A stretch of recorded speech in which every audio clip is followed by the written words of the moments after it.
Well, hopefully everything is working.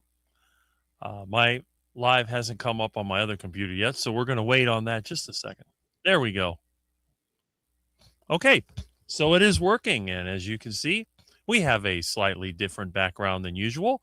My friend Jonathan, who every now and then invites me to go live through his software. We did this a few months back.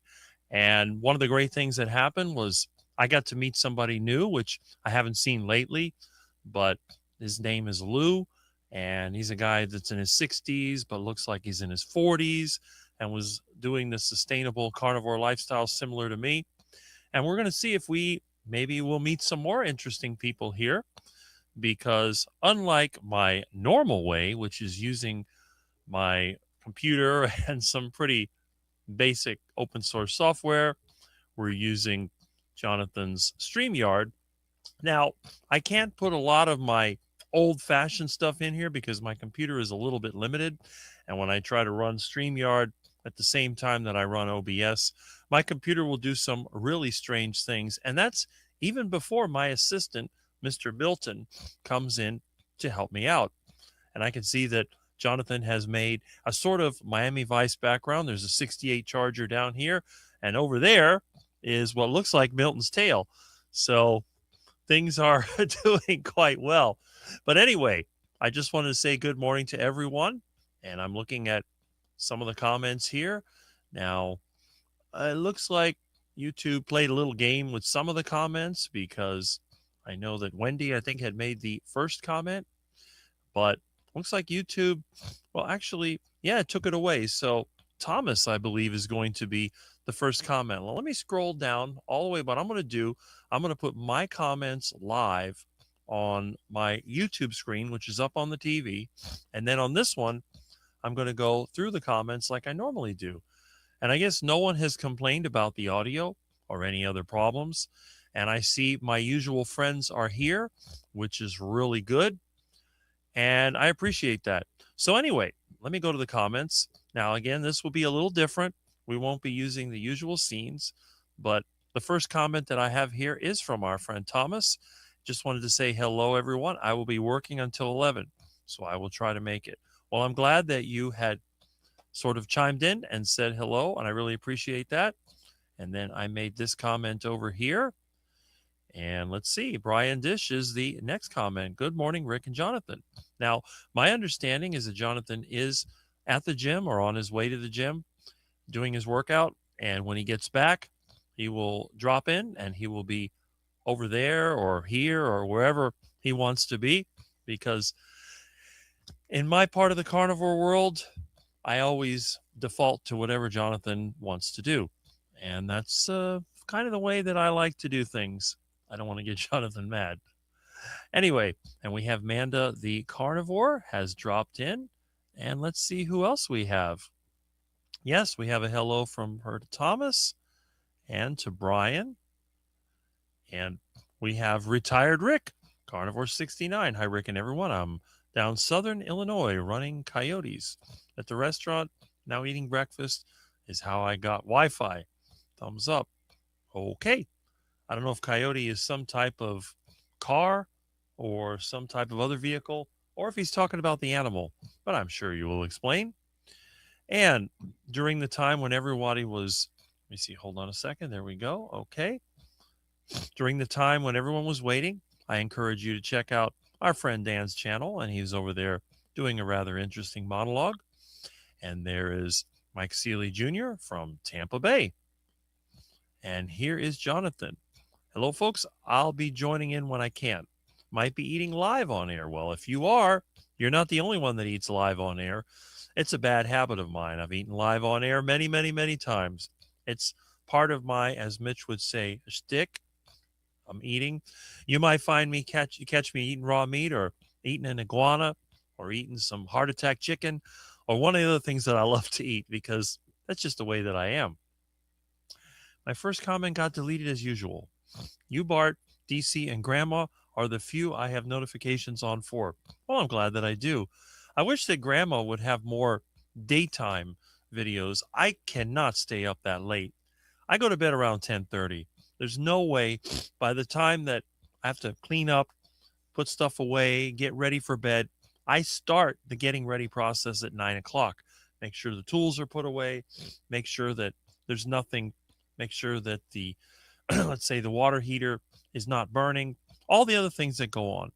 So 10 o'clock is about the time I get ready to go into bed. And I go into bed, and Milton jumps up there in the bed and sits next to me and usually likes to sit where I'm sitting. So I have to push him over. But eventually he settles into his position. I turn on the television for my 20 minutes of TV per day. I turn on the local news and I run the news until the weather comes on, because right after the weather comes sports. And I can't stand spectator sports, as everyone knows.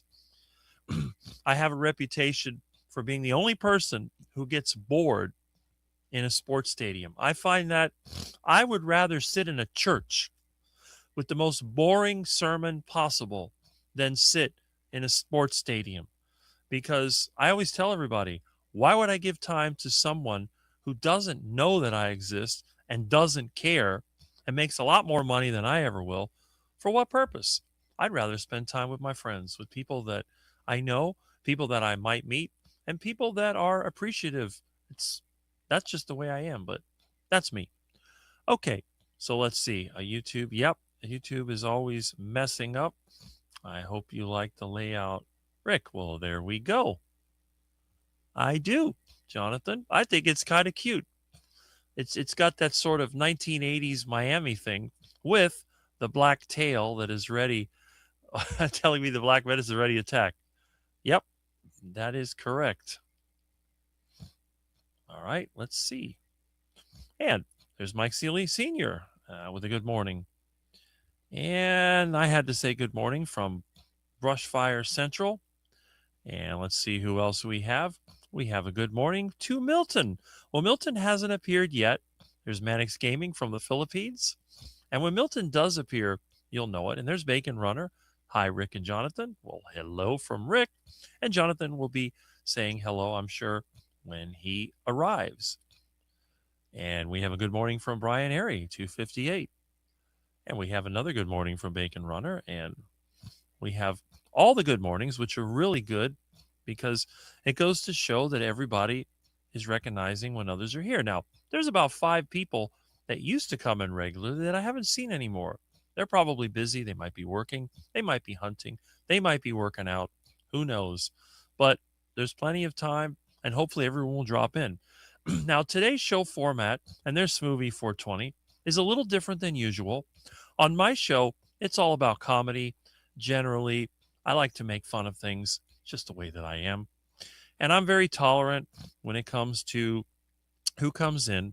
But when I'm teaming up with somebody else, my tolerance is a lot less. So if the, troll decides to drop in, they will be timed out. And there's Milton. Hello. You want to say hello to everybody, Mr. Milton? And speaking of celebrities, there's Kurt. Come here, Milton. Say hi to everybody. Come here. Oh, look at that, Milton. Look at that dangerous, wild animal. It's cute. Yeah, I gave you some meat. Ow. No, Milton. No. Ow, ow. Milton, stop it. No. Do you always have to bite? You always got to bite. You're a little menace. You're a black menace. You know that? Ow. Ow. Stop it. No. Be nice, Mr. Milton. He's so cute. I love this cat. He's a cutie. Okay, Milton. You want to cause trouble? I got the spray over there. He doesn't know it's empty. Okay, there goes Milton. Milton had to say good morning, and now Milton is standing next to the computer. Okay, Milton. But anyway, good to see you here. And last week, we had my day when I turned 58. I don't celebrate birthdays because one of the things that I don't like is when people celebrate something that they have no control over. I couldn't control the day that I came into the world. Now, people do celebrate anniversaries. People celebrate graduations. People celebrate things. I'm going to celebrate when I fix my truck. When my truck is running, we're going to have a neighborhood barbecue right here at my place, and we're going to enjoy that because it's an accomplishment. But simply being born, It's not an accomplishment, but a lot of people like to do that. And I'm not going to tell them, no, you can't give me a gift, because if I want to give somebody a gift and somebody tells me no, that's offensive. You know the principle. There's more happiness in giving than receiving. Of course, in my case, I like both. When I have it, I like to give it away. When I have stuff I don't want, I'm going to give it away, but it's not because I'm doing it because somebody really likes it. Although sometimes it does happen.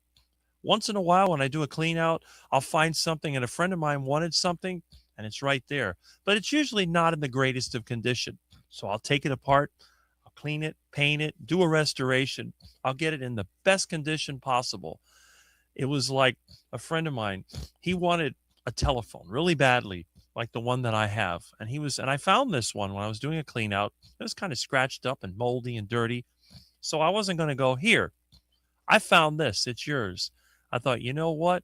I am going to just go ahead and clean it up, test it out. It needed some repairs, it needed cleaning, a polishing. So I took that rather interesting red rotary phone and I polished it up. It looked like something from a Batman episode. And when I presented it to him, I even got a box and I got my color printer and I printed the original Western Electric logo on it and made a sticker. I made it look exactly like a brand new phone from the mid 60s, and I gave it to him as a gift. And, it's a younger guy. He's like, I don't know, at the time he was 20. He was really, really, really excited to get this because when he saw it, wow, he thought I had bought it from eBay or something and paid hundreds of dollars for this thing. But no, it was from a clean out. It was from an old house where I believe the husband was a doctor and the wife, he died. She lived 20 more years. Then when the family got it, of course, they sold it to one of these real estate investors and they did total clean out. So, but I did that and I've done that with other things.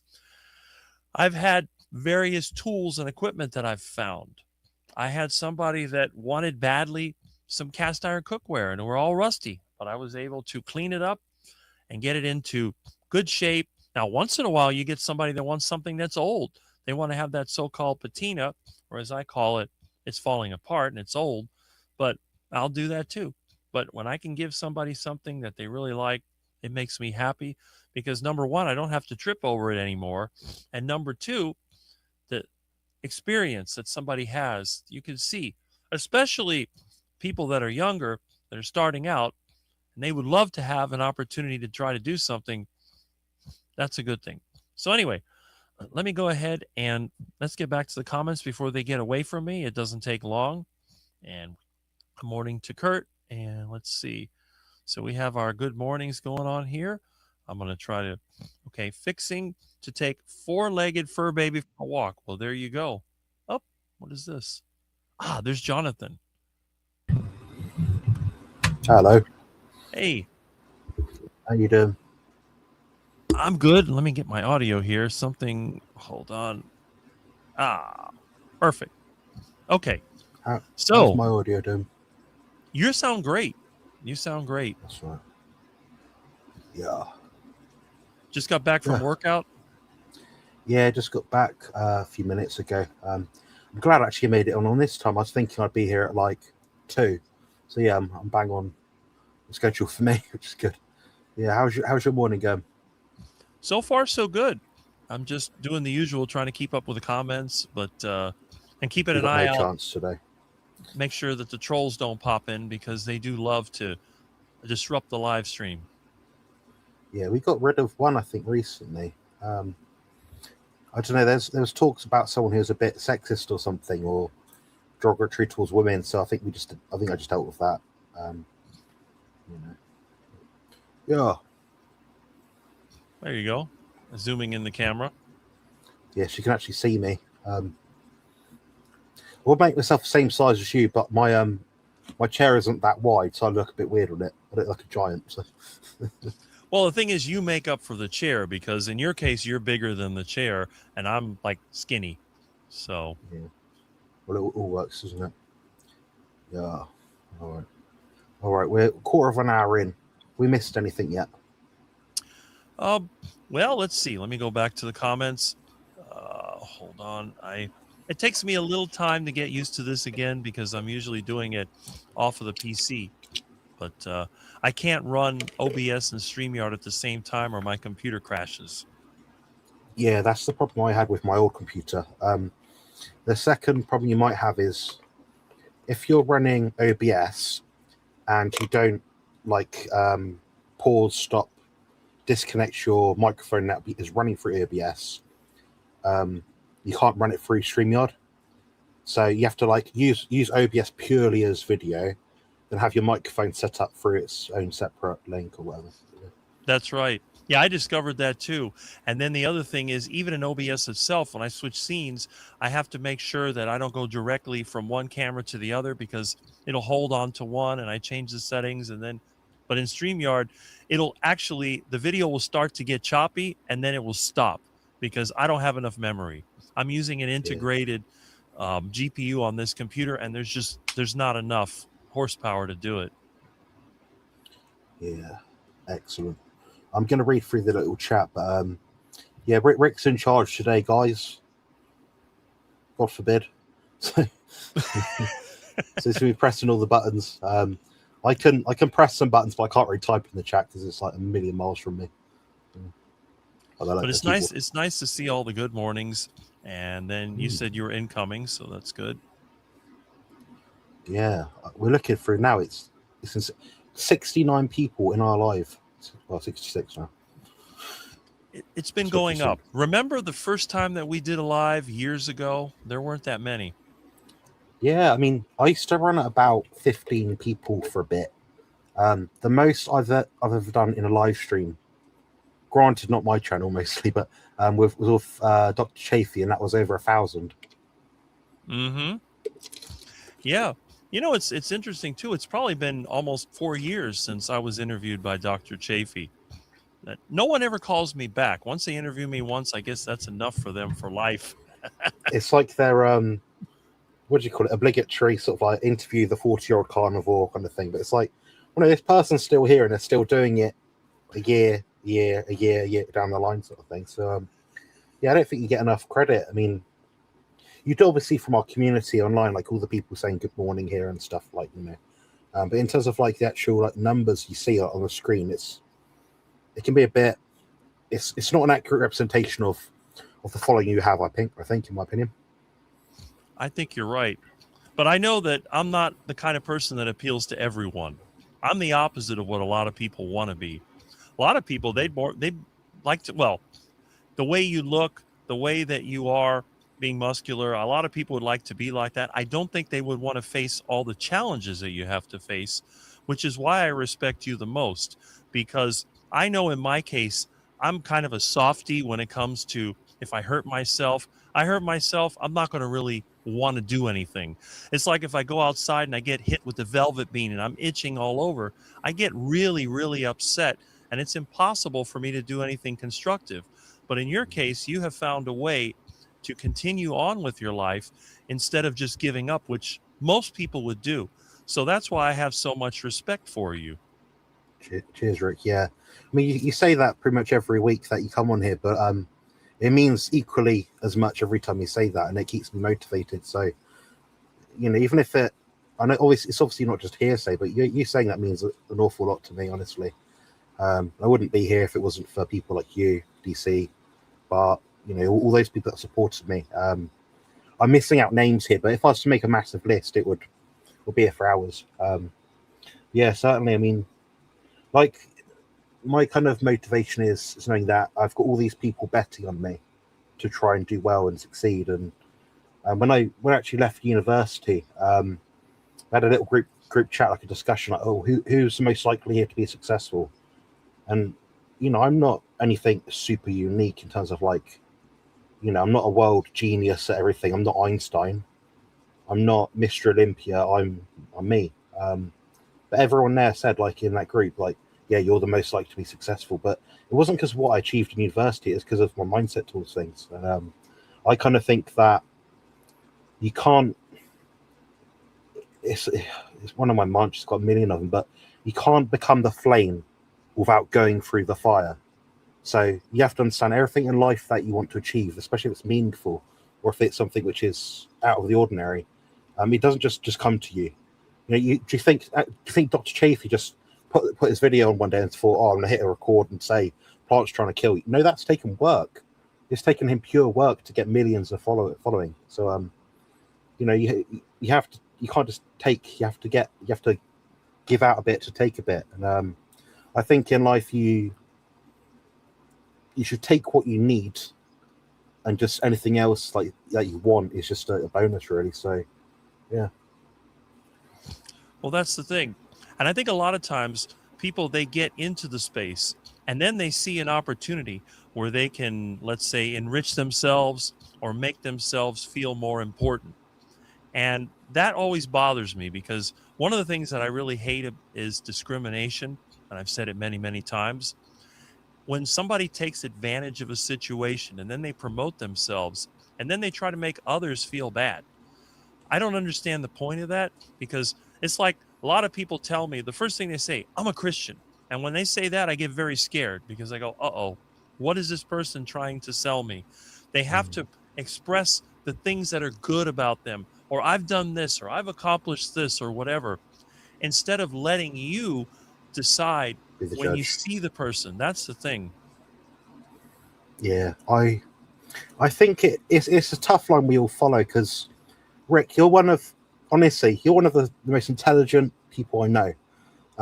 Not in terms of like book smarts and getting a PhD, but I could give you a problem and you would find a way to fix it. There's not many people who could say could do that. So yeah, if I was to start up a business and I had these certain issues that I knew you could tackle, you'd be the first person I'd pick to choose for that. I would say though, just because how much you eat, Rick. If we were on a desert island and I had to pick one person with me to help me like hunt and like survive, I'm not picking you because of you. You're not having my pounds of meat each day. I'm picking someone who's like small, more nimble, but a bit more, doesn't need as much food. So I'll pick like Bart or DC or something. So. Yeah, that would be a much better choice, because they're both very intelligent and they don't eat as much as I do. But then again, they probably don't do as much physical work as I do. And everyone laughs. That Rick, he looks like a vegan. He's got arms like a toothpick. I got no muscles. I'm not like you or a lot of people. A lot of the carnivore personalities, they have a great physique and they use that as a way of showing the benefits of the diet. But what do I have? The only thing I have is a full head of hair, which isn't that important, because look, we have someone over here that has no hair and looks really good. But again, it's just, look, it's so funny because I know people that have money, and one of the first things they try to do is make themselves look younger. They get the Botox, they get the hair transplants, they get all these things, and yet the rest of their body isn't great. So I think to myself, what would be better? To have a strong and healthy looking physique, have some wrinkles, maybe have a bald spot, or to have that perfect face, but then have nothing else to go with it. And that's kind of another side to it. But realistically, when it comes to intelligence, I know a lot of people that use AI as an assistant. They use the chatbots. But you know what they've started doing lately? Just like Jonathan was saying, they asked their friend Rick, I have this idea. What do you think? Because AI sometimes just tells them what they want to hear. But when they ask Rick gives them the outside perspective. Now, I'm respectful to people. I'm not going to insult somebody.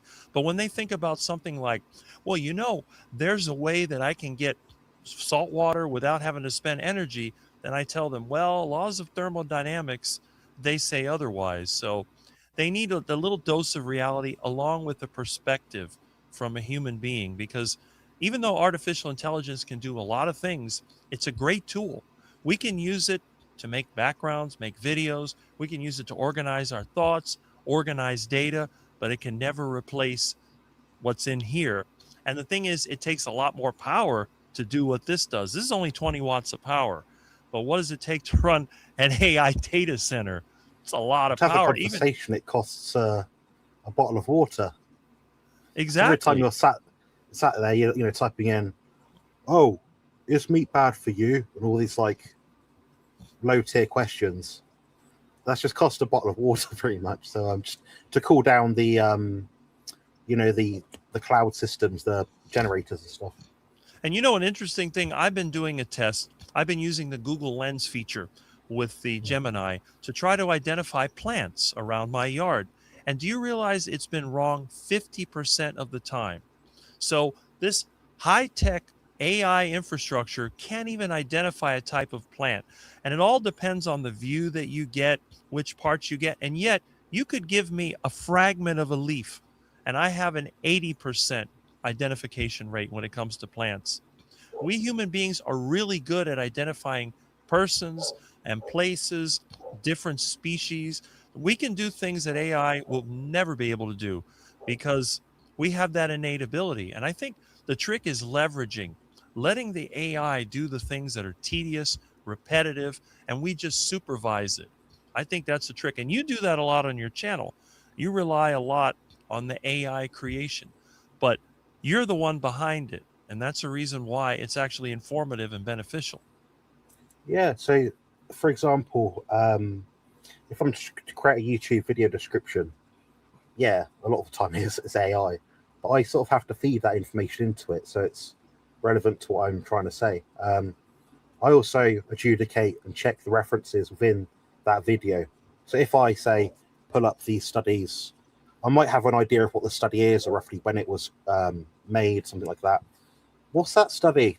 What's that study back in 2021 that talked about the mass balance model by Francisco something? And I say, do you mean Francisco Albite mass balance model is a better determinant predictor of body composition outcomes?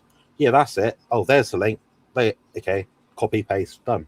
So it's helpful in that sense because I can check it myself, but it saves all that searching and browsing time, which, the problem with the algorithms nowadays, like just the whole technology as it is that it's very, how to put it, it's not always in our favor. Like if we're looking for vegan studies, we'll find a million. If we're looking for a carnivore study, we can't even find one. I mean, I'm trying to find this study that was about, you might recall people talking about it, but there's a study based on fiber intakes and chronic Crohn's and IBS patients. I believe there's 62 people in that study, and they had different amounts of fiber in each intake. And it was a metabolic ward study, so they had their food and intake controlled. Hello.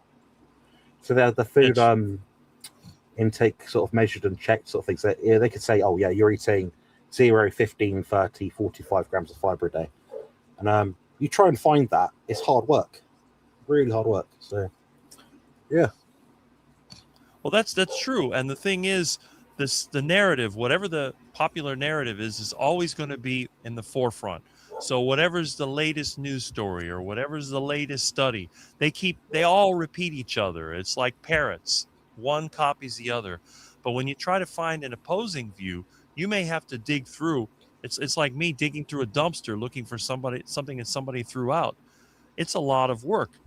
And it is kind of frustrating because sometimes you'll hear it, it'll go into your mind, and then you say, well, where did I hear that? Where did I see that? Then you have to go and do all this research. And like you said, when AI or some database comes up with information, it may be incorrect. It sometimes embellishes, it sometimes mixes things together. So you'll have to pull the study and go through it. And it takes an experienced mind to be able to do that. Some people just get lazy and they rely totally on the AI, and then they get themselves in trouble because they find out it's not true. Yeah. So I'm just expecting a delivery of like 7.5 kilos of meat for a couple of days. So they're calling and texting me, but I can't get up now. I'm stuck. Once I'm here, and that's it. I'm not moving. Right. Just for reference, for people in the chat right now that have left questions, we'll be answering them, but we'd like to go through it sort of chronologically, just because we don't want people to be missed out and feel a bit. Which is the way Rick does his streams. He goes through systematically and does all that stuff. So yeah, but we have saved the questions that have come up, and we will answer them when it comes to them from the chat. So yeah, I mean, I could skip through it because that's the normal way of doing it. I'm just the oddball around here. I hate to discriminate, so I like to give everybody equal time. The only people I don't get Yeah. equal time to are the ones that are disrespectful, and they have to disappear. I have the opposite technique, so I ignore everyone unless it's absolutely pertinent that I respond to them. So everyone's equally discriminated. Well, there you go. Yeah, it's just the way I do the stream. So it's not out of disrespect for people. It's just some of my talks are more based around information. But today I feel all right-ish, so I thought I'd use this energy to chat with people and see what's going on. But yeah, that was a very, very true statement there from Joe Sleepington and Johnny. Yeah. Rick, you're blessed with good looks, great skin, and good vibes. Absolutely. Well, I appreciate that. I don't know about the good looks part. My skin is good. But again, this is a very positive, very nice person who you know very well. So I appreciate her opinion very much. Yeah, she's very straightforward with what she says. It's not. Well, that's because she means it. And I appreciate Yeah. that. I don't like it when people try to butter you up and try to make you, they'll tell you whatever you want to hear. And I like people like her that tell you exactly how they feel, because that's what I do. Yeah, I've been getting into a lot of fights recently, Rick. You've been fortunate not to see the rants online, but I do take screenshots, guys. If you do happen to like fighting with me, I write down what I put and I say it as if I was saying it to you face to face. So, like Rick will say something to you. Is nothing Rick says right now is not something that he wouldn't say to your face personally. So, yeah, we have people. Anyone that's met me in person knows that. Yeah. And I see Chuck has a question here. Yeah, England, GB.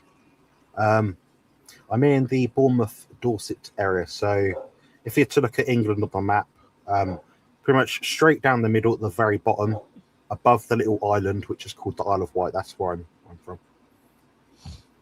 Let's see, that's good. And we have hello. Yeah, we have a lot of the regulars. I love the regulars because they all have good inputs. And there's John. I'm sure you know John Laspina. And let's see. Okay, I've been there once. Okay. I've never been out of the U.S., believe it or not.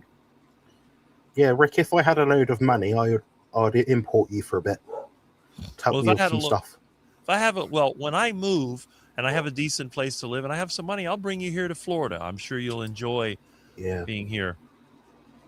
Yeah, it's on my hit list. You can stay at my place. It may be like going back to the 1950s, but I'm sure it'll be fine. Yeah, be good.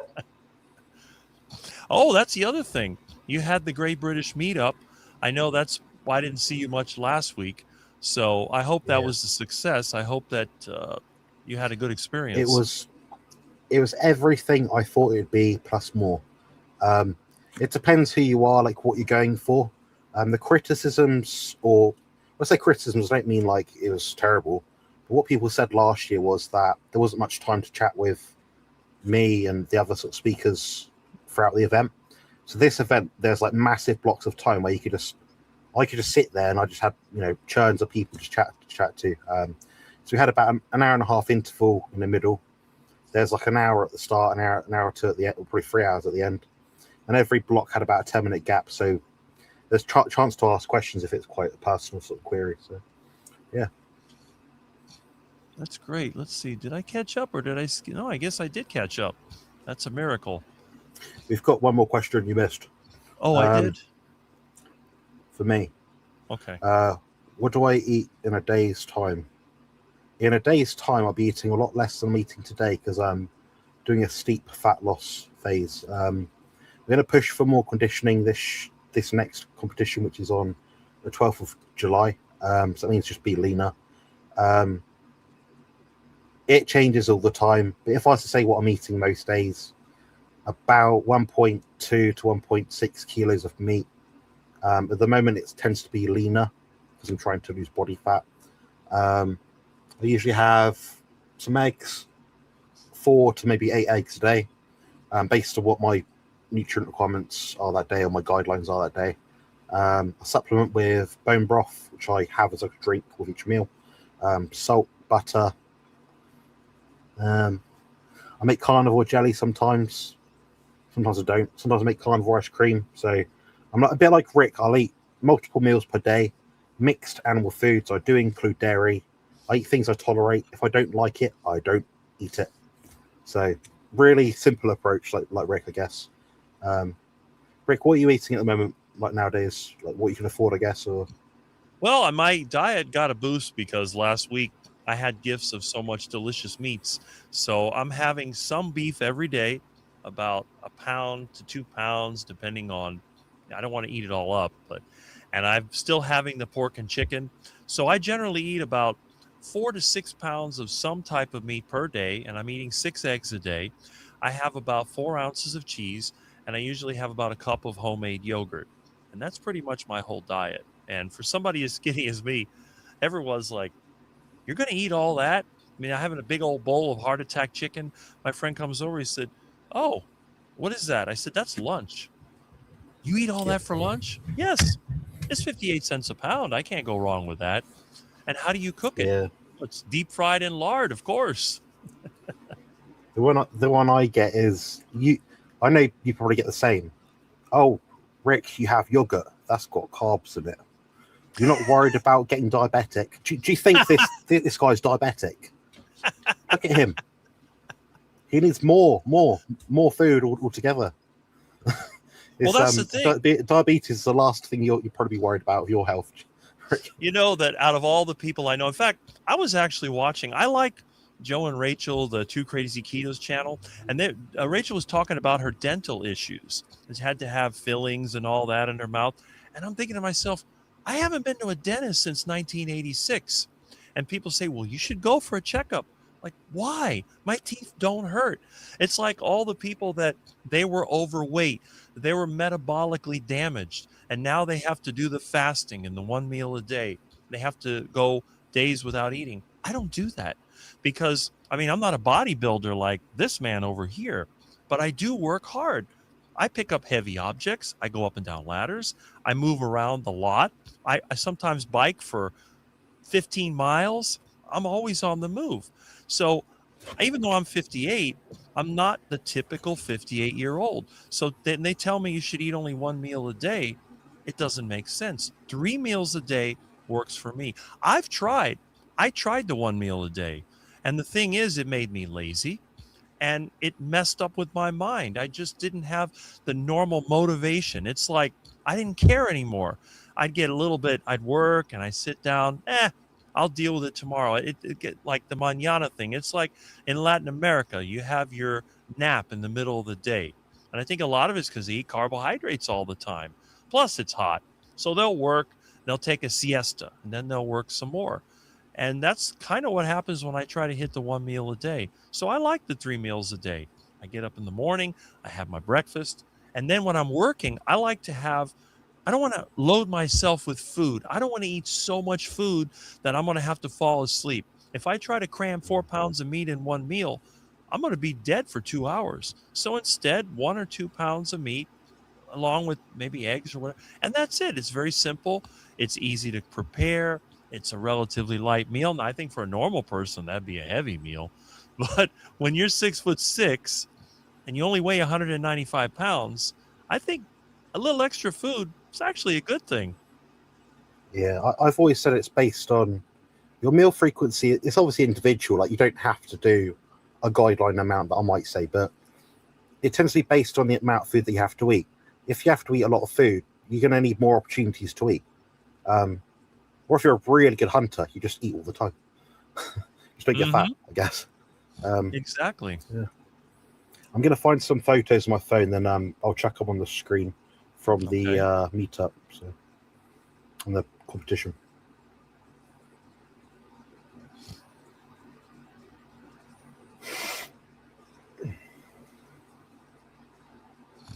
That's pretty good. Let's see. Work out more. Okay. Let me see some of the other comments and I'll go back to the question. That's a good job. Good question. Yeah, it is. Let's see. Good morning from Tammy. Oh, I love having seen all the regular people. All right, let me go back to the other question. There we go.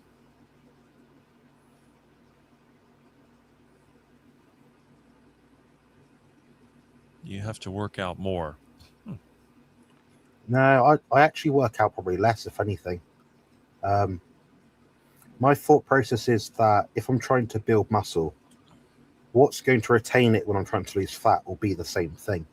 So my goal is to try and match what weights, technique, exercise intensity level I would reach during my normal off-season training. I tried to match that in my pre-contest training. And if I can't match that and the risk of muscle loss is higher, I'll push the training day back. So my typical training week might be Monday, Wednesday. I take it Friday or Saturday, depends on how I feel, really. If I know 1 week I'm trashed, I'll just train 2 times that week. So that's pretty much how I do it. But it's never a case of more for me. I use for fat loss. I use diet as the main lever, because that, well, in studies, seems to constitute something like 85 to 90% of the result. So I focus more on the diet and getting that completely right, really. That's one of the good things. You really do focus on the diet and the recovery. I know a lot of people, they think that they push themselves harder, they're going to get bigger, and that's not the way that it works. Yes, completely it. Right, we've got to find a way to show these on the screen. Okay. Let's see. Okay. Okay, that's a good question. Yep. Good morning from Tammy. Let's see. Oh, hold on. There we go. Well, the songs Grandma Bob created for you work for your competitors? No. They're not carnivores, and well, I don't think they're very fitting, put it that way. Yeah. I guess they'll probably piss them off and scare them shitless, which is the goal. So bodybuilding is obviously you go on stage, you pants and shave and tan and stuff, but there's always an element of human error, human weakness. And it's not like I'm cheating and saying like, oh, you're crap, I'm going to beat you, and scaring them. No. But if I can go on stage and compete to the best of my ability, but show true confidence and execute a pose routine which will shock them, yeah, and there it puts them off edge. Yeah, why not? So yeah, there's that part of it. There's a clip from Arnold Schwarzenegger and Lou Ferrigno from back in the day in a movie called Pumping Iron. I believe it's 1972 or something. Basically, Arnold was like teasing his other competitor backstage, saying like, basically make him feel stupid, sort of thing. I wouldn't go that far, but yeah, my time on stage should be exemplified by, you know, strong character, confidence, good stage presence, which are things that they do actually seem to reward. So yeah. Well, that's it. And you know, it's interesting because I never really understood. Well, I understand the concept, but the whole idea of bodybuilding, you have people that are very similar to each other. And how would you decide who is above the other? And I guess it's that whole attitude and the other thing that goes with it. So it kind of makes sense. But yeah.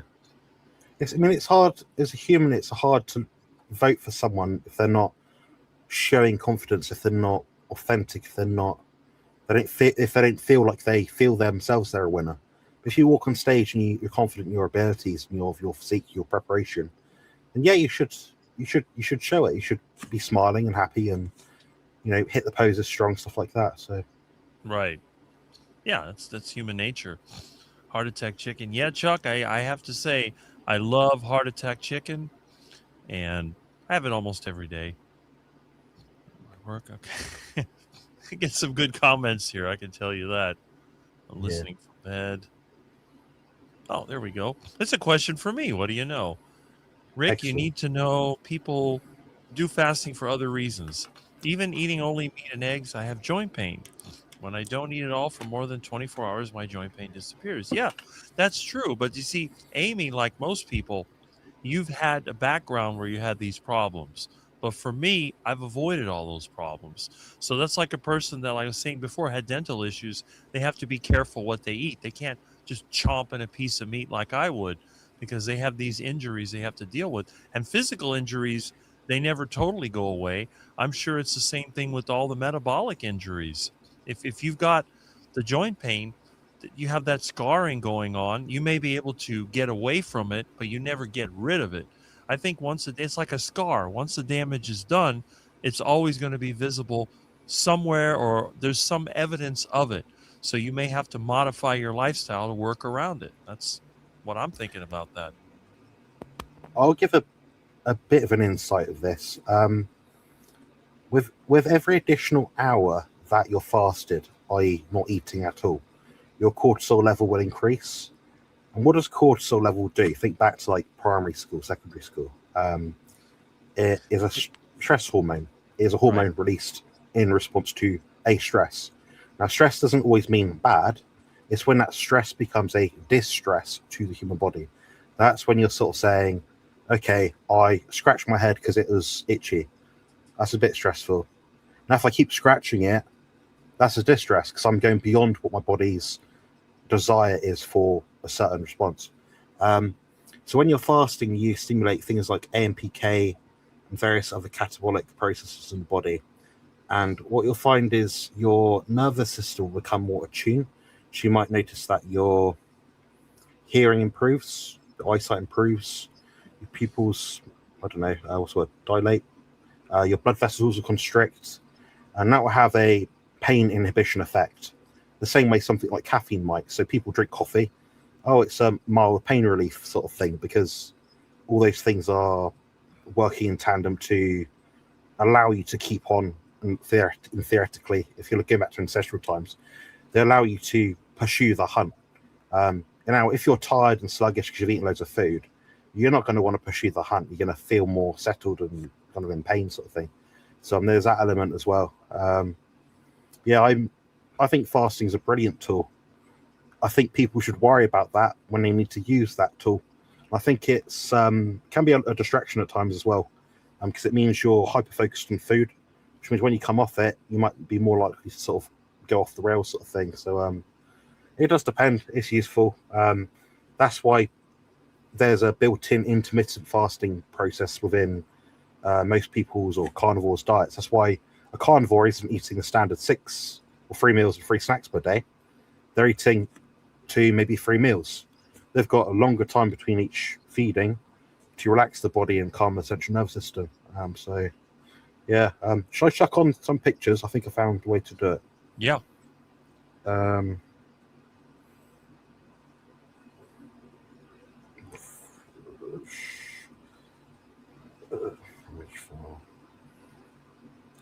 Okay, so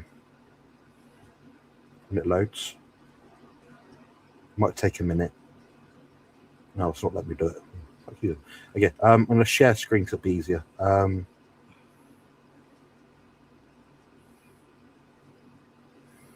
So here's me and the female disabled bodybuilding winner. I guess you can kind of see that. Does that come up on the screen okay? Yeah, a little small, but it's up there. There we go. B. Yes. There's me doing the presentation at the Great British Meetup. My slide, I had 11 slides. Dr. Kiltz had probably like 30 odd. I think Richard had about 110.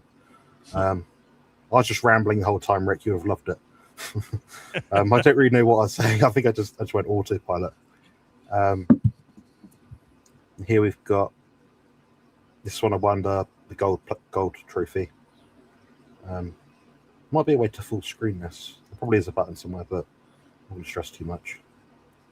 There's me. You reckon it was this bloke? Yes. The sun was very strong that day. Yeah, there's me and Dr. Kiltz.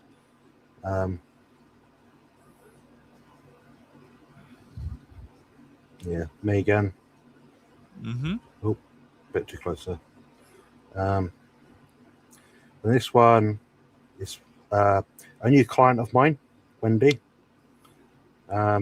She's looking to compete next year. Me. Nice. And that's my mum. Oh, wow. Guess how old she is? Well, I mean, she has to be at least 20 years older than you. So, Yeah. 50?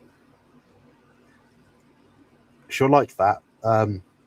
She's She's about Grandma Crochet Corner's Barbara's age, roughly.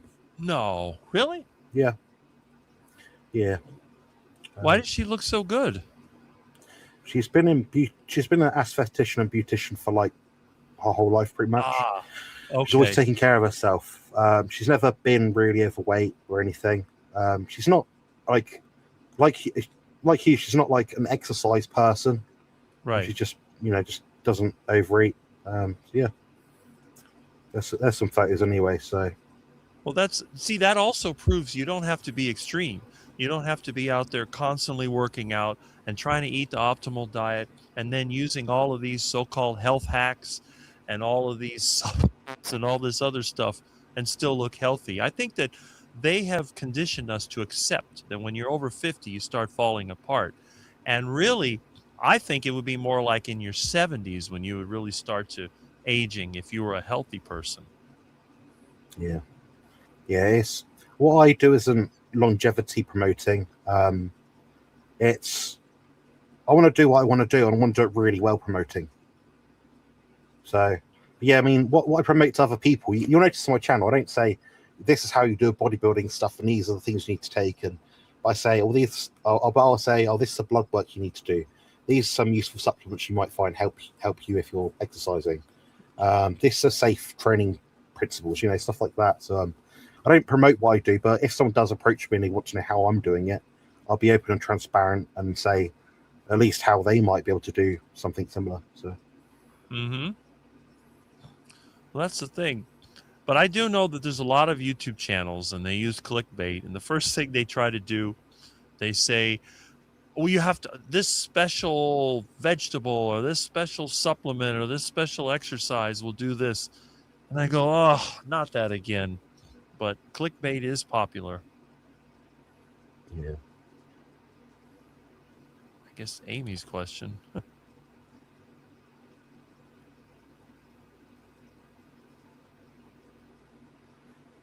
I'm just scrolling through now so we don't miss anyone's questions. But if we do miss anyone's questions, guys, then we go past the chat when Rick or I are talking. Just type it in again. But I'm doing my best just to make sure that we flag them all up so we can look at them.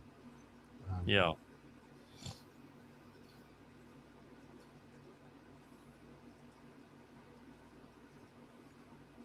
Question, Jonathan, how do you cope with your extreme pain? How does it affect your bodybuilding? I'd say from the moment I get out of bed to the moment I go to bed to the moment I wake up in the middle of the night. So getting restful sleep, good quality REM sleep, so my muscles are less sore, is very challenging. Training itself is dictated upon by my goals and my pain level that day. So I do something called auto-regulation, which is where I'll have a default training program, diet, all that stuff mapped out in my head, or I'll have it also written down, obviously. But I'll do certain things. I might track my metrics of various different kinds.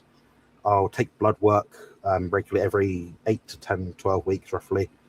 I'll look at my stuff and see this is working, this isn't working, and try and spot trends of things. So if I know every week I'm doing this one exercise and that day after I'm in a lot of pain in a certain area because of it, it goes.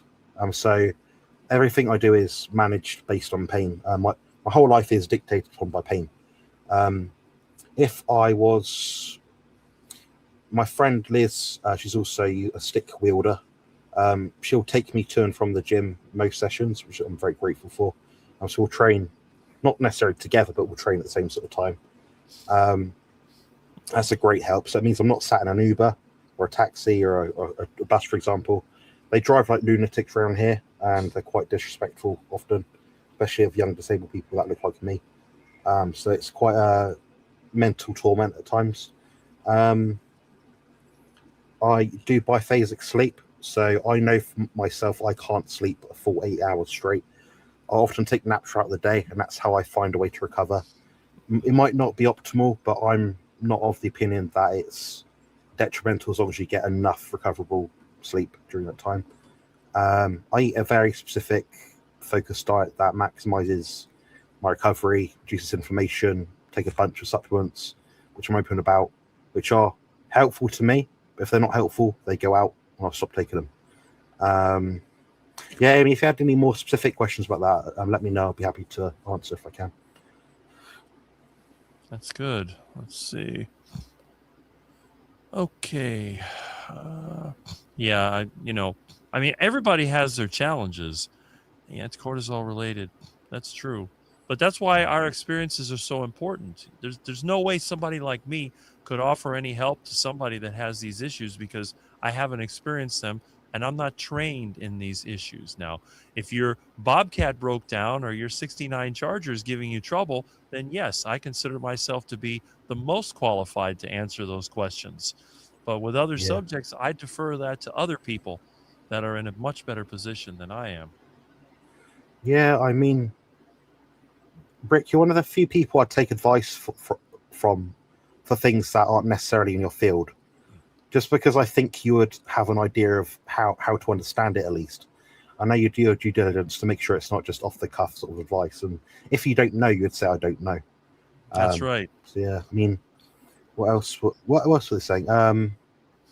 Had a bit of a quarrel yesterday with someone on Christie's channel. Really? Funny enough, yeah. Well, very often I do that. But it's basically they were trying to give me. They weren't trying. They were telling me what to do as an adult to manage my unique individual health circumstances. And they're telling me to buy this guy's book. I don't personally know the guy. I saw that. Yeah, so I've got nothing against what's his name? Is it Chris? Which Chris? Cooking There's several Nash. Chris's. Cooking, yeah, Chris Cooking Nashville. Yeah. Yes, I believe he's a neurodivergent individual. He is. And they're saying, "Oh, you should follow his stuff. You know, he's got loads of stuff." And I'm like, you do realize I am the proponent for carnivore autism stuff on YouTube, along with a couple of other people, but I have put the most content out on that topic. So going to someone who hasn't done that, why would I do that? And I was never asking for that advice, and they're telling me how to live. And it's like, no. Well, I've told people for many years, if you want to make somebody angry, offer them help when they don't ask for it. Because my rule is very simple. I will never give somebody advice. I know a lot of people that have broken up friendships because they offer advice to someone and it was unwarranted. It was unnecessary. You're talking to someone that's already done these things. Oh, well, I think you should do this. I go, uh-oh. And then I have to listen to the argument that happens afterwards because I tell my friend, look, man, don't give advice unless they ask you. Yeah, they ask you. I won't do it. I've seen people go out there and do things, whether they're doing it right or wrong, it's not in my judgment. If they make a mistake, I will let them make a mistake, especially younger people. I tell them, let them make the mistake because a lot of times I have a friend, his son never gets anything right and he complains about it. I said, it might be your fault because you're always offering help that he doesn't ask for. Let him do his own thing. And a wise man, if he needs help, he will ask for it. But let them exhaust all their other options first. But for some reason, people think they're doing a good deed by giving information when it's not asked for. And it bothers me too. The difference is that I don't challenge them directly. I just go, whatever, because I'm used to it. But some people, it's very insulting because now you're acting like you're better than they are. Maybe somebody's better than them. And in my opinion, we're all about equal. It's just a matter of where we're located, what experiences we've had. And you get the trolls in there. I get a troll in my channel that's always making fun of people. And then I don't know if you watch Keto Cookout, but I know Russ had gotten into an argument with some other YouTubers that were criticizing Carrie in this movie. And that's been a sore spot for a while. And to me, it's just unnecessary drama. But yes, I did see that. And when I saw the comment come in, I thought, oh boy, here it comes. Yeah, I mean, if I came out and said, guys, I'm struggling with this, I'm not sure what to try or do, what would you do? That's an open invitation. If I say, guys, I'm struggling with this, but I'm trying to manage it as best as I can, well, I'm doing what I can do. Anything else is a plus or a detraction from what I'm already doing. So it doesn't actually help. So, but I don't have all the answers, but I don't have all the answers myself. So someone that hasn't looked into it, that doesn't know me, will almost certainly not have the answer. Exactly. And that's the thing. A lot of people, they get presumptuous. And I try to tell them, this is how you get in trouble. Even the people that claim to be Christian, I tell them, open your Bible and look at what happens when people are presumptuous. A lot of times they end up suffering punishment. It's much better to just step back and let other people do what they need to. And if they're going to ask for help, they'll ask for it. But if not, just let them be. That's what I do. Yeah. And I get criticized a lot. Well, Rick, how can you not stand up for this or that? I said, because it's not my business. I'm not going to get involved in that. That's it. I mean, I'm not going to skip ahead of the queue, but Terry did make a very good point, which just read, which is very correct, Rick. We learn a lot by mistakes. Yes. Rather than instructions or coddling. Yeah. That's right. It's like if a child falls over, if you constantly pick them up, they're never going to know how to get from their knees to their feet. You have to leave things sometimes. And of course, if I said I was going to do something dangerous, put myself in a coma somehow, I don't know. Well, yeah, tell me that's a stupid idea, Jonathan. Don't do it. But until then, don't. What can I say? Mm-hmm. Exactly. But again, it's like children. When they're little, they're toddlers. Yes, you help them, whatever. But part of allowing your children to grow up is to allow them to make the mistakes. It's like when you have big brother government, they tell you everything to do. Well, you end up with a society that never progresses because you never have the opportunity to try something different. You're always going to rely on an authority. And when your life is revolving around relying on an authority, everybody is going to suffer and everyone is going to be held back. And that's something. And another thing, too, people need to understand that there are emotional issues, too. Sometimes, like when I've had employees, you might hire somebody who's an expert in their field. Let's say you have somebody that's an expert in software coding, but they're not an expert when it comes to public relations. So you're not going to take your best software guy and put them out there to deal with customers, because then the customers are going to go and they're going to get mad. Well, he insulted me because he said that my network was garbage and then I don't know what I'm doing. Well, he's telling the truth. What he's telling you is true. But Rick, how can you say that? I said, because again, that's not his job. You're over there asking him questions about your network, and he's basically in the background setting up everything. And you're asking a question. You need to talk to somebody else that's better at public relations. But these people don't have the maturity to realize that some of the greatest minds in science and technology and in many different fields are not the best when it comes to stroking egos. They're going to tell you the truth. And if you don't like it, it's too bad. You can get mad about it, but what's the point? That's why we have different people to do different jobs.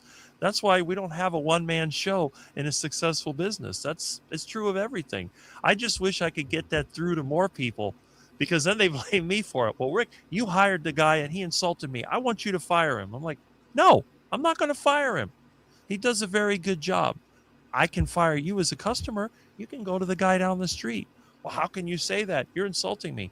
It's your choice. If you want to make an issue out of it, we'll cancel your contract. I'll refund the rest of your money, and you can go down the street and deal with them. Oh, but their product's not as good. Well, maybe there's a reason why. Yeah. I was to touch on this. I mean, I'm working with a new massage therapist at the moment, and she's got a brilliant service, brilliant shop. It's just a bit hidden away off the high street. It's not easy to find, sort of thing. So I made some suggestions. She was talking about, I'm struggling with money and business and stuff. And I said, this is what I would do if I was you. I'm not just going to say, I'm actually going to help you. I'm going to send you the link to find out where to buy this, I don't know, website package, where to advertise, actually help you. People do this stuff like, I'll do this. It's like, show me how then. Would you do it for me? No. And then, okay. Exactly. It's just hearsay, really. That's the thing. A lot of people act like they're experts, but when you ask them to show me, then they just all of a sudden their attitude changes. Well, I don't know. So, well, you're insisting that this works so well. Why don't you show me how it's done? It's like when I'm doing a job. Well, I would do it differently. So I slide the toolbox over to them. Show me the way that you would do it. Well, I'm not a plumber. I'm not an electrician. Like, okay, but I saw somebody do it. Well, okay, you saw them do it. Can you at least explain to me? And when you put them on the spot, that usually shuts them down. They're like, okay, I'll leave you alone. Because once in a while, you get the customer that wants to micromanage. Well, you need to do this, and then they try to help. That's really the worst part. They try to help, and they get in the way. They slow it down. I said, look, I do it a different way. If you want to help, it's going to take longer and it's going to cost you more. Are you willing to do that? Well, no. Okay, then just let me do what I need to do, and that's it. Yeah. If I need help, for I will sure. ask for it. Absolutely. Yeah. Did I have a question a minute ago about something? I can't remember. Let's see. I think it was a repeat of an earlier question. Where Was it what I eat or something? Let's see. I don't know where it went. Yeah, about what you eat. That's where it was. Yeah. It does change, but it's if you go back in the live stream, you're able to find it. But yeah, it does change. The biggest problem I have is I have consultations with people, and I say, "You said in this live stream that you eat this," and I'm like, "No, I didn't. Ever. I never said that." They said, I'm like, so yeah, listen back carefully to what I say, but don't take it as that's what I do all the time. I'd say. When does Jonathan do his YouTube? What do they mean by that? Sorry. I don't know. If you know. Maybe. I mean, it varies. You post videos at Yeah. all different times, and sometimes Yeah. you're a guest on other channels. Yeah, sometimes I'm a guest. I do a live stream very occasionally nowadays. I don't have a set time. I used to do stuff like every week, sometimes twice a week, because of live streams. I found it didn't really serve me or anyone. It's just the same people asking the same questions, trying to get the same response because they're bored. So, right. Yeah, but a lot of the stuff is out there. I mean, you've posted a lot of videos over time. If somebody wants to look up a subject, they can simply go through the index and find a video on it. There's a lot of if someone asks me like, oh, what do you think of ketones or something? Here's 2 videos I recommend watching. Watch it then, because you're just going to ask me. Actually, watch it. Maybe leave a comment or a like or something as well. Helps a bit, because that's a few minutes of my day gone that I don't get many of. So, well, that's it. And a lot of times, I think people just want to be guided by the hand. They want you to take your hand and pull them along. I want you to do this and that. It's a lot easier, because then that way, when things don't go right, they have somebody to blame. Well, I did everything you told me and it didn't work. Well, is that my problem? No, because everyone's a little bit different. Everyone's experience is different. Everyone's dealing with different genetics. Everyone's dealing with different damage. I mean, obviously, the advice that I give myself, I can't give to other people. Can you imagine if I was telling somebody that was 500 pounds, well, you need to eat 4 to 6 pounds of fatty meat every day and 6 eggs and cheese and yogurt, and I call it the heart attack diet? That wouldn't work for them. It would be a complete disaster. Can you imagine it? But everybody's different. Yeah, things do vary quite a bit, and it depends where you come from as well. Like, because I have experience doing recommending nutrition stuff, I can have a better idea than a lot of people, but not necessarily. I won't have the exact idea. So I can give someone a guideline, but I'm not to be held accountable because they didn't lose 10 pounds in the first week. You look magnificent, Jonathan. Thank you. And just imagine if I got a bit more ripped.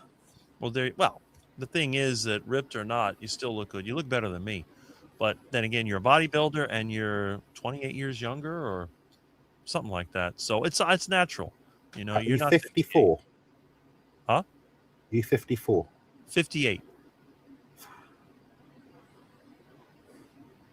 Wow. Yeah. You're doing well, Rick.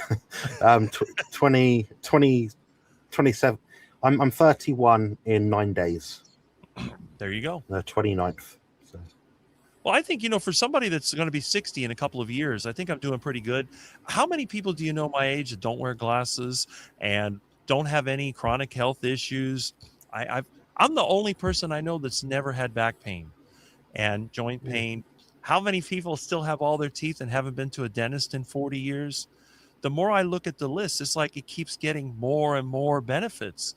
And it's because of lower stress, low chronic stress. I have a lot of stress. I mean, I've had times where my van broke down. I had to push it half a mile. And it's not easy pushing a 6,000 plus pound van through the neighborhood. But it's the short term stress actually works for me because I can solve the problem and then I feel better. So every time that I overcome a problem, it's like a boost. It's like, oh, okay, the confidence goes up, the satisfaction goes up. If my life was easy and nothing ever went wrong, I probably wouldn't be that satisfied because what purpose would I Yeah. have to exist? We can see this in the mainstream media, people that have had, whether they've earned it or not, people that have got no mountain to climb in their life still. They become, idle, they lay on their laurels. They're not happy people. Right. It's a Exactly. pursuit of happiness is human. To create meaning out of life and to continue doing it is the meaning of life. So, in my opinion. So, Mm-hmm. Yeah, looks like somebody else likes your mom. Dr. Kiltz likes my mum a lot. Really? Yeah. Uh-oh. Oh, yeah. He told me about 5-6 times. Yeah.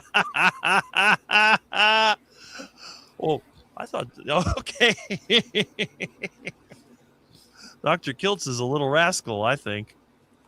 It's good fun. There you go. That's amazing. Yeah, pretty mom, exactly. I was amazed. I figured early 50s because, Jonathan's almost 31. She had to be 20 something. So, yeah. She had me quite late, hence the autism. Yeah. Well, my mother was almost 40 when they had me. They were afraid that I would have Down syndrome or something like that. But instead I turned out to be a quack. I don't think I would be anything close to autistic, although when I was younger and they first came up with that definition, they sent me to the psychologist to test for autism, but they said no, it's not even a thing. I think I'm like crazy. I'm just nuts. I don't Not everyone that has a slight, I don't know, misalignment in their personality, or they're not normal, typical. Not everyone that's different has a condition. They're just a bit different. It doesn't have to have a label. They can just live the way they do, and that's fine. Mm-hmm.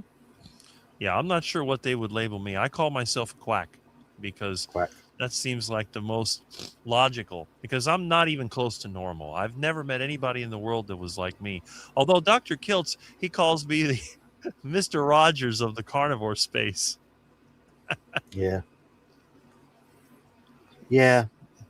A lot healthier though.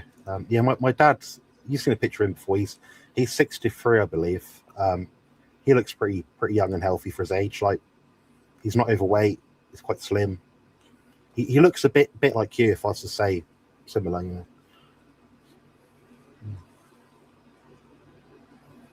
Let's see.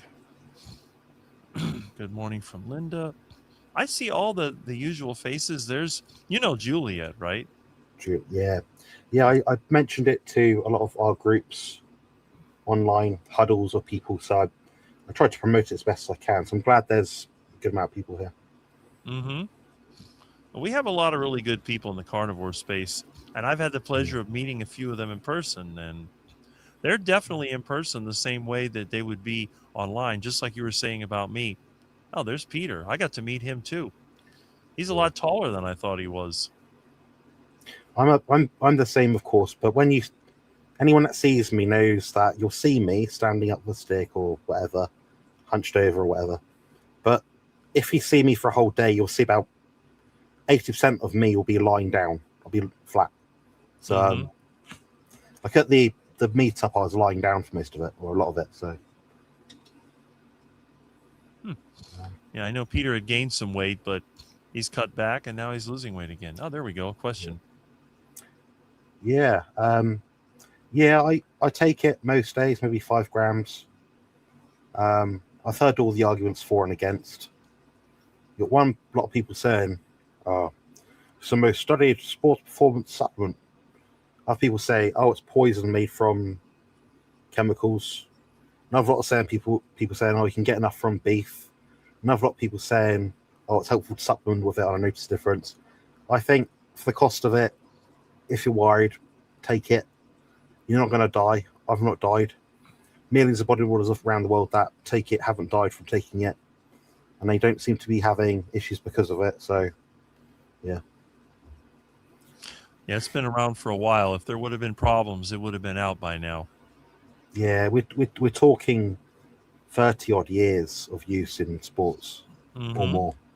So They really started getting popular in the 1990s with the whole Mark McGuire thing, and this has been around a while. Let's see. There we go. I was, for part of my, what do you call it, babyhood, if that's a word, not all of it. When I was transferred onto the formula, it was a better quality one, but it still had seed oils and crap in it. So I would describe myself as being a malnourished child for the majority of it, if I'm honest. Knowing what I know now about diet, yeah, definitely. Yeah, I know. I was fed off a bottle as well. It's amazing I survived. Now look at you. You're a giant. Well, but I was really small when I was in junior high. When I started the carnivore diet, you see a picture of me. I was not. I was a very skinny, and no wonder I hated my life. I tried to give myself a heart attack. That's pretty bad. Maybe that's another reason why I'm not popular in the carnivore community. I think because you don't take yourself too seriously, I think people are a bit thrown off by it initially. Then when people get to know you, you're like, I actually like this guy. He's brilliant. You know, can't fault you. So there's not many people I can say that about, Rick. I'm not a very complimentary person, so take it as a meaningful word of respect. So. Well, the interesting thing is you're not the only one. You can ask Peter. You can even ask Kiltz. I mean, you can ask any of them. When they first see Rick, they think this guy's crazy. I mean, he's running around eating ducks and iguanas and talks about heart attacks. And I think he's a troll. I've had channels ban me because they thought I was a troll. But once they see my story and they realize this guy is for real, then they understand that, yes, I'm actually a good person. Because I think I am. I don't think I'm a bad person. The thing is that I just don't like the BS that you get from a lot of these influencers. I get really frustrated being around these people because I know that a lot of people follow them. They make promises they're never going to keep. The only thing they're interested in is getting people's money. And it bothers me because, I mean, the lifestyle that I've lived, it was not for money. It was not for attention. I just was frustrated with what I had, and I figured I got nothing left to lose. And I lost it. But it turned out that it was actually a good decision because, again, the longer I live, it proves that what I did was not harmful. Absolutely, yeah. I mean, I earn like $110, $20 a month on YouTube. It doesn't cover my costs of stuff remotely, so I'm not profiteering off YouTube at all. About 98 to 99% of my content is free. That's as much as I can do. So I've been on YouTube almost 19 years and I've never made a single dollar. YouTube will monetize and then demonetize me because they don't like my videos. They demonetize me for how to prepare a duck. Can you imagine that? Just because I started with a live duck and I ended up with fried duck, they said, this violates our community standards. Well, what is wrong with that? What is wrong with taking a live duck, taking off its head, plucking it? I mean, it's like just inconsistent. I don't know. Don't be a human being that does normal human being things to provide food for themselves so they can live. Exactly. Where does the food come from? Oh, it comes from the grocery store. Well, how does it get to the grocery store? Something has to have its head taken off and feathers taken off, but I don't know. I mean, they even deleted my video where the ducks were fighting because they said that it violates community standards. But that's how they establish dominance. They don't understand. If they don't fight it out, they're never going to be able to live and reproduce. It's just the way that nature works. But I guess sometimes YouTube, they know better.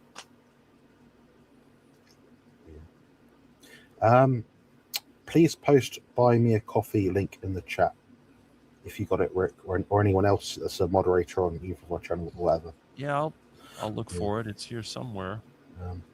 Yeah, I'm gonna head off in a second to eat my lunch because I, like you, Okay. Rick, need to eat a lot of food.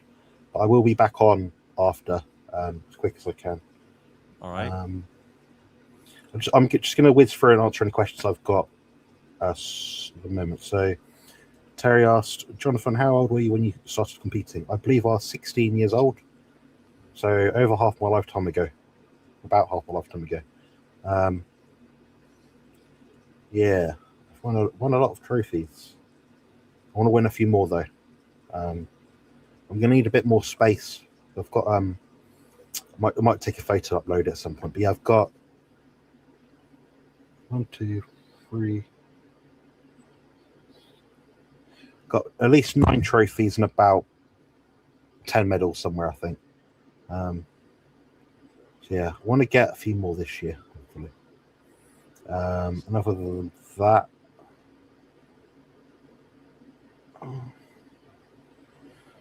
do you think eating keto bread would lower testosterone? Husband's testosterone is 451. It depends what's in it. If it's got any kind of estrogen mimicking compounds, perhaps. If it's like flaxseed, if it's soy protein flour, then maybe. 451 isn't too bad. If you're talking about the normative reference range, that lands your husband somewhere around the middle-ish. So it's not that bad at all. But then again, if your husband's 20, yeah, it's not great. If your husband's 80, brilliant. So it's a contextual specific kind of answer that I'd give. What do you think about keto bread or duck food, Rick? I don't know why anybody would want to eat it. I mean, you got meat, you got eggs, you got some dairy. I'm good with that. Yeah, that works. Yeah, you don't need to overcomplicate things, I don't think. Some people, these things help you transition to a carnivore diet, which is better than not transitioning at all. The grand scheme of things, you just got to eat. I think about 70% ruminant meat and 30% whatever else you like. Ideally, animal foods. That's what I would say. But you know, it's water off the ducks. Back at the end of the day, you're not going to change your life from going 99% carnivore to 100% carnivore. I don't think. I don't think the extra 1% does anything personally. Probably, yeah.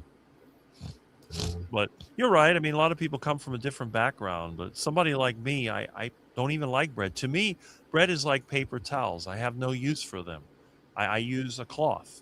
So it's like a lifestyle. Yeah. Once you get into this carnivore lifestyle, the other stuff just doesn't make sense. Yeah, absolutely. Things become a lot easier, guys. I'm 6.5 years in. Rick's 42, whatever years in. Between us, it's nearly 50 years, and the first year is a bit tough. Second year, a bit easier, and each year goes by, you just lose interest. Now, when I go to the supermarket, I don't look at fruit or veg at all. I'll have my meal at a family if I'm not competing every 3 weeks or so. It'll be a standard sort of meal, meat heavy, of course, but it will have I don't know, carrots, potatoes, or gravy or something. I try not to lose sleep over it. I think that's when it becomes a problem, when you think that, you know, that 1 out of 28 meals I eat more than that. 1 out of 90 meals I eat in the off season when I'm not competing might not be carnivore. See, you look at it that way. We're not looking at massive changes here to your health, but I don't have major health issues that can be changed or mitigated from 100% strict carnivore diet. I have tried it and it didn't change anything for me personally. So.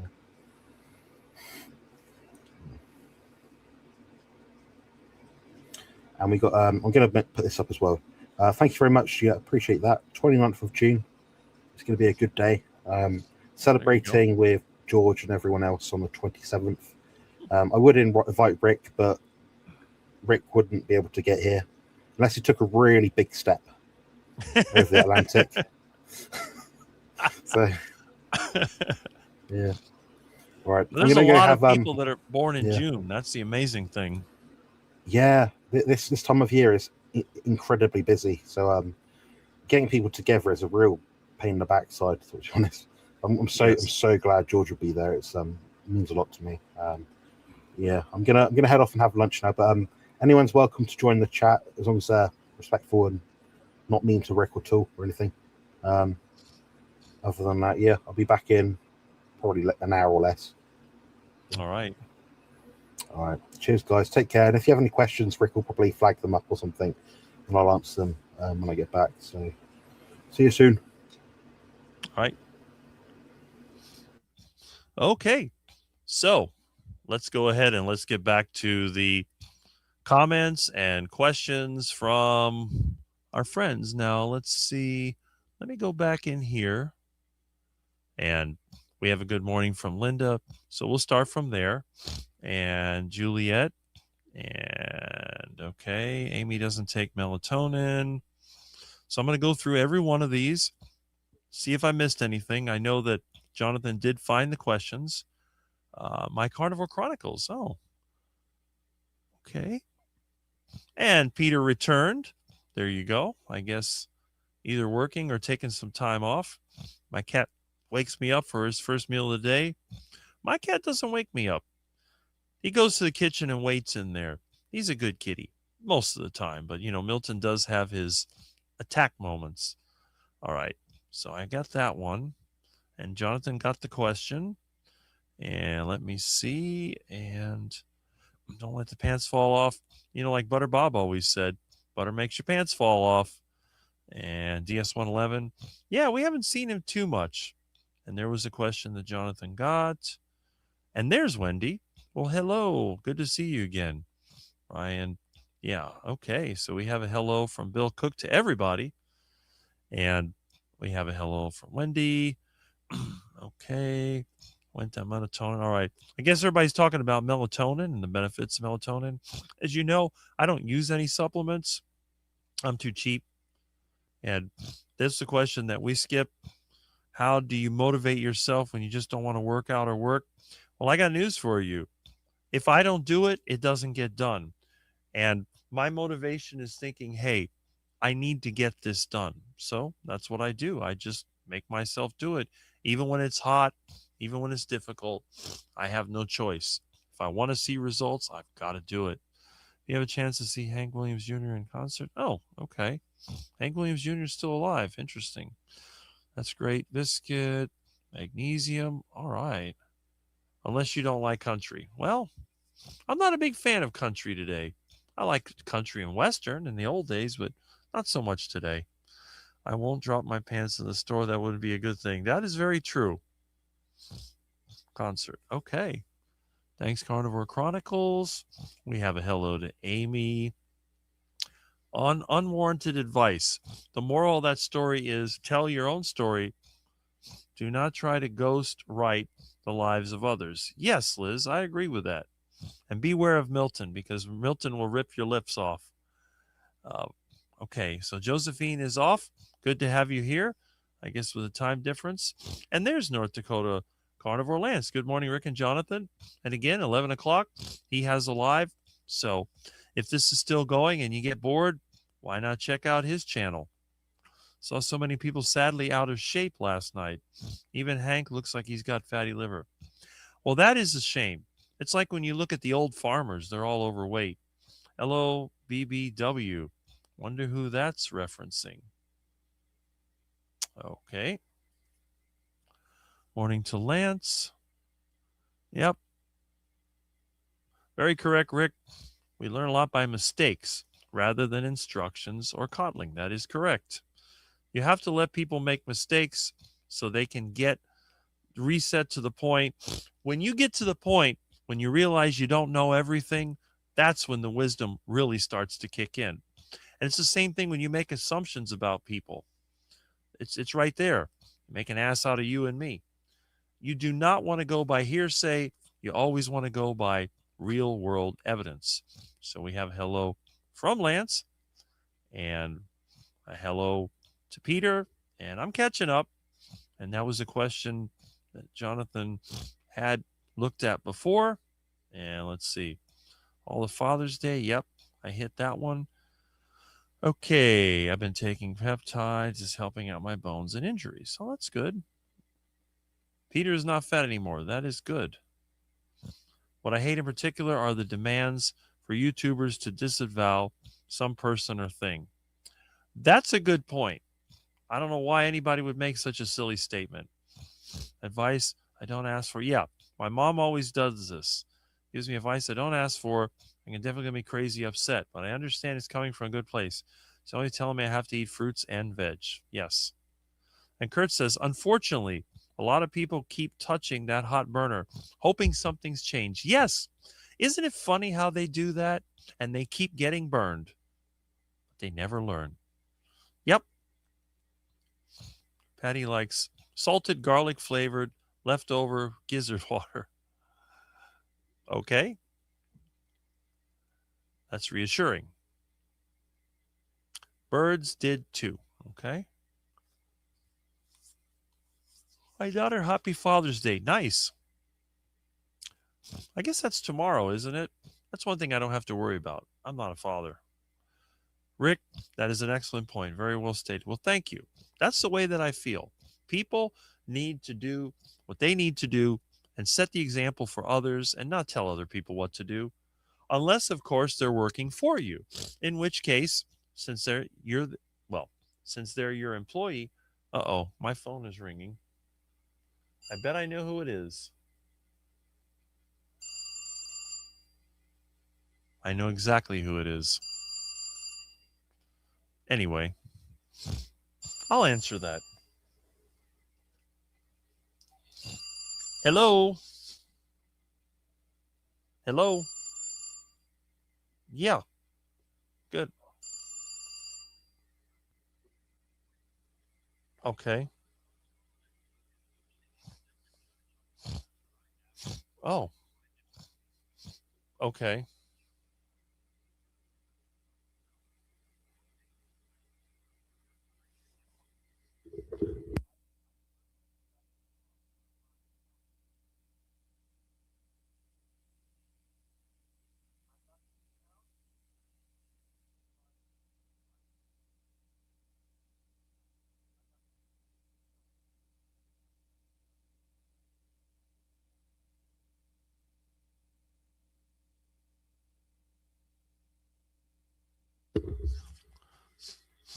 Oh, wow. That heavy? Okay. Mm-hmm.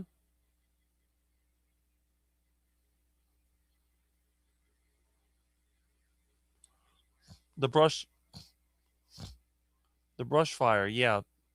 There's several brush fires going. Last night it was super smoky here.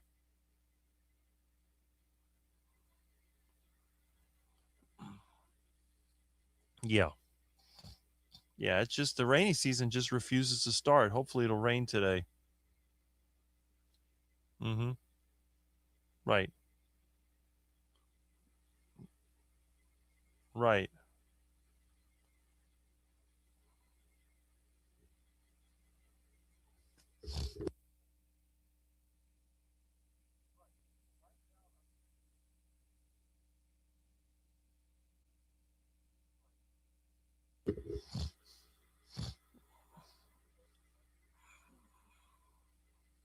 Right.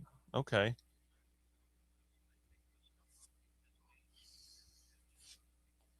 Okay.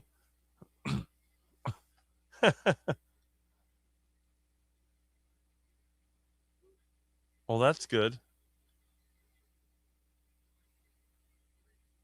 Excellent. Why is that?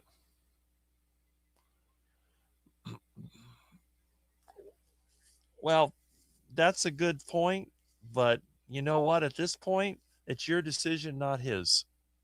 If you think that's the right,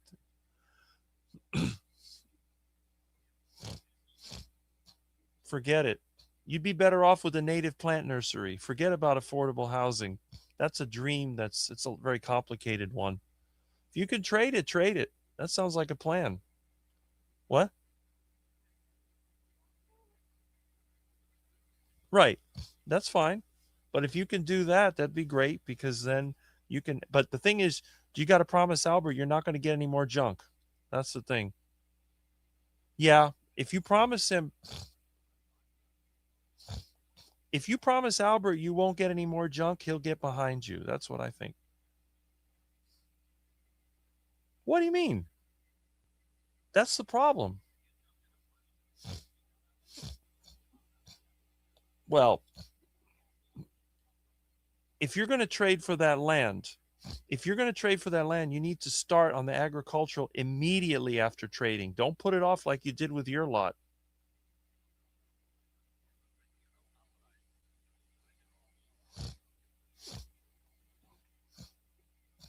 Well, you could start if you trade his land, start with his land, and if they refuse, then you put the process through to combine the two.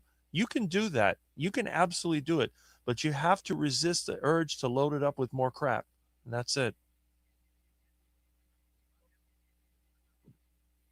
Well, but it happened.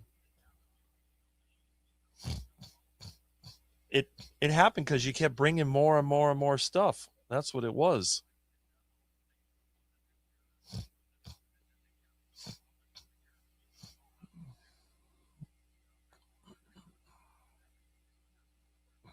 Yeah, but that was the last. Yeah.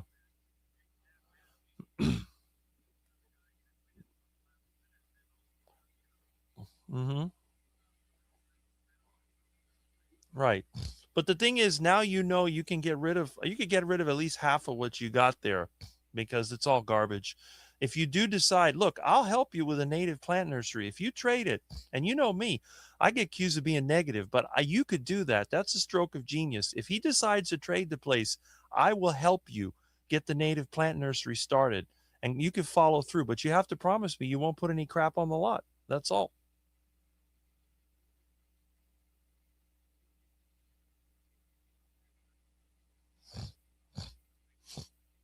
That's correct. But that's why if you trade the lot, you have to pursue that immediately. Don't even worry about it. I mean, you got the other problem to deal with, but before you put anything on that lot, go down to the extension service and get the process going because it'll be a lot easier to clear that off and get it. I'll just have to get the dozer running again. Just clear the whole thing and start setting up the rows and just start putting in container. Yeah, that's what I mean. But right. There used to be a pump. There, remember? Okay, well, there you go. So if you do that, you're on the right track. But that's, again, you got to resist the temptation to load up and then you'll be fine. I'll talk to Albert. I don't think I I think he just thinks you're going to load it up with crap, and I don't think you're going to do that. I think you learn your lesson. All right. Well, that's right. But you don't have that anymore. So if you do it, then that'll be perfect. I think it'll work out. Right. But that would be a great idea. Right. Right. That's fine. After lunch, I would say around 12:30 to 1.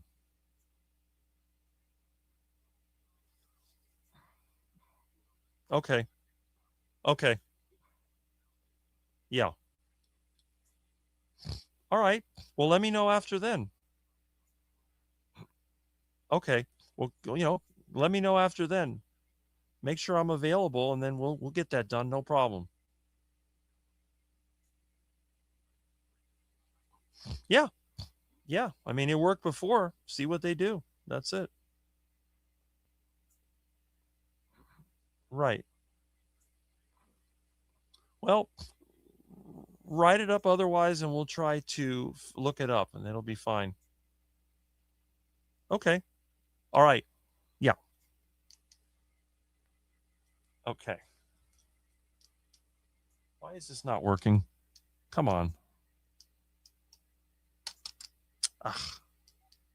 Okay. I'm sorry about that. Sorry, a friend of mine is trying to make a deal. He's trying to get this nursery But my friend is a junk collector. He's worse than me. And I keep telling him, we can do it. But forget the ornamental plants. Let's go for the native plants. You have to leverage the knowledge that you have.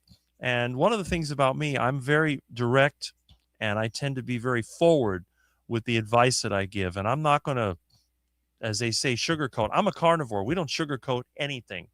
I may coat it with lard. I'm not going to sugarcoat it. 4 iguanas sunning in the mahogany tree, South Florida. Got to get that crossbow out there and have yourself a delicious lunch. Okay, so we hit that question, and July 11th. Okay. Let me scroll. Let me check my comments on my stream and make sure I didn't miss anything. Okay. Yeah, everything seems to be good. So anyway, let me go back over here and let's see. Peter has, she can't give up her crackers. I got her putting either cold butter or cheese on the crackers. Okay. Instead of the seed oil crap. Do you think eating keto? Okay, that was the question we covered.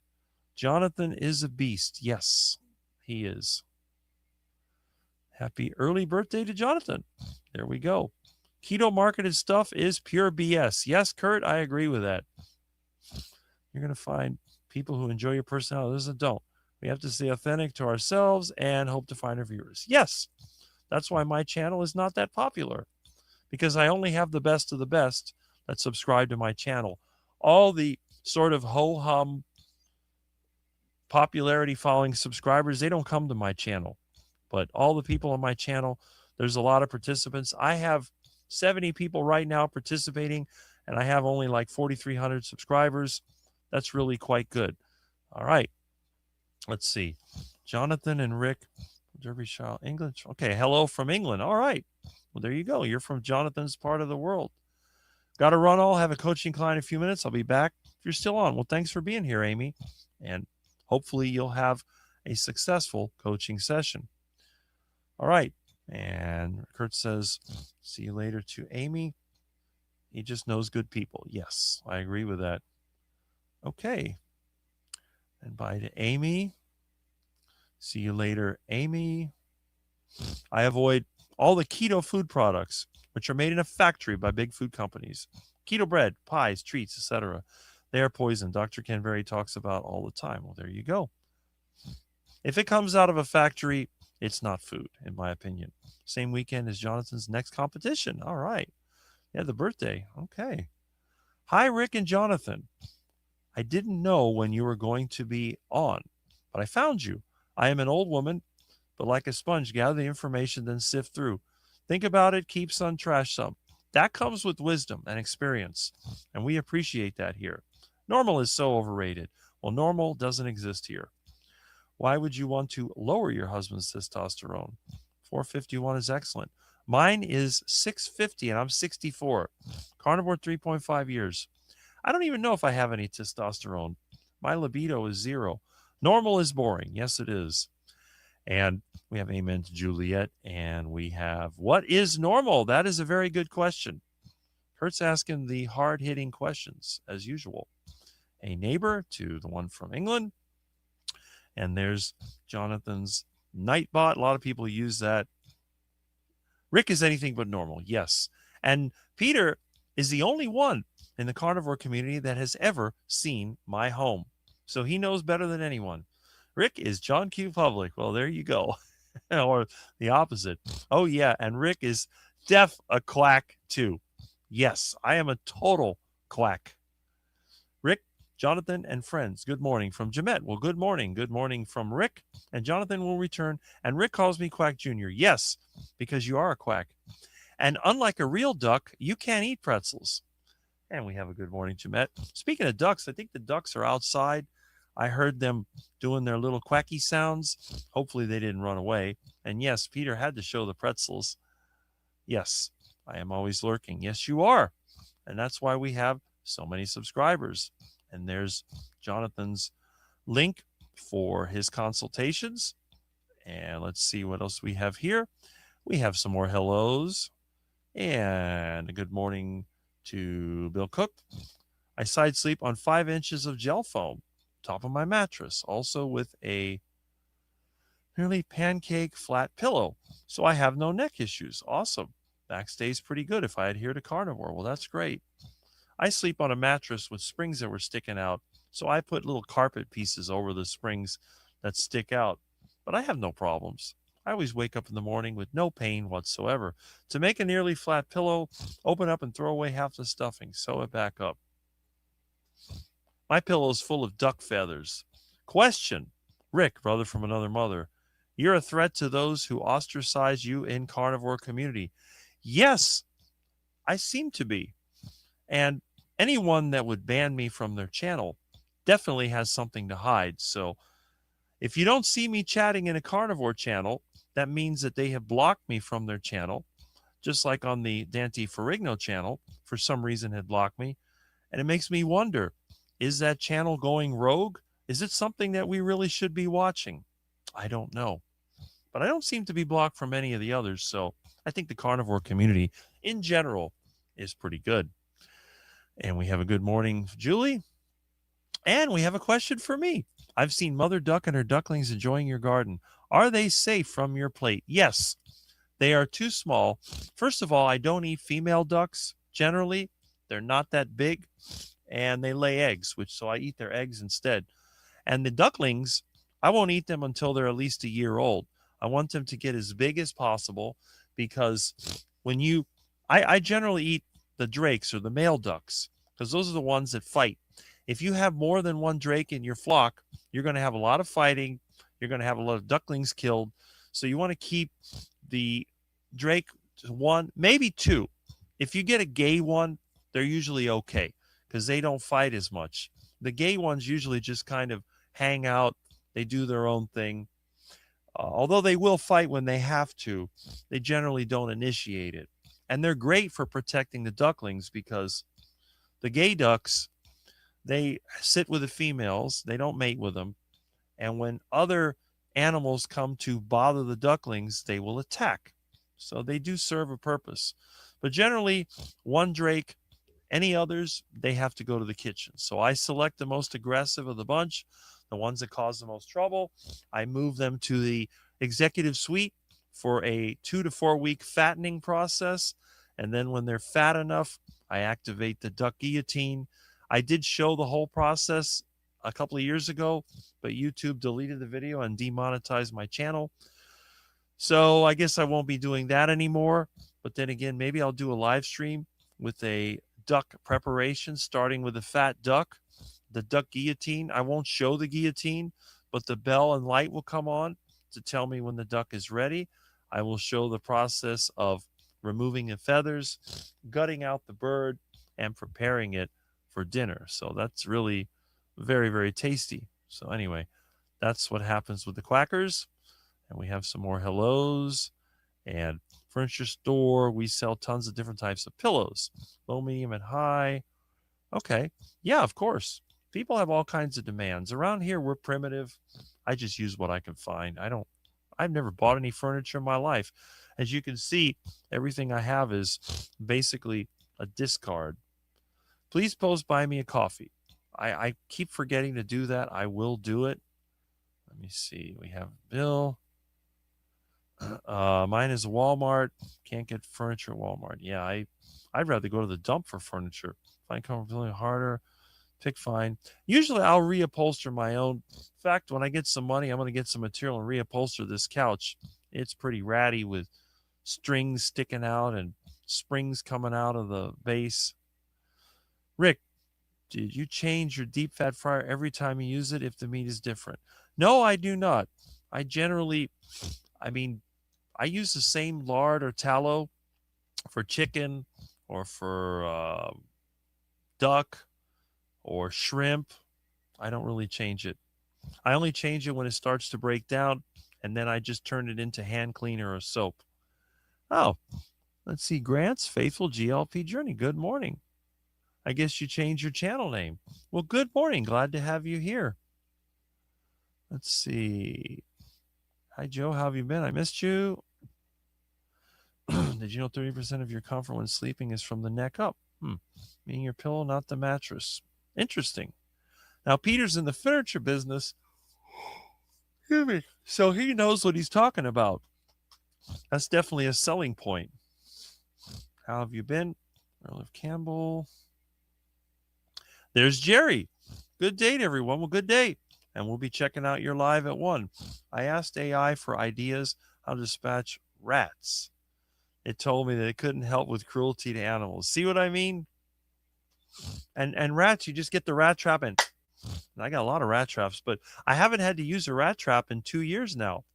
Ever since I got the ultimate furry solar powered rat trap, requires no batteries. You just give it cat food and water, and any rodent that comes through the house is dead meat, literally. Okay. I became aware. I picked up a full box of New China and Jordan Marsh. Oh, back in 1970s. Oh, I'll never forget Jordan Marsh. They used to have one at Dayland Mall. Then they became Mervyn's. Then they became a Macy's furniture store. Good morning to Jerry. I'm doing great. Okay. All kinds of good stuff. Hi, Dawn and Tammy. Get rats that eat other rats. Or you could just use some Asian cuisine. I heard they use rodents in some of that. I gave you the Alka-Seltzer idea. Flop, flop, fizz, fizz. Oh, what a relief it is. Rant trying. Okay. I realize I am lacking a lot of energy that I get from interacting with the community. I agree with that. Oh, why am I getting all yawny? Hi, Brian. It's a dog-eat-dog world we live in. Yes, it is. But as long as it's not a dog-eat-cat, we're good.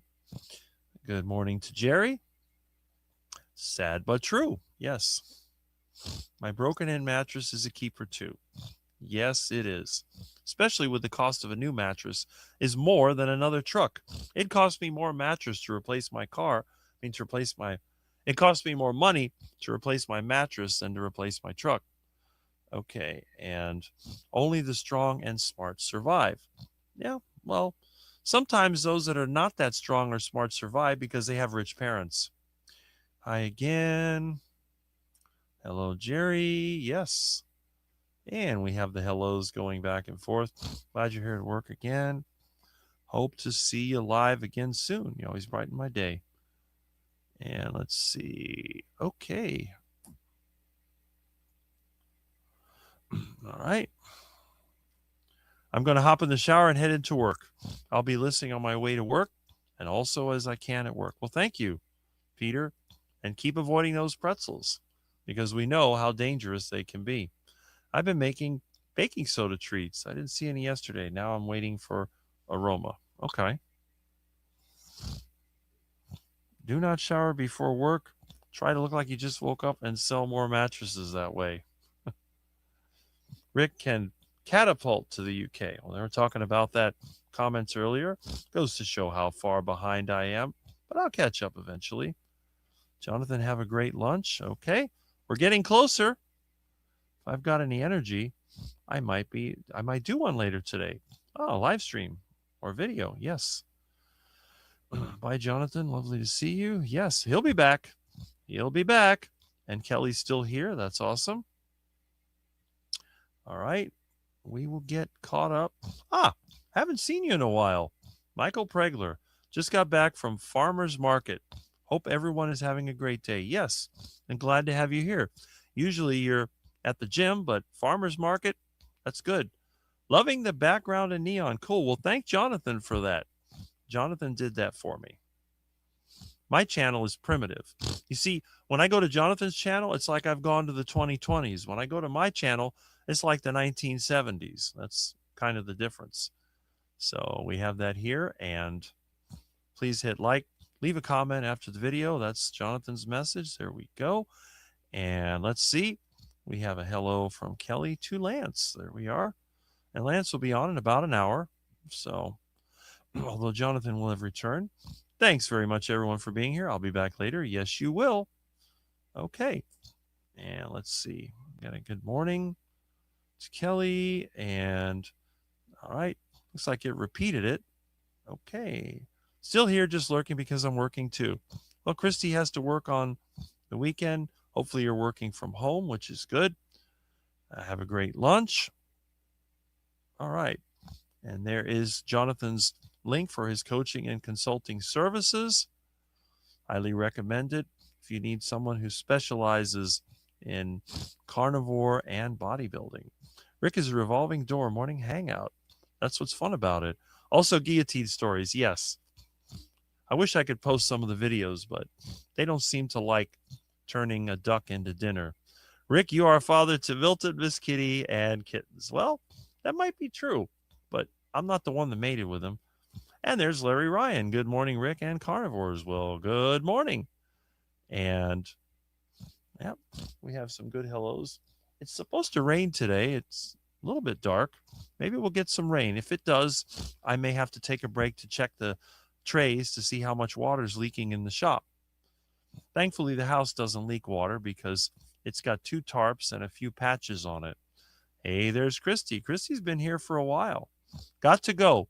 Need to spend time with wife. Well, Kurt, glad you were here, and I look forward to the next time I see you. I showed up at work all disheveled, dirty, unshowered. I'd get a warning, and if I continue, I'd be fired. Yes, that is correct. I'm the same way. What I need to get done, what motivates me, like yesterday, I need to replace my mailbox post and get my mom's mailbox on the new post. I need to replace my mailbox post, but I'm not lazy, but the thought of me going out there with a digging bar and cutting through coral rock is not fun. But never fear.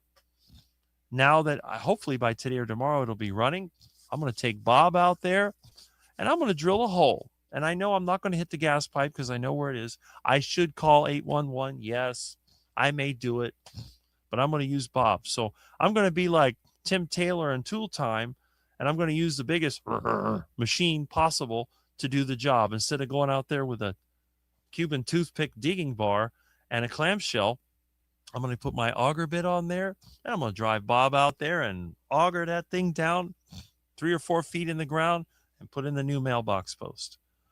So again, it's just big boys playing with their big toys. And everyone's saying goodbye to Kurt.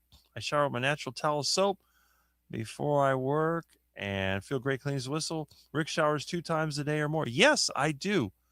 Again, there are people in the carnivore community that say they go for days without taking a bath. You do not want to see what I look like 3 hours into working. I mean, you've seen me probably in some of the videos where I dropped in a couple weeks ago. I dropped in Carnivore Talk just after working, and it wasn't even that big of a job. It was a simple plumbing job.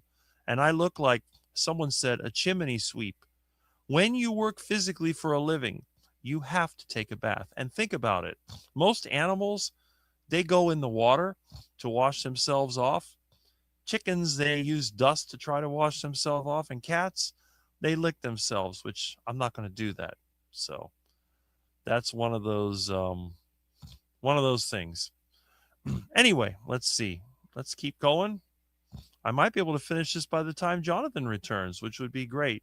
And then when Jonathan returns, when he eventually goes back to take a break, I will probably open up for a panel so everybody that wants to drop in can drop in. I shower a lot, at least twice a day, nothing like clean. Yes, exactly. See, people that are active, people, let's say you work on a farm, or let's say that you do blue collar work, you're going to get dirty. That's just part of living. And especially someone that is in a hot climate like me, you have to keep doing that. You really have to, make sure that you give attention to yourself, because if you never clean yourself, you're going to get nasty looking skin. You might get an infection. You're going to smell bad. You're going to look terrible, and no one's going to be around you. You're going to be like the homeless person that everybody walks around on the bus bench. Is that the way you want to look? I don't think so. I would rather clean myself. I think that's one of the most important things out there. It's like if you have a nice car, wouldn't you want to keep it washed? Or would you let the bird poop sit on it, the tree leaves, the dirt, all the other nastiness, greasy hand stains and all that? Even my crappy van, which is a rust bucket, I keep cleaning it whenever I can. I feel better when I can look out the windshield and I don't see dirt, and I look inside and there's no garbage on the floor. I have to ride with friends that have trucks full of crap. You have food wrappers and cups, and then it's just junk everywhere on the dashboard. I get in my friend's truck. I said, it's like riding in a dumpster. I like dumpsters, but I go to the dumpster to get what I want, and then I leave. I don't say I want to live in a dumpster. No. So even though my house and yard are cluttered, if you ever get in my vehicle, you'll never have to push aside crap. Of course, I don't eat in the vehicle while driving. I will cook while driving, but normally what I'll do when the food is cooked, I'll stop somewhere and I'll enjoy my meal. So let's see. I just had 5 eggs fried in lots of butter with a can of delicious and nutritious Icelandic cod livers. That sounds pretty good. And that's healthy. It's better than taking vitamins. And if you look at Peter's attitude, and again, not only did I get to meet him, but I rode with him all the way from Melbourne all the way down to Miami because he brought home computer and some other goodies that I had. On the way there, I took the train to Boca, then we went from Boca. But again, it was pretty nice. It's always good to meet someone. And we got to eat together at the Brazilian steakhouse with Mitch and friends. Handing at my son's-in-law's lake house. Having a family party this weekend. My triplets are turning 35. Well, there you go. That's the thing. You have kids. They have kids. Pretty soon you got children, grandchildren, great-grandchildren. I'm using that one today, Rick. I am a carnivore. We don't sugarcoat anything. That is correct. We don't do that. We have a good morning from Marla Kelly. I'm catching up sooner or later. I'll get there. Thanks, Jeanette. It's hard to get the whole family together at one time. Yes, what fun. Rick and everyone, have a good day today. And I hope to see everyone on my live tomorrow, 3 p.m. Central, 4 p.m. Eastern. And it will be an open panel, now off to a St. Louis Adventure Wall. I'll try to be here. I may have to work tomorrow, but if I don't, I'll be here. And we have a hello from Patricia Butler. Well, hello. We have a bye to Kelly and Juju and Jerry. I hope you are well. Have a good day to Kelly. All right. I'm surprised Milton. Usually Milton around 10 will pop in for another bite out of me, but he's probably sleeping on the bed. Rick, how do you know if a duck is gay? Well, that's very simple. Gay ducks don't mate with the females. The thing is, the really aggressive ones, they try to mate with the males and they start fights. But generally, the gay ducks are the ones that don't mate. It's rare to have 2 of them, but I have actually had 2 homosexual ducks that hung out with each other all the time. And it was really quite funny because they were like always with each other. They followed each other around. But let me tell you something. When I had those 2 gay ducks, I had more ducks than at any time in my life. And you think, well, how can it be? You have 2 ducks that don't mate with the females. How did you have so many ducks? Well, it's very simple. Normally, when you have one dominant duck, the other ducks get chased away. So every time another duck tries to mate with a female, the dominant one chases him away. But when you have 2 gay ducks, they don't chase the other ducks away. You might have 4 ducks mating. Those 2 ducks are sitting there, and all these other young males are mating with the females. So instead of having one flock with a limited amount of mating partners, you have all these ducks mating all over the place. Next thing you know, they're laying eggs everywhere. You got like 8 or 9 nests in your yard. And when they hatch out, it's like duckling overload. So usually what I'll end up doing is putting up the chicken wire all around the yard so the ducklings can't get out. And then they invade the entire yard. Then I got to hit every restaurant to get enough duck food, like the Chinju buffet, hit the grocery store, and just dump the duck food in here. Well, pretty soon there's so much duck poop all around, my bananas and mangoes and avocados shoot into overdrive. But the problem comes when the ducks get big enough to fly, then they go on the neighbor's house. They poop on their brand new truck, poop on their roof. Now I'm the bad guy. So what ends up happening? Well, I have to build a much larger duck fattening area, and I have to divide it in 4 or 5 sections. Next thing you know, I got 4 or 5 males being fattened up.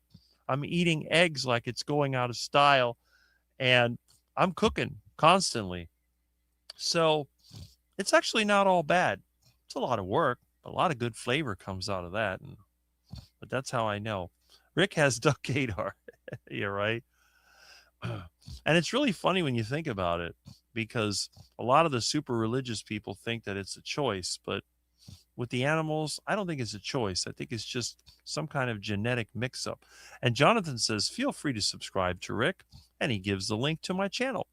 And I appreciate that. Yes. And don't forget also, if you're not subscribed to Jonathan's channel, go ahead and do it before Jonathan has to come and do it for you. Where's Milton? Milton is probably sleeping on the bed, but he always returns. Great pacing, Rick. Well, thank you. Dick? Okay. I'm like Dick Tracy. Well, there we go. All right. Great pacing, Rick. Feel free to open the panel whenever. I will do that. To join the quacks. Okay. So Jonathan has posted the link. And what I'm going to do, I'm going to go ahead. I'm going to try to highlight that on my channel. Let me see. Okay. If I can find it. Let me go ahead and pin that. There we go. I am going to pin message. Bam. So it's on my channel. All right. Now, I have a Black & Decker portable washing machine, my condo kitchen, that only uses cold water. That's okay since I'm a city girl. Okay. I've seen the portable washing machines. In fact, I've picked them up and given them away. Miss Mary's finally taken a break. She has had the zoomies and been playing all morning. You know how animals are. They love that. Milton sometimes goes into crazy mode. What? Yeah, well, are we talking about the ducks here? I'm back. My client reschedules. I decided to make some deviled eggs to go with a brisket. Well, there you go. That sounds like a pretty good combination. Yes. Welcome back to Amy. Yes, it does sound yum. The senior center here has day-old baked goods from Publix or the seniors to take. Limit of 1. Imagine if I could bring Rick a loaf of French bread. Well, guess where that French bread would go? It'd go right outside to Mr. Quack's. That's a shame they give them that stuff. I will do it for you otherwise. Well, it looks like I actually caught up. I caught up with the comments. I can't believe it. And if you look, let's see. Look. I see that Jonathan has posted the StreamYard link, which, if I click this, will it break the internet? No. Okay, so you have the link if you decide to join in the panel. I have a lot of people complain to me, well, Rick, you need to get on StreamYard so you can post a link for the panel. Well, this is your chance. And the last time that Jonathan and I did one of these live streams, we had Lubas, which is the name of his channel. He joined in. I had never heard of him before. I haven't seen him much, but he's sort of the hardcore carnivore guys out there. Maybe there's some other people out there that haven't been on other channels. I know that everybody wants to get on the popular channels. Pretty much everybody's been interviewed by Dave Mack, who, by the way, started with this guy. I was his first interview, and I say it all the time because I put myself out there for anyone that wanted to interview me. And of course, the first person to interview me live was Jonathan. And if you look through my history, you'll see that. And it's going to be 4 years. You realize in August of this year, it's going to be 4 years since I was first interviewed about my carnivore diet. And I think that's pretty amazing.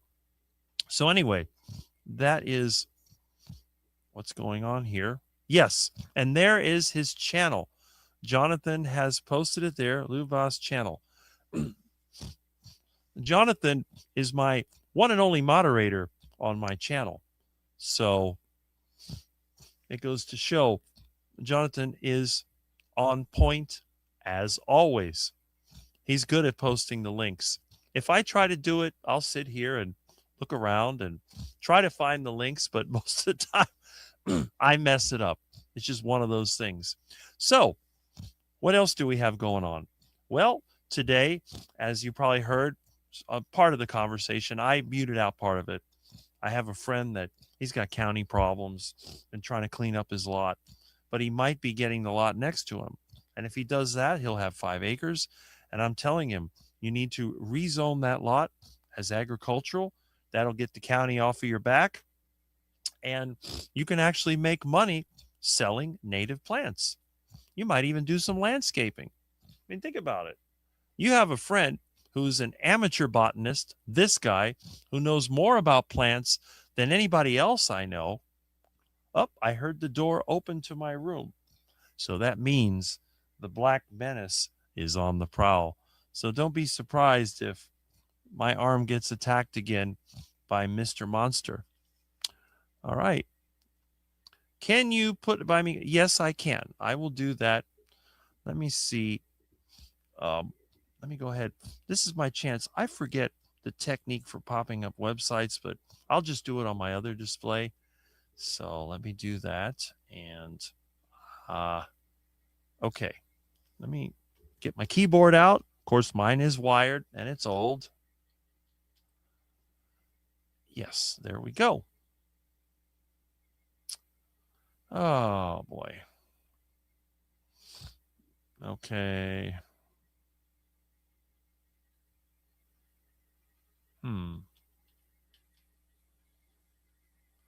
Okay. There. All right. And we will put this right here. And here comes Milton. Hello, Milton. Are you going to attack me? Look at that face. You want to attack me, don't you? You're going to stop doing that. You think you're sneaky. I see your black fur ball right there. Okay. Everyone, you want to say hi to everybody? Let me post this, and I'm going to let you say hi to everybody. Come on, Milton. Come on. Milton. Sweet. Look at that absolutely beautiful little Black Menace. Hi, sweetheart. Say hello.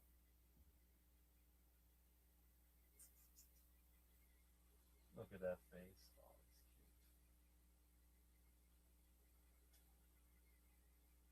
Oh, I love my baby Milton. There you go. Well, you're a nice kitty. You want to look out the window? I think Milton wants to look out the window.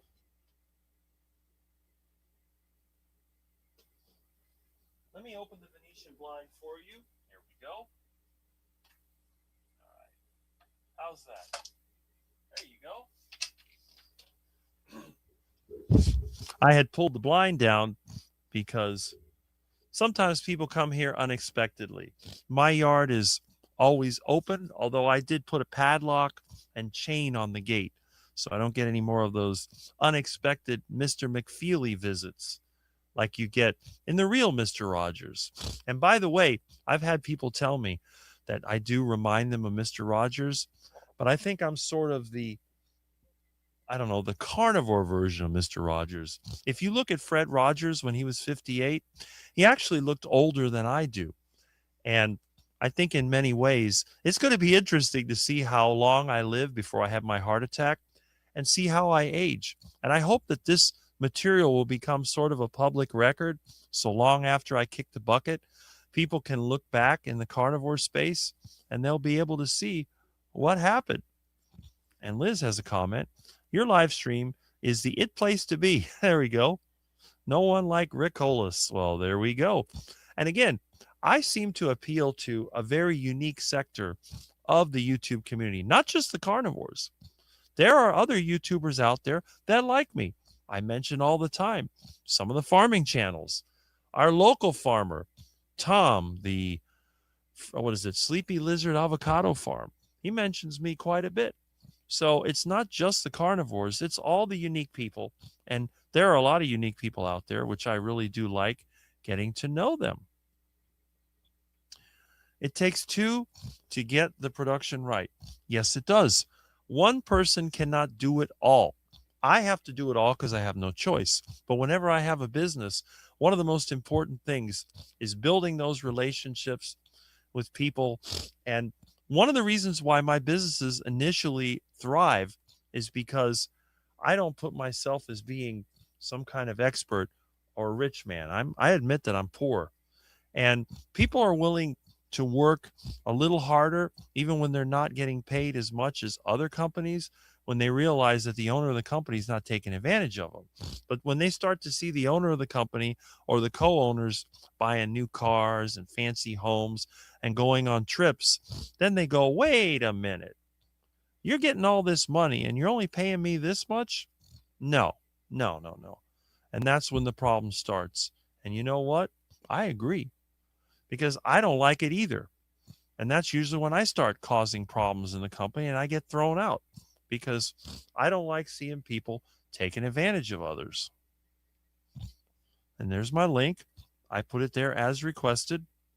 And Jonathan has also posted it. To buy Rick a coffee, he deserves a cuppa. There you go. See? Now, I don't even drink coffee, but I can use the cashola. And instead of buying coffee, I'll buy cat food. So from coffee to meat for the kitty cats. And everybody loves kitty cats. I have to cut my acre with a push mower in the southern heat, waiting on my starter from Amazon. I have to replace it, my riding lawnmower. You would be proud of me. I'm doing man things. Well, there you go. See, when I have my new place, I'm not going to have any real grass. I always like to have a little bit of grass around the house, and that's it. My yard's going to be a forest. If I build on my 5-acre lot, I planted a bunch of pine trees and palmettos almost 30 years ago when I bought the land, and it's still there. It's overgrown. See, there's the way I figure it. While I'm waiting, why would I want to have a bunch of grass to cut? I just throw all the native vegetation there, let it do its thing. When I build my home, I can remove what I don't want, and I can encourage what I do want. And as long as you own equipment, it's not a big deal. You don't have to worry about it overgrowing. In fact, if some of those pine trees have gotten big enough, I may end up using them for paneling. The ones that I don't want, they're going to be on the wall. Instead of this cheap plywood paneling, it's going to be real beaded board pine paneling, which is ironic because I don't build with wood. I only build with steel and concrete. But I do like having the wood accents to give it that 50s look. And that's the thing. I don't like the black, white, and gray. You won't find drywall in my house ever. Drywall is not something that I like. Can't stand it. I will use concrete. I'll use tile. I'll use lime plaster or even gypsum plaster over some type of expanded mesh. If I was restoring a house that had wood, I would probably use a wood lath. But when I build something, we don't use wood. There's no wood. Any structure that I build is always concrete and steel. Existing building, I try to fix it, but if I had my way, I start brand new. So when I get older, I don't want to have to deal with maintaining a termite infested box. I learned to slow cook pork pot roast from watching Rick. A big savings on beef. See? And it's not bad. You can still feel good eating pork. I got some pork I'm going to cook up for lunch. No problem with that. All right. And we have Jonathan's consultation link, which comes up. I guess a Nightbot puts it there so you won't forget it. And always be thankful of gifts. Yes. And I believe I caught up with the comments again. I don't see anybody rushing in to join in, but you can simply look at my channel. How many people do we have? We have 55 watching right now. So it went down. We have 54. It's starting to go down. And I said to join in the quacks. Okay. And it's still there. So we are good. Let's see here. All right. We got some more comments. Liz says, the grass pisses me off too. I would love to have a forest. Yes. And what you could do if you had the money for it, you could get yourself a skid steer loader and get yourself a mulching mower for it. You put it on the front of the machine, and then you have your forest. And while your forest is growing, you can still mow down the weeds and bushes you don't want. Once the trees get big enough to shade everything, it becomes like my yard. Weeds are no longer an issue. And the thing about a forest, if you clean out the inside of it, you can still use the yard. If it's all overgrown, you can't get through it. And of course, overgrown can be strategic, especially around the perimeter. When somebody wants to break in, it makes noise, and you can have your cameras and infrared sensors ready. And when someone is trying to break in, you can have your Muscovy duck egg launcher ready and hit them with the nastiest rotten eggs you could ever imagine. And if that doesn't discourage them, you can move up to some type of lead alloy. And we have Barbara here, Grandma's Crochet Corner. Good morning, everyone. Good morning. And we were talking about you. Jonathan is one of your fans, so you're in good company. We would all, let's see, we all would do something, but money says otherwise. I'm grateful. I'm free. Yeah, that is true. There's a lot of things we can't do because we don't have the money. And we have a morning too, Barbara. And again, I wish that your lives were earlier so I could join in. But by the time you're online, I'm winding down my day. I get up between 6 and 6:30 every day. Uploading the testing now. Very good results. Yay me. Well, that's great. See, anyone can make progress. And the more progress you make, the more encouraged you get. Great to hear. Yeah, see, everybody likes that. You're all great. Love you all. Well, thank you very much. And thank you for being here. So again, does anybody want to join in over here next to the Quacker? Or is everybody going to be shy today? That's fine. But again, you have your choice. On a normal Rick live stream, you have the phone where we don't have to see you. But on this one, you can join in at any time and speak your mind. But be nice, because if you start trashing people, I also have this little remove function where I can just click that and you disappear. We have trolls that like to come in and like to show dirty pics. So we'll have to boot you if you do that. I'm going to click, quick on the click over here. We're down to 52 right now. But anyway, let's see. Now, let me talk a little bit about some of the things that have happened during the week. And I mentioned this a little bit earlier before Jonathan had come in. I was talking about some of the controversy that has been taking place in the carnivore space.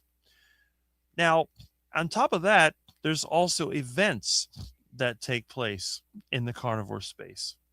We have meetups. Last week, we had the great UK meetup, which took place. There's other meetups that are coming up. Now, isn't there going to be another showing of the Healing Humanity movie sometime this month? I thought it would be on one of the weekends. Let me look over here. I'm just curious. Wait a minute.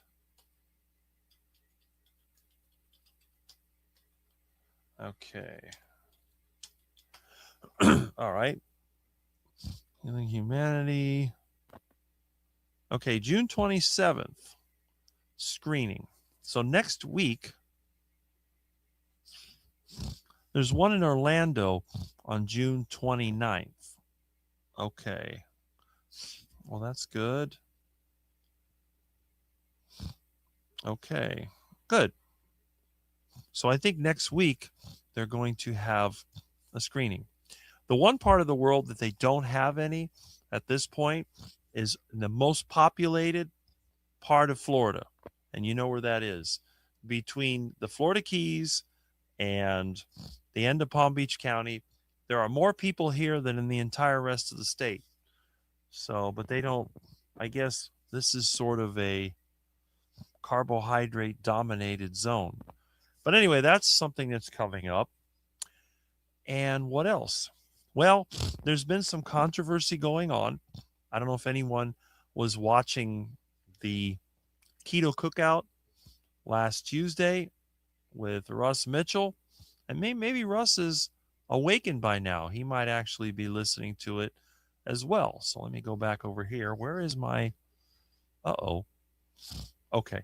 Let me go back over here. My StreamYard link. Okay, there we go. All right. Let's see. I missed Jonathan. I have to watch repo. Well, Jonathan will return. Jonathan is eating lunch. He will be back. And again, anyone that wants to join in is free to do so. I haven't seen anybody pop in yet. I'm sure if it would be Mitch's live stream, they'd be knocking down the door. But over here in Rick's live stream, it varies. Now, I was going through my stuff, and I found an old book. Now, does anybody know what this book is about?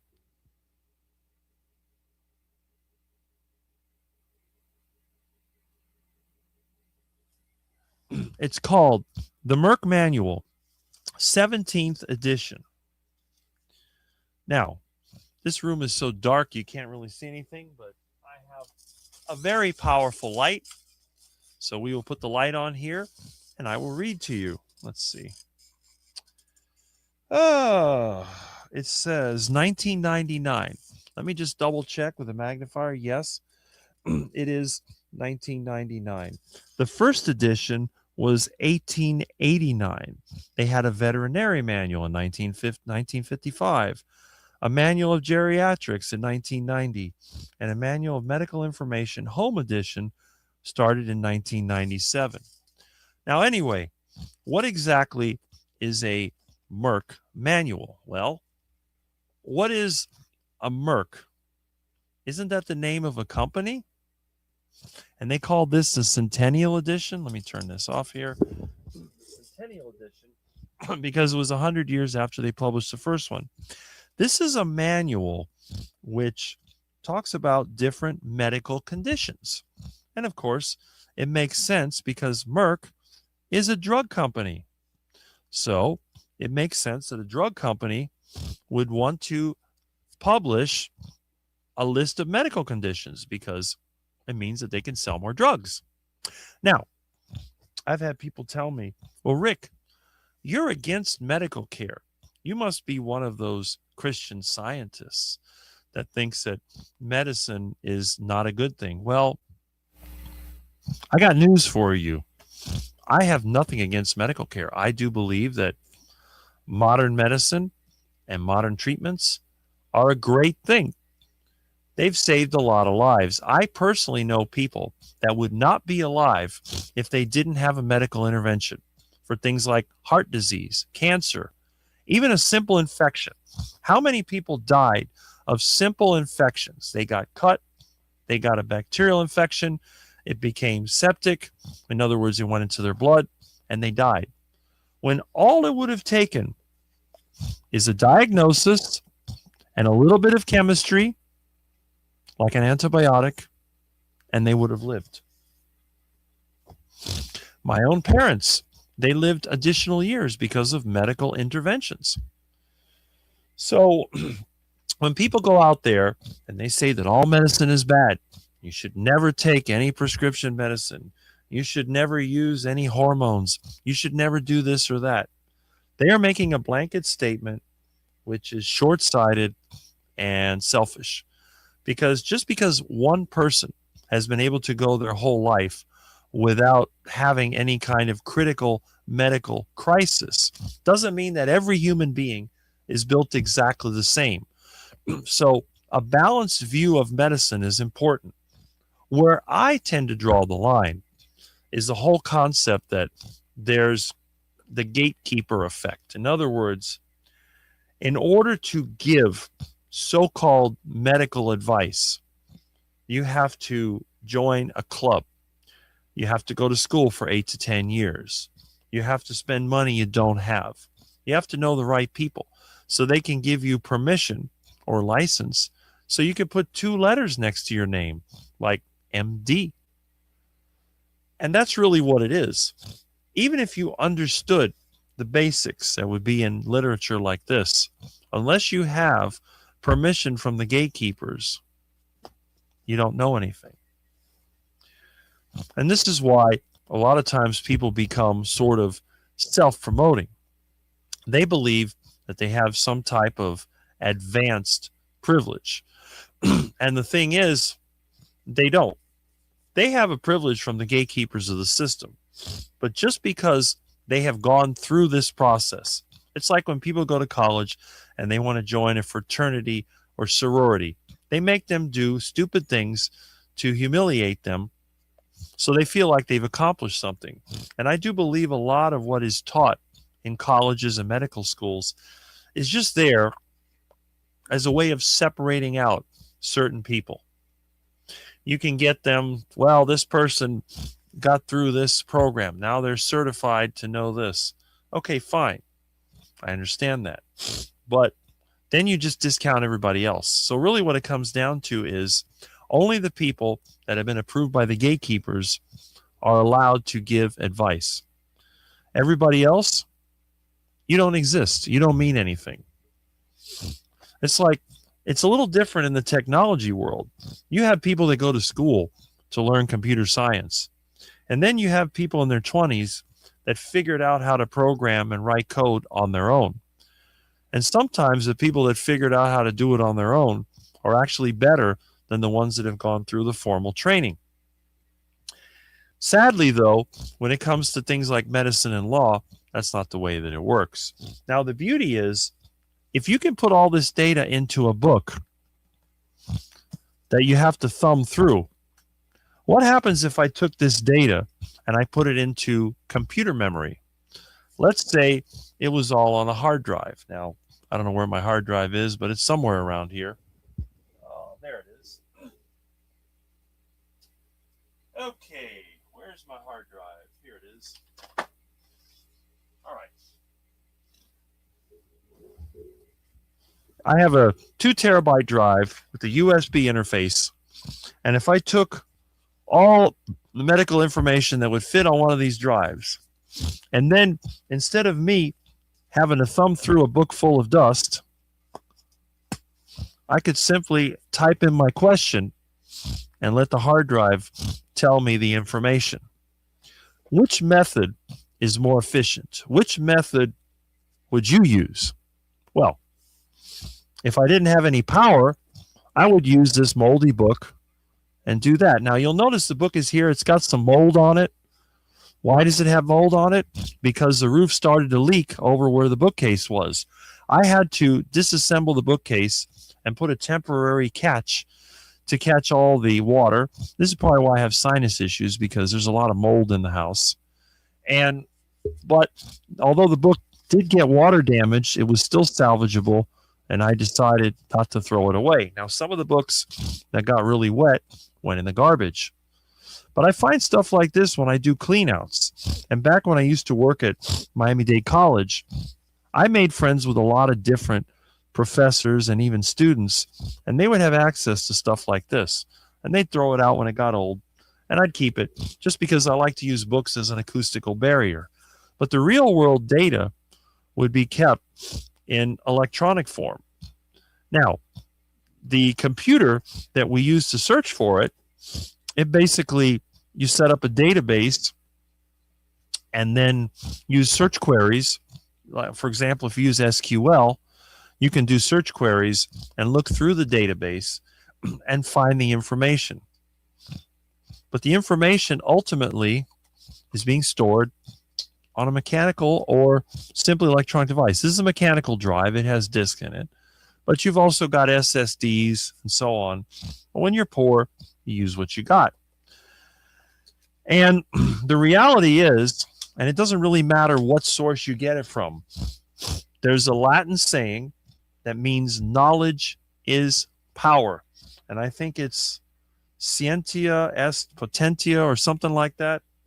That used to be the slogan of our Miami-Dade College. I think they changed that. But sometimes they put the est at the end of it. Just all that Latin. They love all that Latin nonsense because they use it as sort of an authority. But the reality is, one way or the other, you're going to get the information either from practical experience. It's gone into your head. That's like me. Every time somebody has a bobcat problem, if they have an older bobcat, 20 years old or more, They'll call me up. I can even figure out a lot of the new ones, but they call me up. You can go to AI and type in the problems and it gives you a list. But then when you call Rick, okay, Rick can ask you questions targeted. What noise does it make? Do you see oil leaking out? Does it smell like it's burning? Is the noise a thumping sound? Is it a grinding sound? Is it a high-pitched whine? And they go through all of that. So I come up with a diagnosis. Well, your main hydraulic pump is worn out and it needs to be rebuilt or replaced. Oh, you have a leak, but it runs good otherwise. It's a shaft seal. It's an inexpensive repair. And every time that I've given a diagnosis, it's been correct. When AI does it, maybe 50, 60%. So there is a difference. But again, the data can only tell you so much. The experience that comes with gathering the data and with using that data is important.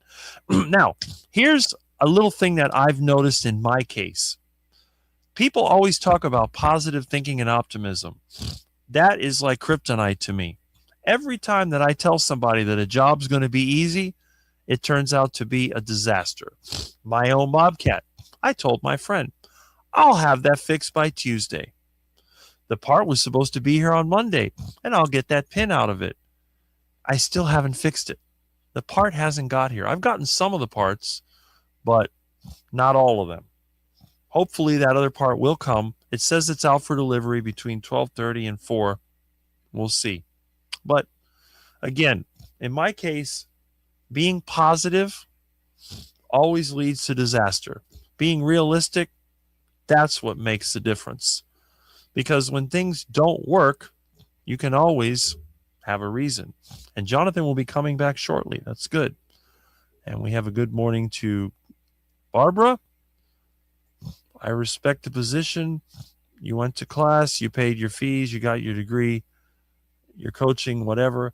I don't have it, but I understand. That is correct. Put in the work, yes. But they don't recognize the work that we put in the real world. They only recognize the work that's put in their world. Our world doesn't matter because they are different than we are, at least in their mind. The reality is we're all the same. Problem with using data only in medicine is that it removes the art portion, the subjective evaluation of the patient, their symptoms, their history. That comes from. Yes, that's why a lot of times when you see a medical building, they call it a medical arts building.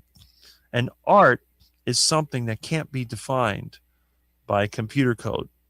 Art is something that is human exclusively. But yes, that's a good point, Ellen. I agree with that. You're better than a service writer at the dealership. Well, there you go. Right? Yes, Rick. That is the one reason the current healthcare system is failing. It is all algorithm and AI driven now. Yes.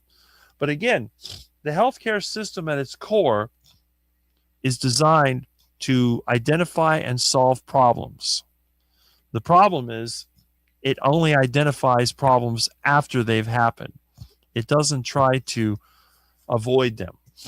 And that's what the big deal is. This is why so many of the longevity scammers have come up.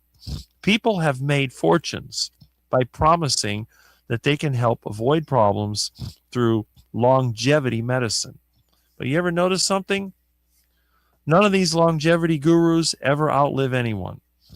The lady that smoked a pack of cigarettes a day and eat bacon and eggs every morning lived longer than the guy who promoted a healthy lifestyle of low fat and running and died before he was 70. So they're missing the mark. Yep. Jerry says, good morning to Ellen. Hi, all. Hi, Scooby. Yes, Jason, 916 is here. Excellent. Good to see you here. Yes, that is another also true. And we have a Barb, good morning from Jemet. Now, does that mean that everything that the system tells us is incorrect? So in other words, if it comes from the mainstream, is it default to be a lie? Is everything you see on the news a lie? Is everything that your doctor tells you a lie?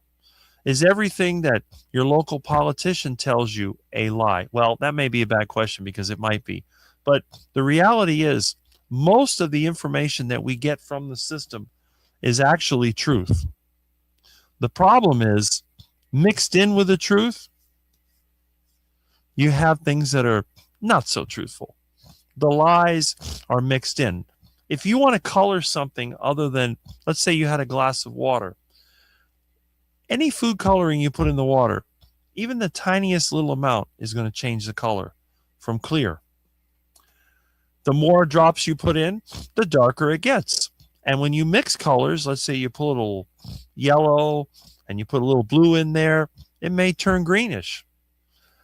So it's not a matter of all they're doing is lying to you.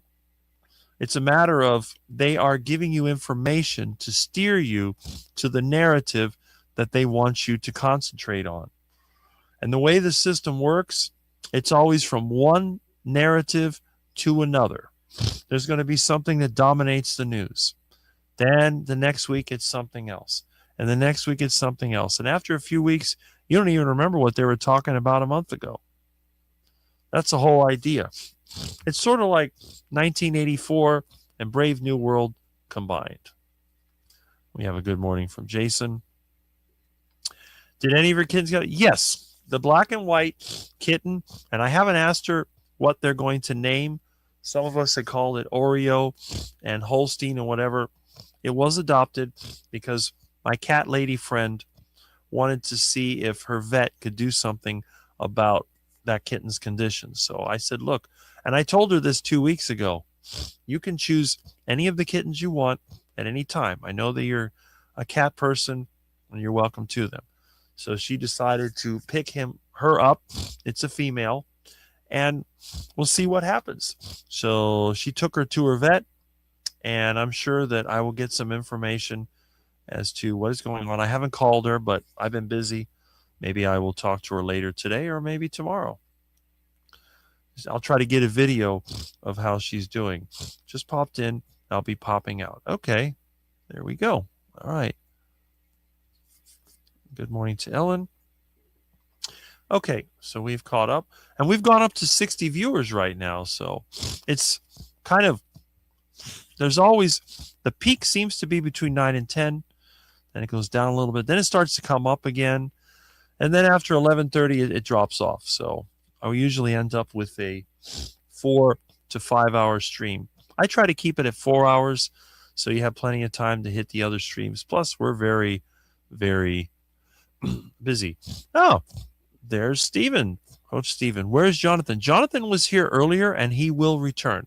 He's having his lunch, but he will be back. But it's good to see you here. I've never seen you in one of my lives before. We did an interview several years ago. So if you go to his channel, you can see that he did an interview back with me in some of the earlier days of Carnivore. And I see Jonathan has Here he is. returned. So if you go to his channel, you can see. There we go. Where's Stephen? Yeah. Yeah. Good lunch. Very good lunch. What did you have? Slow cooked chicken, drumstick fillets, and slow cooked lean beef mince. Bone broth. Nice. A duck egg. That sounds good. Yeah, not bad.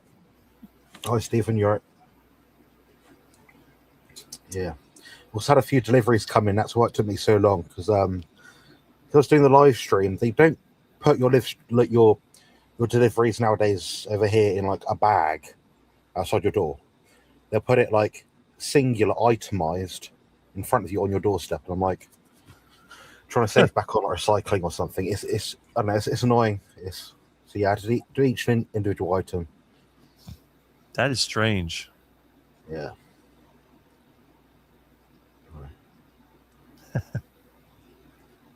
There we go. Now the comments are picking up again. See, Jonathan gets everybody interested. We got up to, what was it, 70 or 80 at one point today. Yeah, I had over 80 last week. So yeah, it does pretty good. When you started at like maybe 8 to 10.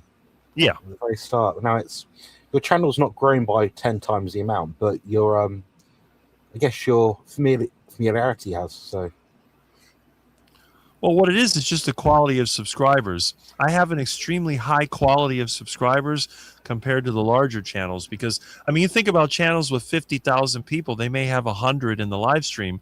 I have 4,300 and I have 80 something. That's a really good participation rate. yeah, can't blame that at all. There's like 4 people in one, I think.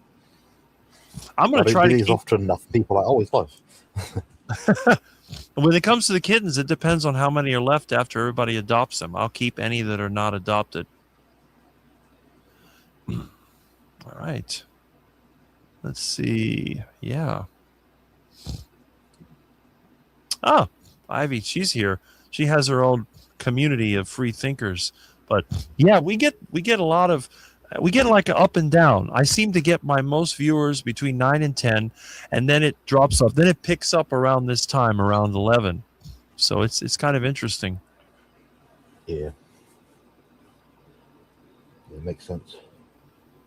I put some more pillows down. Effectively lying down now.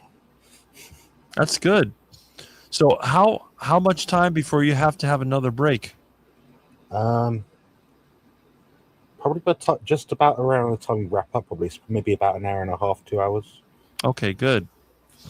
Because I know a lot of times you don't have a lot of available hours in the day because you have to keep trying to Yeah, it's frustrating because I'm like maybe 80% okay now, lying down maybe up 90% okay. I'm constantly flipping over side to side. And because you're lying down, you get tired quicker because your brain thinks you're trying to sleep. So you just get shattered throughout the day. So when you're up, you're like, when I'm walking around now, it's like I'm not connected to my body at all. It's quite a process in the morning. Yeah. Right. Let's see. I prefer the channels don't have same. Yeah. I avoid the big channels myself. That's why you don't see me in the Dr. Barry channel. There's no point of being there. News out there. Yep, that's true. I think a lot of times people go where everybody else is, and I don't see the point of that. Yeah, I mean, you have to give everyone a bit of a break or a chance, sort of thing, because otherwise we'd all be watching Dr. Barry every single day. You know, there's no personality to it. You know. Yeah, and I don't know why everybody would go there because there's so many other people in the carnivore community. I guess they just don't know that we exist. I think a lot of times YouTube promotes the bigger channels. The first ones they see are going to be Dr. Barry or maybe Dr. Chafee or Dr. Baker, and then they don't look at the other smaller channels. But you're not going to be able to get the personal interaction with those big channels. It's physically impossible. Yeah, I completely agree. What do I think towards cold plunges or heat? I prefer heat for most people. I think it's more accessible. I mean, have a really hot shower for a long period of time versus sitting in a cold bath. It's a bit nicer in my opinion. It's easier to adhere to. It takes a little bit longer to get the same sort of hormetic stress benefit, I guess you could say, in that I would estimate to get the same sort of health benefit overall, like point A to point B over a period of time, like 45 minutes in a hot sauna, and probably matches about 10 minutes in a cold plunge at around about 5 degrees Celsius. So, I mean, it's easy to fit in your day. If you think, oh, I'm going to have a really hot shower, I don't know, 4 times a week for 10 minutes versus I'm going to sit in a bucket of ice for 3 minutes 3 times a week. It's an obvious decision, really. I understand the biology of how either of them works, yes, but it's not much use to anyone because, well, who cares? It doesn't really. I can tell you if you're curious, but yeah, if you've got any more questions on that, I do prefer heat personally. If you can do both, it's even better. I know my shower is pretty hot. Once I get the fire started on the water heater, it's about half an hour before it's ready, and it gets pretty hot. Yeah, it's currently 3:49 p.m. here. So my dog's George is getting a bit edgy. He knows around about this time I usually give him a walk, so I'll give him a walk later, I think, before I have my dinner. Mm-hmm. Let's see. Okay. Half a dozen ostrich eggs for a day. They're enormous. They're like footballs. Okay, my personal. Let's see. Modification, licensed electrician, corporate carnies. Yeah, some of them are that way. Thank you for your answer. All right. Let's see. Okay, so you answered that one. Okay, that's why the hype helps the smaller channels. Okay. Good point. Yeah. So, yeah, I don't understand why people gravitate towards those large channels. I dropped in a Dr. Barry thing, but it's always, will Carnivore help this? Will Carnivore help this? And it only goes to the paid comments. And I got bored after 5 minutes and I never went back. Yeah, we all like who we like, I guess. It's I don't watch really Dr. Chafee anymore. Not because I don't like him or think his information is rubbish, but do I really want to sit for a stream of people just asking, can I take this if I don't have a gallbladder? Can I try this? Is it better to eat 1 meal or 2 meals? It's all the same stuff, and obviously you get new people come to this sort of way of eating all the time. But my channel isn't really for noobs in terms of like that sort of thing. My channel's more, how do I refine things a bit? Because there's plenty of people out there that could do a better job than me at explaining how to start a carnivore diet. The bits beyond that is where my sort of channel or similar channels come in. Even Coach Stephen, he's a really good source of information, so check his channel out. If you haven't yet, I don't know why you haven't. He's, in terms of knowledge, his depth of knowledge is so much better than it was 3-4 years ago. And even now, I'd say it's ranked up there probably. I'm not going to put a number because it usually means the lower number of the tier system, but he's definitely up there in the top carnivore channels out there for information and education. Mm-hmm. Well, that's it. And we're a lot more accessible than the large channels, because if you want to contact these big-time creators, you're not going to be able to get them directly. It's going to be one of their assistants, and they want money from you up front. There's nothing wrong with charging money for services when services are provided one-on-one, because you're taking your valuable time and you're using it to help somebody else, and you're entitled to compensation. But when you have a large group and people are just going in, I don't think it's really right to be charging them money to get their attention. It's like anything else. You always give somebody, like if you go to any professional, they're always going to give you a free estimate. This is what needs to be done. This one needs to do. This one's going to cost you. And that's kind of the way that it's done. But a lot of these channels, I think they're taking advantage of people. They're providing them hope that may be false hope, and then getting rich off of it. And that's what bothers me. Yeah, I can understand that. I guess you just got to be up front with your channel and say, you might not get your question answered. Say you're a person that is a very busy person, has a YouTube channel, 1 or 2 videos a week, and you do 1 30-minute live stream a week. I think it's okay to prioritize super chats and things if you're doing it.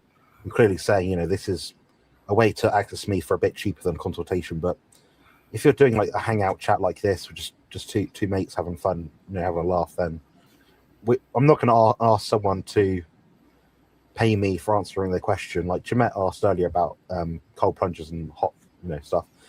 I didn't give her a thorough answer that's individual and unique to her. I just gave my general thoughts. Mm-hmm. So that's a free, I can't charge someone for that because there's no customization, no personal touch. So that's right. And it's like all the coaches and all the other things. I'm fine with that, because when you pay somebody, when somebody asks me a question, a lot of times I'll give them the answer for free, but then they realize it's a problem they can't handle. So they're going to hire me anyway. What do I need to do? My fuse box is making a buzzing sound and my stove doesn't work. I said, well, it might be a breaker, or it might be the whole panel's corroded out. You've got to go out over there, use your petrol money, your travel time, your expertise that's taking this long to get. Yeah, absolutely capitalism. It's reasonable. Yeah. So I give them the advice and I say, look, if it takes me more than 15 minutes on the phone, I have to charge you for it. And if I have to go out there, I have to charge you for it. Like you said, my gas, my time, my tools is going to cost you. But I will tell them what needs to be done.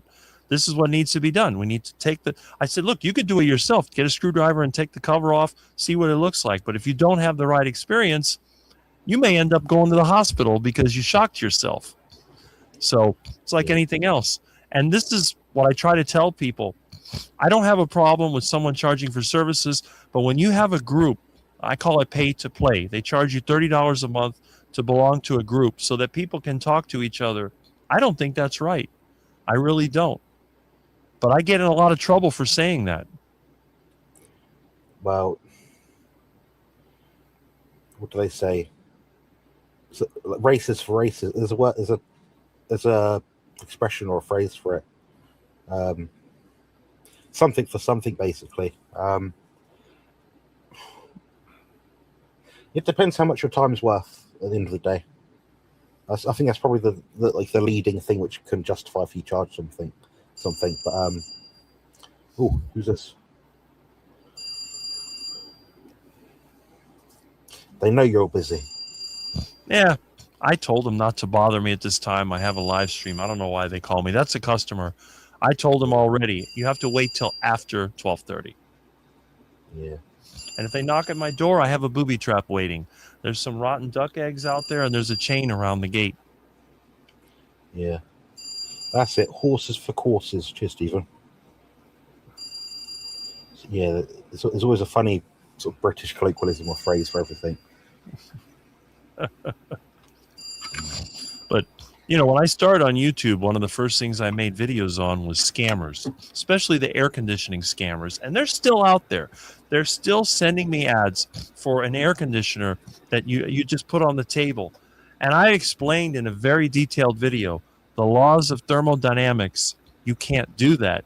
In order to make air cooler, the entropy has to go somewhere else. And they keep doing this, and people keep buying it, and then they complain they were taken advantage of. I said, look, if you don't educate yourself, knowledge is power, and you're going to listen to some charismatic person that's going to lie to you, and you won't be able to see it. You have to take responsibility for basic knowledge. You can't delegate that to everybody else. Yeah, like my freezer and my fridge in my room, if you touch the back of it, they're both warm. It's an in and out process. It takes energy to make energy. Yeah. Yeah. And the thing is that what they don't understand is that there's no such thing as just cooling. When you have heat, the molecules are moving. They have to go somewhere. If you move it into an area that's cooler, that means you have less molecules moving. It's like outer space. Outer space is about as cold as you can get because there's no molecules to move. This is the reason why a data center in space is almost impossible, because you can't conduct heat through when there's no molecules to take it away. In other words, all the heat is building up in your processor. It's going to stay there. It has to radiate out, and you don't have any air. There's no water to evaporate.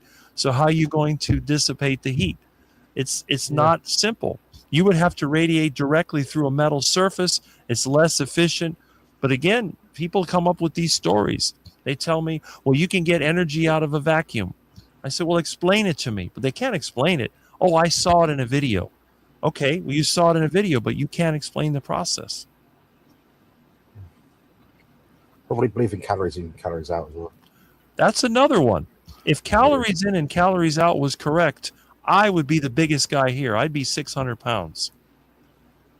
Yeah. The arguments are always the same when you can't. Such a waste of energy to battle it. People who want to understand will don't. And I'm a bit more forgiving nowadays, or a bit more open to different ideas and interpretations of science, because we don't all know everything. On that same token, there's always something to gain by having more knowledge. So at least leave that door just slightly ajar so you can take in new stuff. Well, that's it. But a lot of times when certain people get more knowledge, then they believe that they know everything. and then they end up doing worse than before they had the knowledge. Knowledge in the hands of a person who doesn't know how to use it, I think, is more dangerous than no knowledge at all. Yeah. I think. Well, I can say this about some bodybuilders out there. Some of the best bodybuilders are those that don't know anything. They just do what they're told to do, like robots. They have the process. They follow the program. They don't. It's this what aboutism culture. Yeah, but what about, but you have dairy. Oh, what about the carbs in it? Oh, well, obviously you don't need to worry about that this many years in. Or what's the other one? What about the plastic bottles you drink from? Well, I don't know. What about the air you breathe in your house every single day that's not clean air? You can go on and on and on about it, but it doesn't. You just have to find your own way and see what yields the best result for you, whatever you're trying to do. Mm-hmm. Well, that's it. And I do believe that a lot of times the mindset is what causes people a lot of problems, because people get these ideas that and the positive attitude thing really bothers me, because every time that I try to say that something is going to go well, it fails without exception. I've never had a time where I said this is going to be easy and it was easy. It never works that way. And I think maturity is when you learn that you want to try to take in as much information as possible before you make a decision, not after. Because a lot of times people will do something rash and then something breaks, and then they call you, I need help. Like, but why did you do this? Well, it looked like the right thing to do. Well, it's too late. You broke it. Now you're going to have to get another one. Yeah, I get that. My AC, I don't think is working either. I got Mike and my stepdad to take apart the whole thing. It's meant to be self-draining, whatever that means. But it does work, as it does keep my room cooler than not having it on. But it's set to 16, and it's currently 22 degrees in here, like in Celsius. Is it a portable? So it's clearly not working. Pardon? Is it portable, or is it attached to the wall? It's portable, so it's got wheels, and it's got a pipe that goes out the window, basically. The problem with those, if it's a single hose design, it's going to be pulling air out of the room to exhaust the heat. You need a double hose if you want it to work better. Okay. Is that because the heat dissipates faster? Is that what you're saying? Yeah, that's a better flow, because what happens is your typical portable air conditioner is going to be on wheels. It's going to have a hole that exhausts the heat, and usually you just put it to a window. But that air has to come from somewhere. So at the same time that it's exhausting heat, it's pulling air from the cracks and the other spaces in the room. So it'll never get as cold as if it had a closed loop. So sometimes they have another hole where air comes in. A lot of them just have a filter, but some of them actually have another thing you can plug in. And then you could take that air from the outside and just circulate it through there. And that way you get better flow, and the heat goes out without pulling air from your room. Yeah, I see. Yeah, mine won't work that way, unfortunately. Which is a bit annoying. Single with a filter. Yeah, that's the typical one. I mean, it'll work, but it's going to be limited. And the problem is air has to make up the air that goes out. So you're always going to be pulling air from somewhere else in your home. Yeah. They work best like when you're in the attic. Let's say you have a home that's fully air conditioned, but you're up in a high space where it gets hot. And what it does, it pulls air from the bottom of the house and cools it further and then exhausts out. That's okay for that. But when you're in, like in my house, when I use a portable and there's no air conditioning anywhere, it never gets cold enough, and I'll sweat all night. So I had to move the air conditioner right next to the bed so it would blow air on me. I have a very high metabolism or something, because I set my air conditioner on 68 degrees Fahrenheit, and it's a 12,000 BTU. My bedroom is only 10 by 12. It's small. I turn that on when I get home. In 15 minutes, the room is cooled off. But if I use a sheet, what happens, my face, my sinuses with the cold air, they dry out, and then I get a lot of sniffles. So I'll usually cover my face with a thin cloth so that the moisture stays in there, so I'm not breathing in the dry air. because the thing gets so cold, the humidity can drop to 30%. And I'm not happy at that point. But at least with that unit, it has an outside condenser, and then it's not like a portable, so the heat goes all the way to the back of the house. I see. Yeah, I'm upstairs in a chalet, like a converted bungalow. So I've got my room floor print is quite big, but I've got a lot of stuff in it, obviously. Like, the studio set up and everything. It's got slanted roofs. You can kind of tell here, I guess, but yeah. So it's not.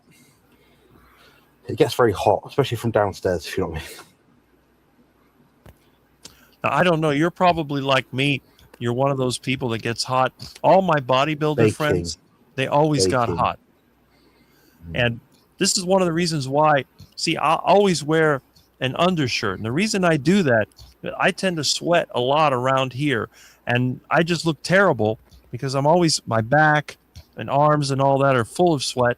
So I wear this, and it kind of slows it down a little bit. But if it's hot, my forehead will be sweating. Right now, I've got the air conditioner on 75, so it's pretty good. But when I'm in the heat, it doesn't take long. And when I fall asleep, I get hotter than I do during the day, which is strange. It seems like I burn energy at night. I don't even know why that is. Your detoxification pathways upregulate at night, and your liver can produce a lot of heat. Your liver's what detoxes, so that could be part of it. It could also be subjective, like your body temperature might not actually be hot.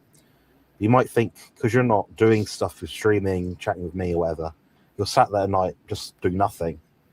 Yeah, you're going to notice it because your mind's unoccupied. So it's probably a bit both. I'd think. Yeah, I'm not sure, because most people I know at night, they will actually raise the temperature on the air conditioner because they don't get as hot. But in my case, it's the opposite. During the day, it's not as bad. But I guess probably another thing is I'm laying down on top of the mattress, and probably the heat builds up. Because when I go to sleep, I'm fine.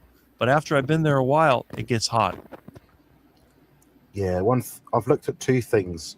My brother's going to buy one of them for himself, and I'm going to suss out if he thinks it's any good or not. One of them is basically a air fan, which goes kind of under your duvet when you're lying down. And it just blows cold air at you. The other one is a water bed panel thing, duvet mattress thing, but it has cold air that circulates through, so that's temperature regulated. So they're the only other two options. But yeah, I could sleep about a year and a bit, maybe March last year. It's so hot, or I felt so hot, I had to sleep outside. It wasn't even a hot day, Well, that's what I've done. I actually cut a hole in the side of the mattress, and I had a hose connected to the air conditioner that would blow air directly into the mattress. And it helped a little bit, but with the foam mattresses, it doesn't work because the foam doesn't conduct the air. But when I had the old wool mattress, it worked beautifully. Yeah, I understand that. Yeah. What is different in the average person versus the person that can hop on a trend and expand upon it? Like people who hopped on TikTok or Vine before most, or even crypto. So why do some people follow trends, but some people don't do any of it? I don't know. Fear of missing out? I think a lot of it comes from experience. I know in my case, every time I follow a trend, it doesn't benefit me, so I avoid it. Yeah, I've never been one to follow a trend about anything. Sometimes like new tech things come out and I think, oh, that's a good idea, I'll get one of those. But it's more so because it comes out rather than because it's popular.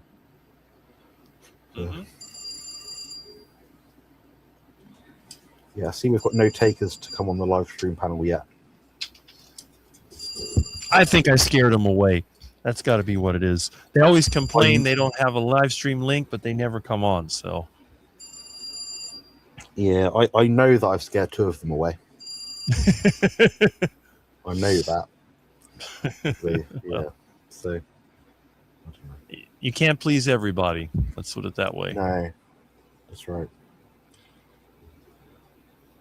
If they Okay, can't let's please see. you, they really don't like it.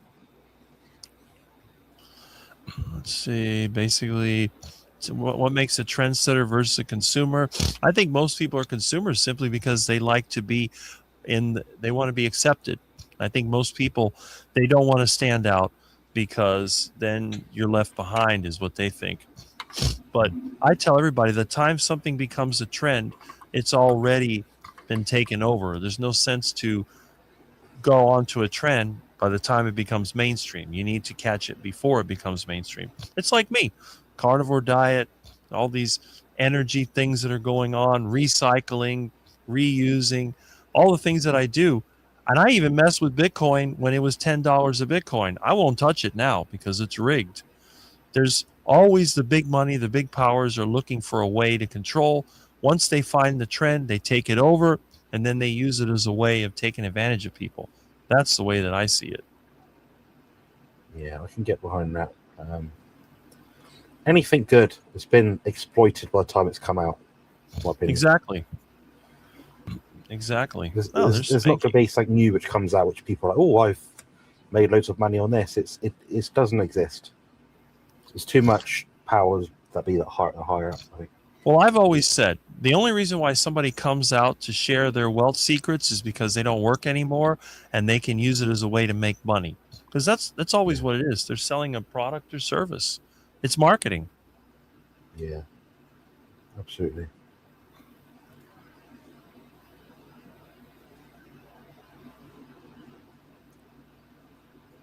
Let's see. Any questions? A lot of hellos. See, we keep getting our regulars. They come in at different times, so that's a good thing. Making deviled eggs. Okay. Trying to chat on both channels, Rick's and Jonathan's. There we go. How do you find trends before they go mainstream? Like make better predictions.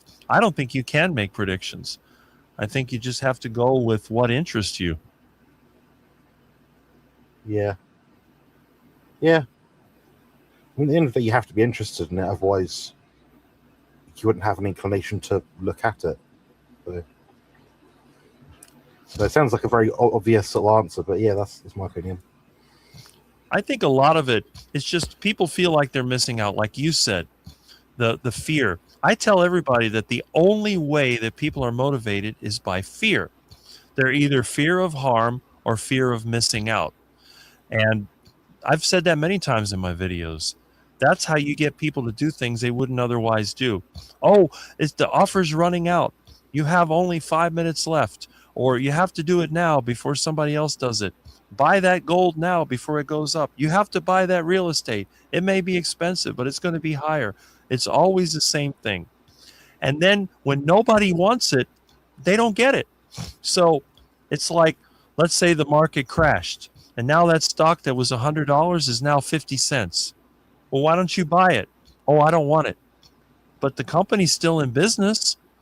They're not going to go bankrupt. Why not buy it now? Oh, I don't want that anymore. But when it was $100, you were fighting to get it. So it's like the crowd. Whenever you see a crowd of people, they come together. When I see a crowd of people, I keep going. I go somewhere else. Yeah, I mean, people are generally quite unhappy. And if you always do what that 50% plus of people are doing, you're going to end up with them, feel like that. It's a very sort of like simplistic kind of way of putting it, I think, but you can't, well, I guess it's that risk, isn't it? Do you want to be at 10% of people that just do get general benefit from something, or are you willing to risk not having a benefit? I don't know. Right. Exactly. And I really don't understand why people keep doing it, but I guess it's just human nature. You would think that after somebody's been burned a couple of times, they would stop putting their hand on the fire, but they keep doing it. They keep looking for the latest get rich quick scheme or get healthy fast scheme. I want to lose 10 pounds. Why do you want to lose 10 pounds? Because I've gained weight. Is it the weight that's the problem, or is it your lifestyle that's the problem? And they won't admit that. Oh, if I can go on this diet, or I'm going to go and get some fat removed or whatever, it's always something. A quick fix. I said, look, this didn't happen overnight. I got to get in shape for my reunion. I got to get in shape for summer. Well, you should have thought about that years ago. Just start, and whatever happens, it happens. But it's always about a certain result. It's got to be, I got to make 10% of my investment, or I got to do this or that, and I'm going to do whatever it takes to get it done. And then they end up causing more destruction in the process, and they end up worse than they started. Yeah. Yeah, I mean, there's been at least 3 people in our chat today that they know what their goal is to health, body weight, whatever it is, They keep doing different things. And I think, is it the fact that you're just not adhering to something that's the problem? Yeah. Because if you keep changing if you have a formula, but you keep changing the formula, how do you know what the outcome is going to be? And obviously, you try something, you've done it for a month and you've gained 10 pounds. That didn't work. Try something else. But do you see what I mean? It's sometimes it's just like you said, you shouldn't have got to that point in the first place, one, but you're trying to do something which is good, two. And I guess the third step is that you're doing something which you could get some result from repeatedly. And that's going to take a long time. Like, we know people in our community that are still diabetic, that are doing this way of eating for a really long time. I'm talking like a year plus, 2 years plus. It's not so much that their body's broken. It's that they've not just followed the path. They've looked at everything and they're trying to do everything but what they just need to do, which is just eat a bit less or find a way to do it, at least. I don't know. Right. But that's the thing. It's like a moving target. They never go, okay, I'm going to do this and I'm going to watch what happens. No, they do it for a while and then they come up with another idea. Well, I'm going to do this. Then I'm going to do that. I'm not making any progress. Well, that's because you keep changing everything at the same, this and that. You need to do one thing at a time and see if it makes a difference. Then they get mad. Well, I lost 20 pounds and now I've stalled and I'm not losing any more weight. It's just complain. But, and again, you see them, they're still overweight, they're still diabetic, they still have these problems. And then they say, well, it didn't work for me. It's hard to say that someone is that much of an outlier, that something, I mean, granted, this is the survey on the carnivore diet 2024. Over 90% of people achieved like really good health outcomes or whatever it was trying to do. It's unlikely you're that 10%. And even if you are at 10%, virtually everyone experiences some benefit of some kind. I mean, Coach Stephen made a blooming good point here. The more I learn, the more I realize I don't know enough about. And that's what I always say is wisdom. That's coming from someone who is a world expert, in my opinion, in understanding blood work and tying things together and piecing together pathology of why someone has a problem, a health issue. He doesn't know it all. I can say the same for myself. I mean, I've had a few clients recently where I've been stumped where I'm like, they're getting better, but we've made that massive change which should yield a bigger outcome because we've got a set time period to achieve whatever goal it is. But they're not getting exponentially faster results. So it kind of makes me think, well, I've been through my playbook. They're still going to stick around to try and get the result, but it's just going to take them a bit longer, Well, that's the thing. We're always learning. I think if I knew everything about what it is that I'm an expert in my field at, and I'd say I probably know about 10% of everything there is to know. 10. Mm-hmm. Exactly. And that's the thing that a lot of people don't want to admit. They think that by getting more information and having more experts on their side, they're going to solve all the problems.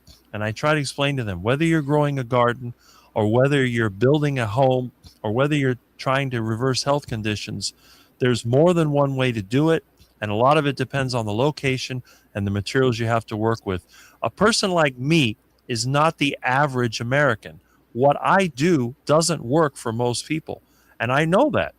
My lifestyle would drive some people crazy because they want this now. They want the instant gratification. And I tend to be a person that looks at things from the long term. I'll plant a seed and I can see in 30 years the tree that's going to be growing. but they want it now. It has to be now. That's the difference. Yeah. Joe was saying earlier, there's like 1,000-year-old oak tree and it's died. It shows you everything has a expiration date. That's right. Yeah, so I'm trying to say, like, if you're trying to achieve something, you've got to try and do it in a timely manner, but also accept that goal might also change. Things might come up in the way. So you should account for that. So, like, my contest prep, I don't know, say I was looking to compete, and I know it takes me 8 weeks to get in shape. Well, I'm going to add on 2 weeks anyway to that prep, that diet, just to be sure, because it counts for things which could pop up.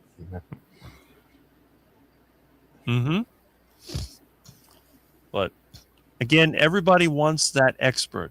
Everybody wants that secret, that shortcut. There's always the shortcut.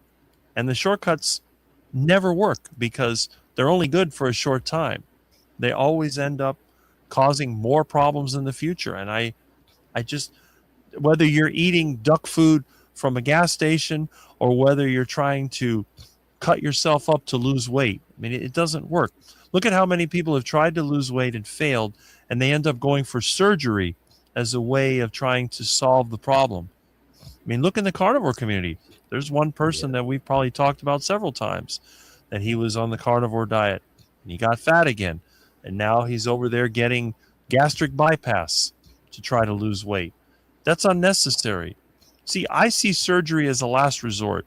When you have an injury, a traumatic injury, and there's no other way to heal it, that's when you have to get it. But to willingly take yourself and make changes, it doesn't make sense to me because you're never going to be as good as before. That scar tissue, it never really heals. So it's like leveraging. You don't want to do something unless you absolutely have to. Yeah, completely agree.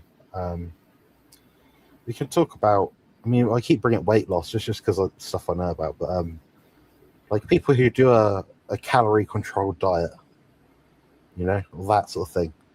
Maybe 5% efficacy rate long term. So if you try that, you've got 1 in 20 chance, based on the average population, of achieving your goals, which is crap. 1 in 20.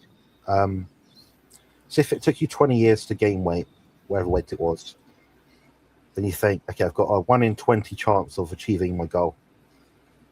20 years times 20. That's your chance of success. See, that doesn't work. What's the next thing? I don't know. Medical enhancements, so appetite suppressants, maybe.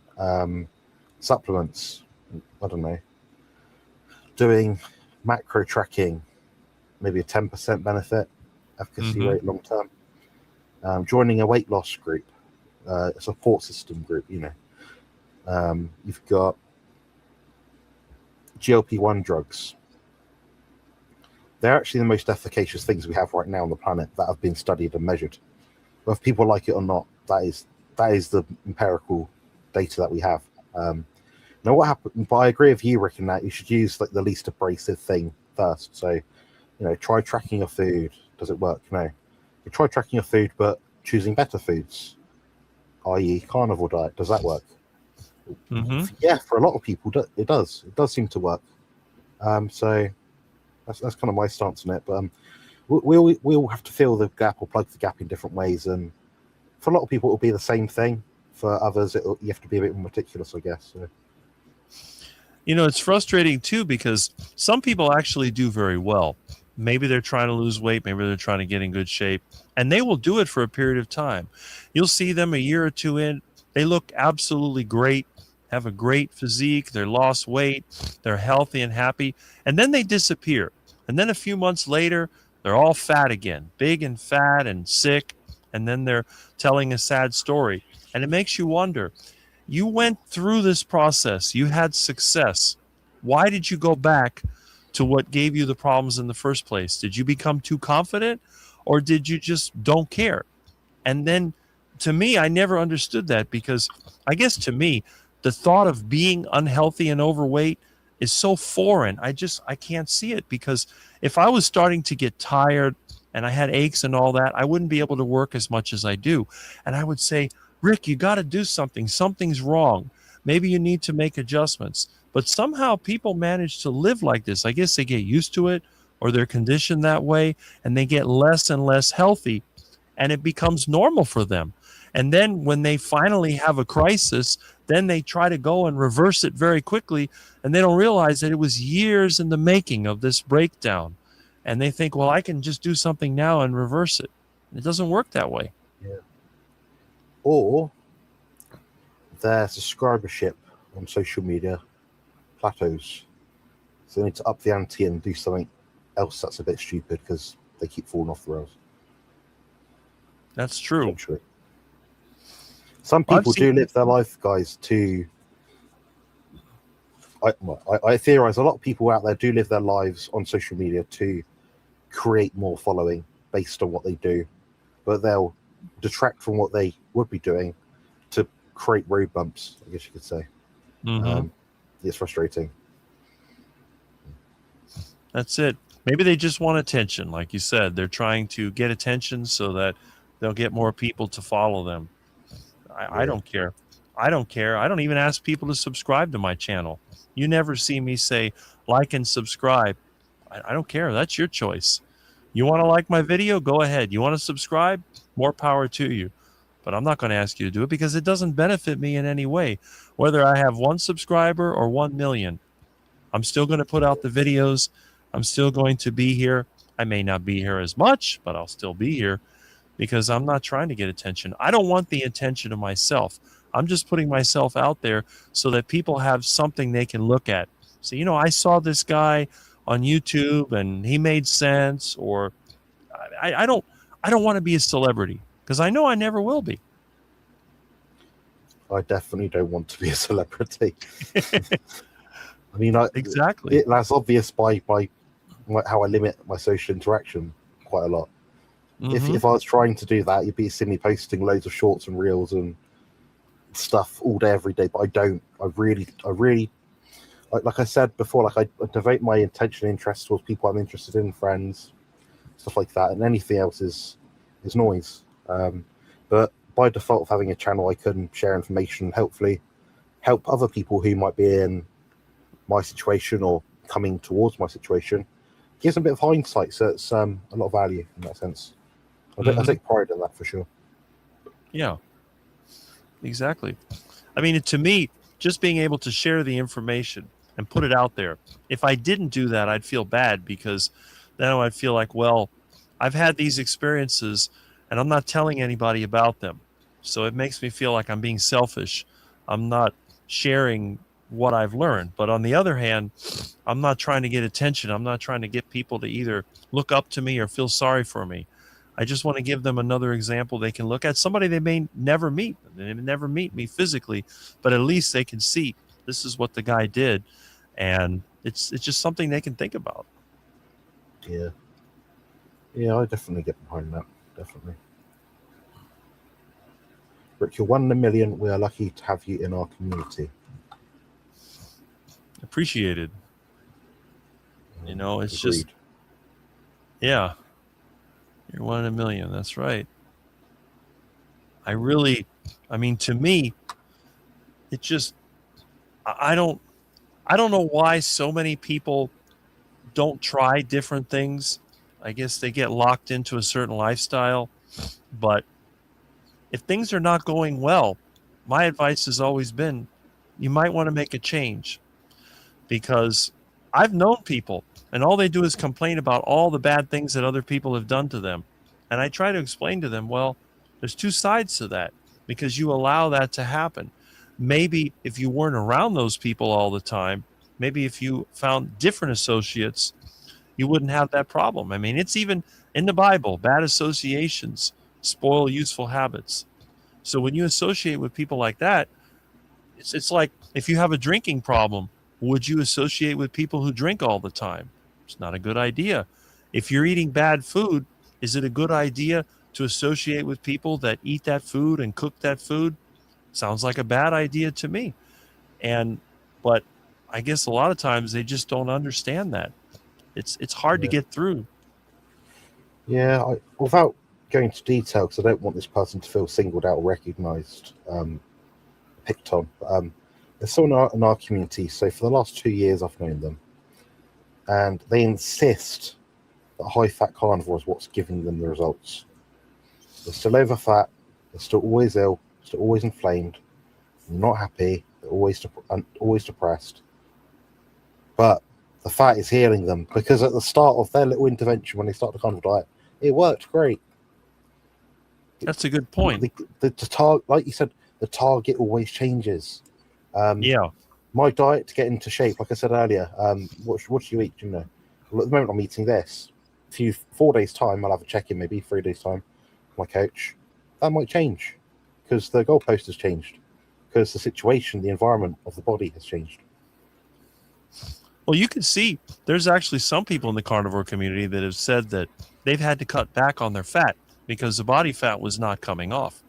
So when they start saying, Funny that, isn't it? Yeah. So they're talking about, well, look at how much fat I eat. Now, obviously, I eat a lot of fat. I admit I have a high-fat carnivore diet. But again, I've always been skinny. I work physically all the time. If you have an office job, maybe you spend most of your time using your mind on a computer, does it make sense to be eating sticks of butter, loading up on the fat? It sounds like you're getting more macros than you need. You're just loading up on all that fat, and your body isn't going to be able to use it. It's got to either go out the other end or it's going to get stored. But then they talk about, well, it's not a carnivore diet, it's a fativore diet. Like, no, it's a carnivore diet. Both. It's a carnivore diet, and Dr. Kilt said this very recently, and it's such an obvious thing to me. It's a different stance, but a better way of framing a carnivore diet. It is a meat-based diet. The meat as it comes. Meat as it comes should land a human being, assuming they're relatively normal within the 80% bracket, I guess you could say, in a good body composition state.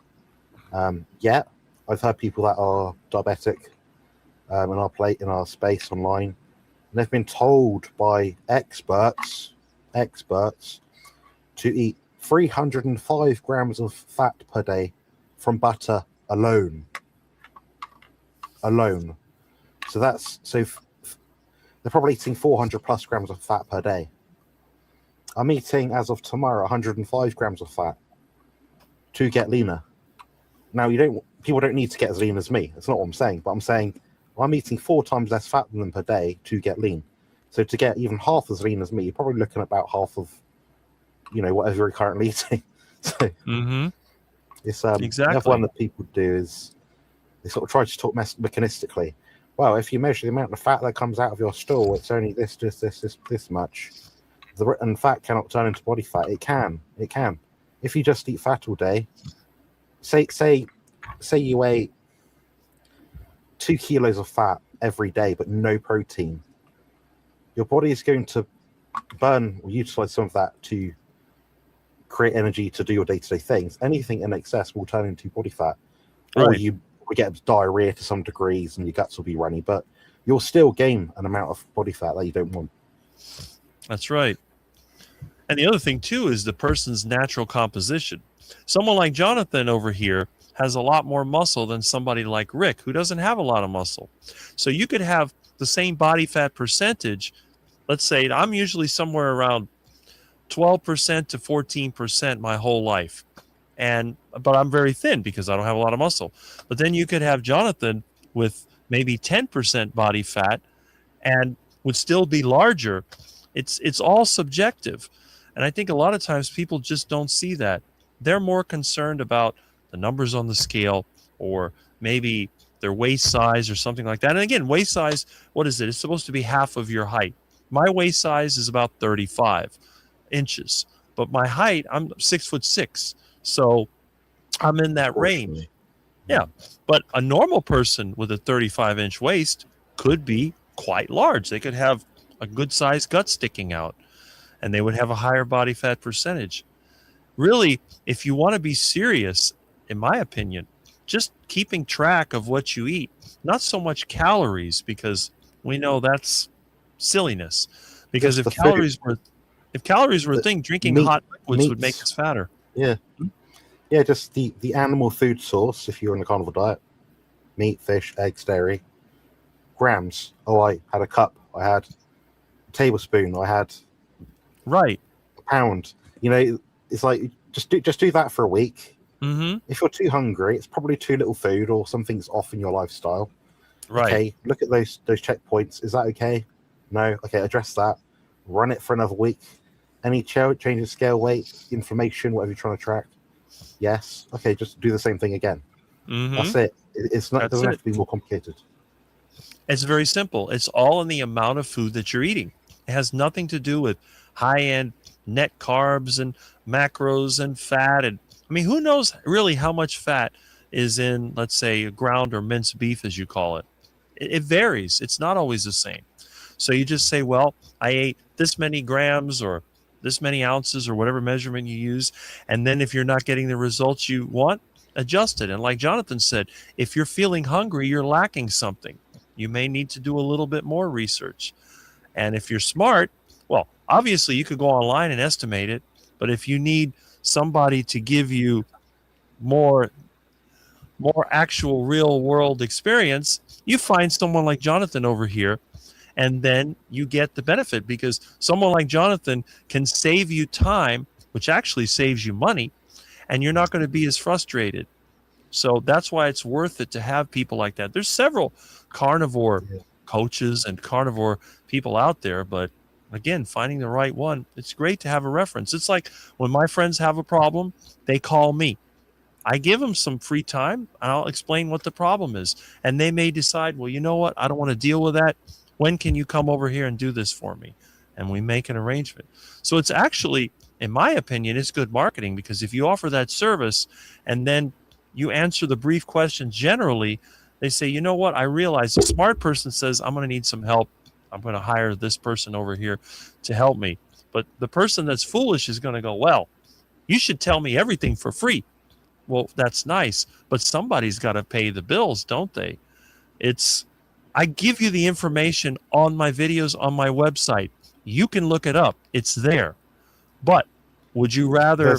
I don't think there's information I haven't put out that would help everyone. At least with like standard, typical goals. Yeah. Right. Would you rather trial and error on your own, or would you rather have someone give you more guidance? And again, some people may be able to do it on their own, no problem. But other people, they need the additional help. And that's why I'm glad that, that you're there. Other people are there, because I'm not going to do it.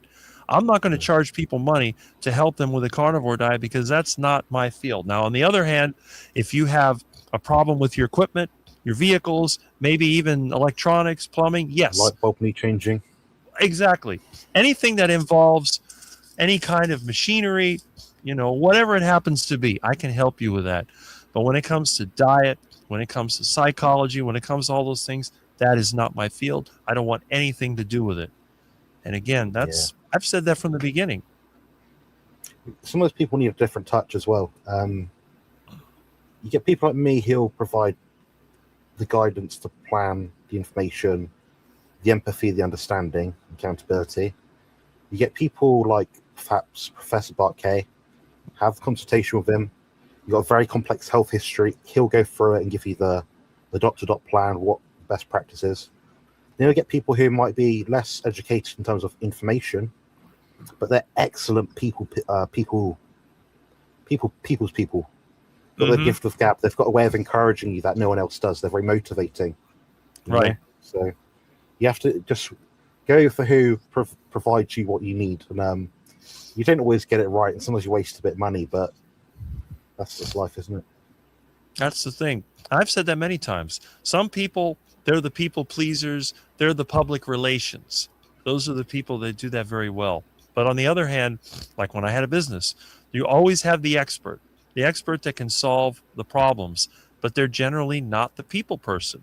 They're not the one that has the patience. Because the thing is, when you're specialized and you have all the knowledge, you know what the solution is. But a lot of times people, they want to be talked to. They want you to soothe their mind because the problem made them upset. So they want this sort of personal attention. And I'm like, This is not the place for it.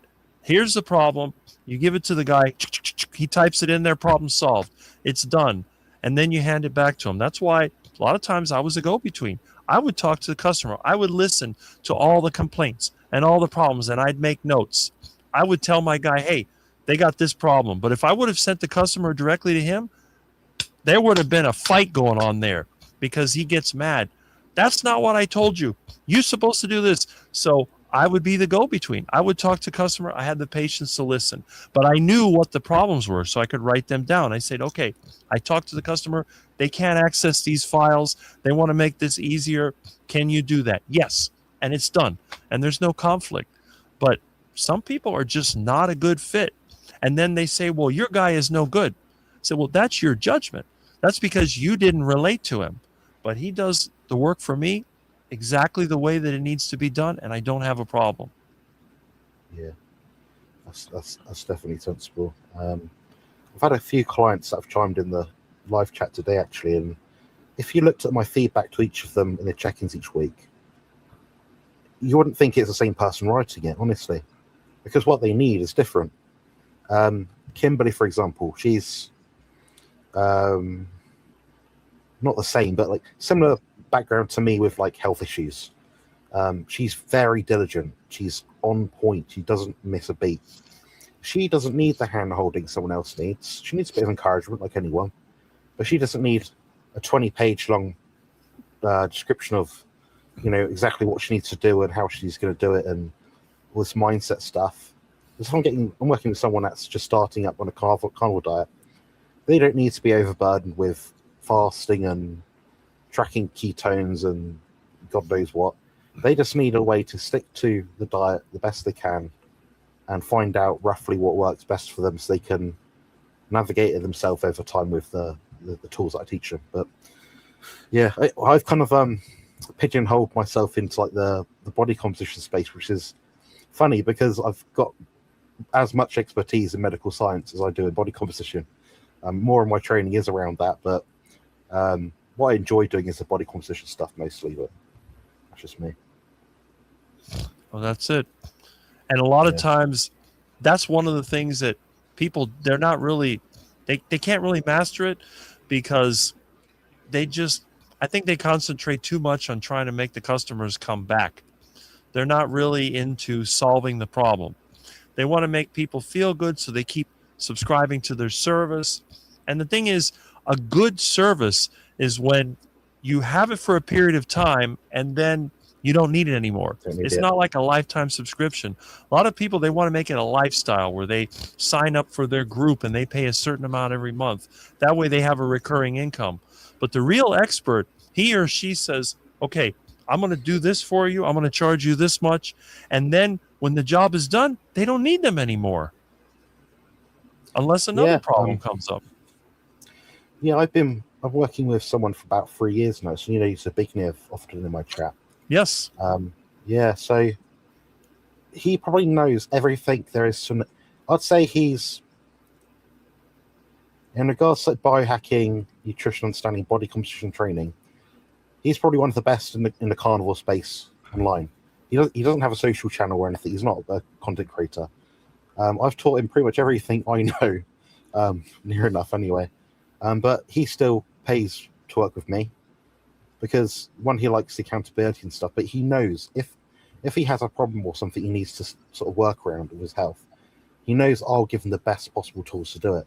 And he knows that I'll give him the straightforward best practice because I know his adherence is 1000%. So he doesn't need the extra stuff, I guess you could, like the extra specific guidance sort of thing. He just needs the plan.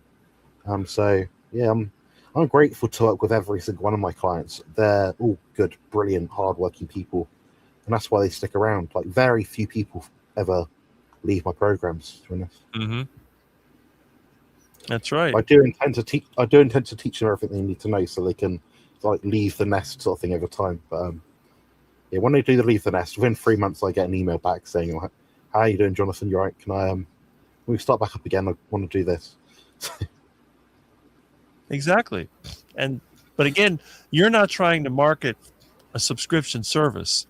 You're offering a service based on need, but a lot of these groups, they want people to Time sign up. specific. Yeah, they want people to sign up to a group. And the thing is, in your case, it's still one-on-one. You're not having like a group and you have some name for it. Like, I don't want to mention any of the groups, but we know who we're talking Yeah. about. Yeah. They use abbreviations or whatever, and people sign up. Words. What? 3-letter words and acronyms. Yeah, 3 letters, whatever. But I think in many ways they're basically creating a walled garden. So they're not, in my opinion, a motivating force in the carnivore community. A motivating force in the carnivore community casts a wide net. They may have several chats or live streams or free groups or whatever. And then, sure, you can have your services, because if that's your profession, I'm not going to go and fix somebody's washing machine for free. That's not happening. But I will offer my experience. Like you said, the chat that we have now, that's free. Anybody can join in. But if they want a specific service, that's different. But to close everything off into one group, I think does a disservice, because then you start to become marginalized and you're really no longer the cutting edge of the carnivore community. Yeah. I'm letting out a bit of a secret here, because we've got such a good number of people, and it's worth just mentioning.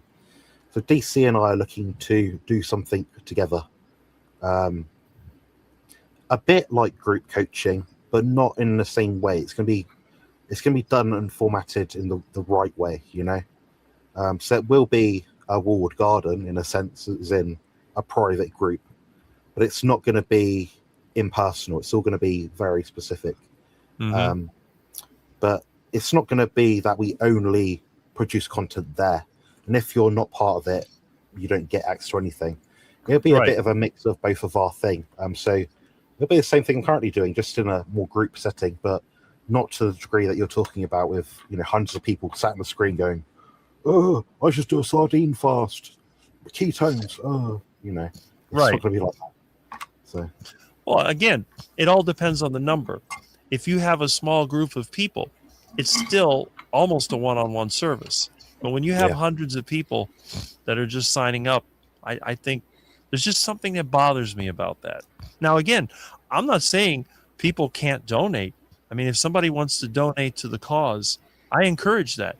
If you feel like somebody is giving you a good product or service, or you just enjoy them and you want to help out Jonathan, you can feel free to send him whatever you like, because I think that's a good thing.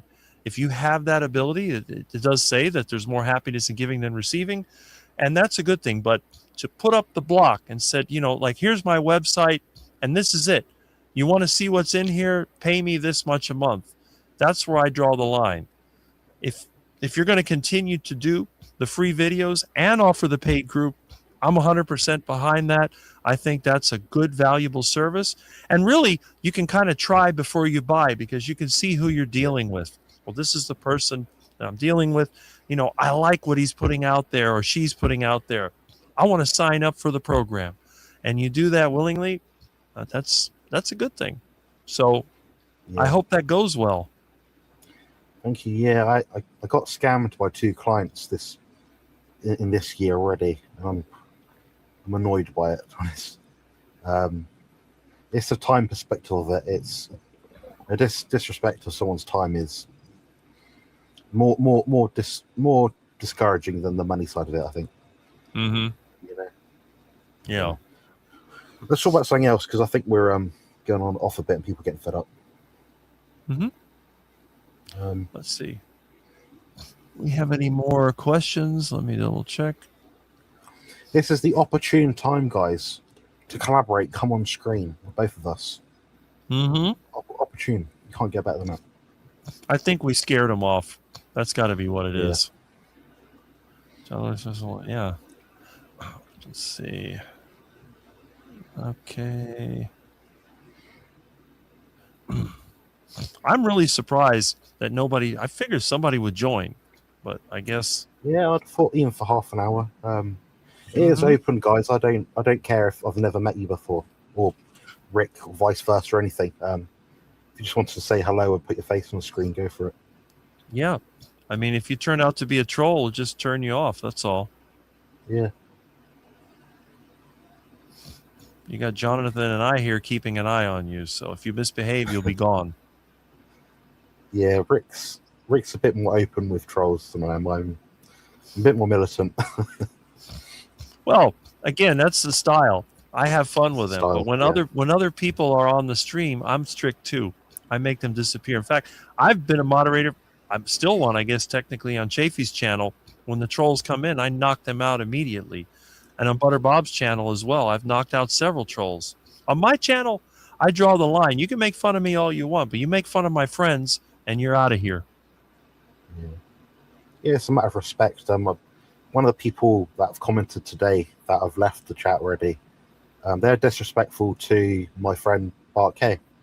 I'm okay with people saying, "Oh, they don't particularly like him because they don't like the way he does this." That's fair enough. It's a character thing. But if you just outright say as if he's like not a good person, I'm like, no, I don't agree with that. Actually, quite militantly. So, no, you're not going to be welcome on my channel because you're disrespectful.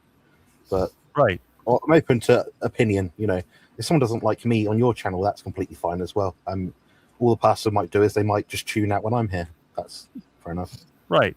Well, that's true. Although, you can't, it's hard to determine what people are thinking because a lot of times they do some pretty crazy things. But I do believe that the personality differences, they can be a problem. But on my channel, I try to make light of it. It's just that I get some of my viewers that get aggravated. And in the carnivore space, we have a lot of people that have serious issues, health issues, even mental issues. So I try to look out for them. So whenever somebody gets directly attacked, I will time out the troll for at least 24 hours. And if they keep doing it, then I'll make them disappear. But, we got somebody wanting to come in. Spanky's here. Let me add him. Bear with us, Spanky. We're going to have to press some buttons to Okay. move around. There we go. Hello. Hey. Hello.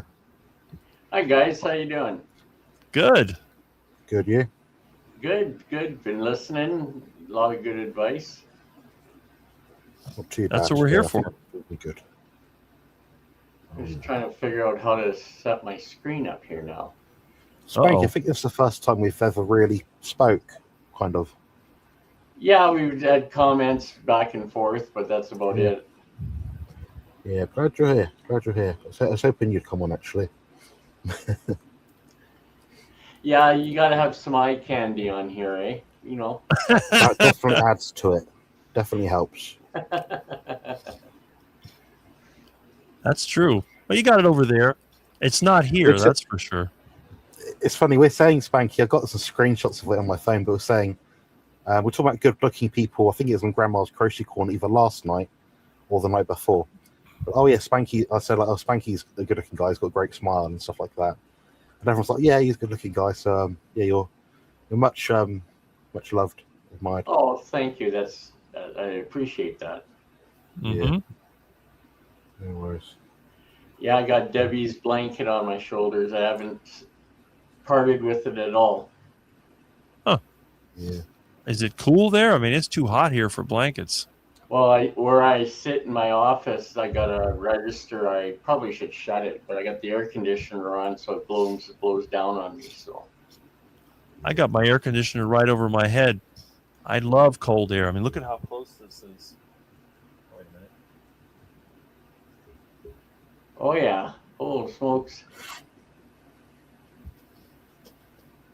That's a 36,000 BTU air conditioner set on 75.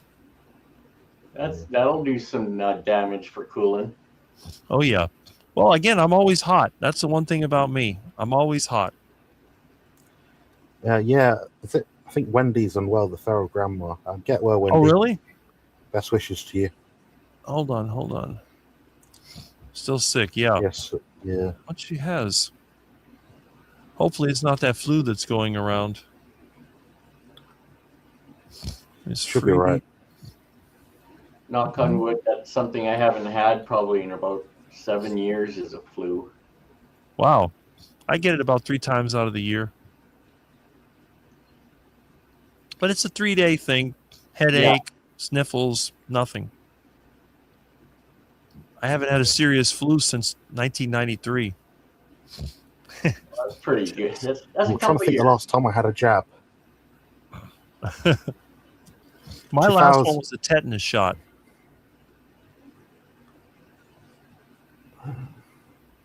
Other than COVID, once, I think it's 2018 when I had a jab. Mm. Wow. I've not had a COVID jab, but when I had a flu vaccine, like 2018, that was the last time I think I had a bad cold sort of thing. My last shot had to be in 93 or 94, somewhere around there. It was a tetanus. I think it was 93 when I had that stepped on that rusty nail tetanus shot. Yeah. That's the last time. Yeah, I get the flu shot every year the last 7 years. So I don't know if it's placebo or if it's just actually working or.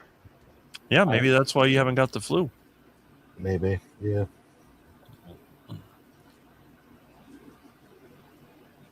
So what's going Is on there over any there in questions Canada? for us? The weather, it's been really windy where I'm at this year for golfing and that. It's just been windier than usual.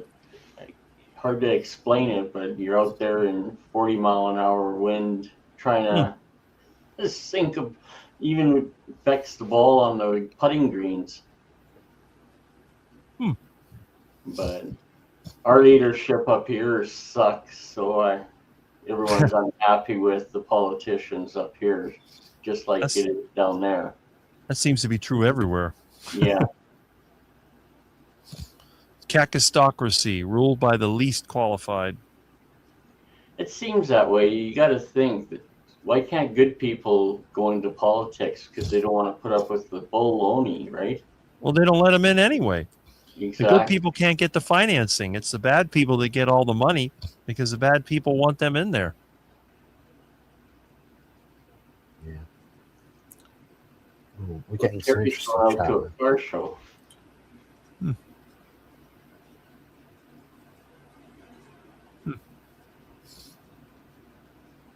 You said you got another chat? Hold on, I'm gonna press some buttons quick. Hold on. Jamette, I've told you this once already. I just told you just now. Yeah. Okay, don't ask again. Yeah. Jamette's a very sweet, very, very sweet person. Where are we up to? Sorry, I was fucking with the chat. Yeah, could that was everyone the last send one. best wishes to the feral grandma? Mm-hmm. Yeah, sending Wendy. positive vibes. And Terry's going to a car show and she's hoping that they've got some really good sausage down there. You know, well, I always like to carry a portable grill. And my friend David actually gave me a nice little grill setup last year. I haven't even used it because my truck's been broken. I'm going to make a video one of these days between engine cooking and portable grill. That's a great way so you never have to worry about what to eat. That's the ideal situation, isn't it? I mean, a delivery that came today I got from Temu, £35, so like $45 US. I don't know what it is in Canadian. It's like an electric grill. You know, you can put a plate on it, or you can put the the zigzag grill thing. Then it's got like a hot pot next to it with separate things. So I'm thinking that's gonna be perfect for me because I can just turn it on, Right. like grill or heat my meat when I'm cooking it in the slow cooker or the hot pot. So I can fry my eggs in the morning. Ideal setup. I'm like, brilliant. I like my cooking utensils. I like things. That's one thing I am quite big on is like cooking and kitchenware. Like my bodybuilder, I eat a lot of food like bricks. My whole life is around food near enough, and I talk about nutrition. So it's definitely something I spend a lot of money on. Waste a lot of money on. You know, it's funny because I'm the opposite. I'm about as far from a bodybuilder as you can get. And yet it seems like our lifestyle when it comes to food is very similar, which I think is really interesting. Yeah. We eat for function, though, don't we? We eat with purpose. We also like what we eat. There's no two ways about it. I look forward to every single meal I eat. Like, there's never a time I'm sat there thinking, I do I've got to too. eat this again. Yeah. I always look forward to eating. And the thing is, I never get hungry. This is the other thing. What Jonathan said is eating for function. I'm not eating because I'm hungry, and I'm not eating because I want to have some new, exciting flavor. I'm just looking forward to the meat and some of the dairy and other things that I eat. And I don't even know what I'm going to eat until I walk to the kitchen. This is the funny thing. I open the refrigerator, I look, okay, what meat's been in here the longest? I'm going to eat that. And that's always the way it works. I mean, yeah, I mean, if you had more money, Rick, and you had like whatever food you liked in your fridge, I'm sure that you'd have a taste for different things each day, and you'd rather than be nice as your friend. It'd be nice to see you one day be to the point where you've. I know people, buy you food and stuff like that. But you go into a fridge, you pick out whatever you like. You don't worry about money, expiration dates, cost. What if I got to pick up the next time and get the deal from Glass? I don't know what it's called. Your shopping grocery marts. Not have to worry about finding food somewhere and getting it reduced. Coupons. That's true. That's one thing I'd wish for you. Yeah. Yeah. Or having to go to the canal. Yeah. Go to the canal with a net or a crossbow. Yeah. But the thing is, if I did have money, it would be different because I wouldn't be living here. I'd be out in the country, and I'd have my little house, and I'd have my guest house, and I'd be inviting my friends over. You want to come down? We'll have a barbecue. We'll do stuff together, and that's what would end up happening because if I had a lot of money, I'd be kind of bored by myself. So, and I might be going around other places. Ah, there we go. Oh, This is what food came in today. Yeah, this isn't like luxury food, guys. It's not premium. It's it comes from a store here called Morrison's. I'd say it's upper mid range, but they do these chicken drumsticks fillets, so skinless, boneless. Not ideal for standard carnivores. For getting lean, they really help, and they work out $6 a kilo. So like 2 and a bit pounds for about £6.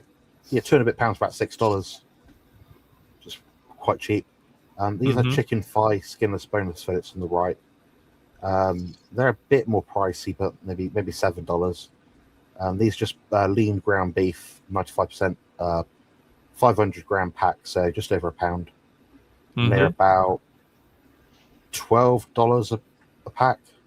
No, $6 a pack. So yeah, that's what came today. For anyone wondering what sort of food I buy and generally do eat, and it's actually Joe from Joe's Sleep and Slim Down Journey that got me into the drumstick fillets. Really nice, slow cooked. They've got like they're just drumstick fillets. They've got a bit of a tender, collagenous kind of taste to some bits of them. They're very cost effective, and they taste nice, and they cook nice, and they're quite lean. So yeah. I got drumsticks over at Presidente for 58 cents a pound, and that's what I've been making heart attack chicken from. Yeah.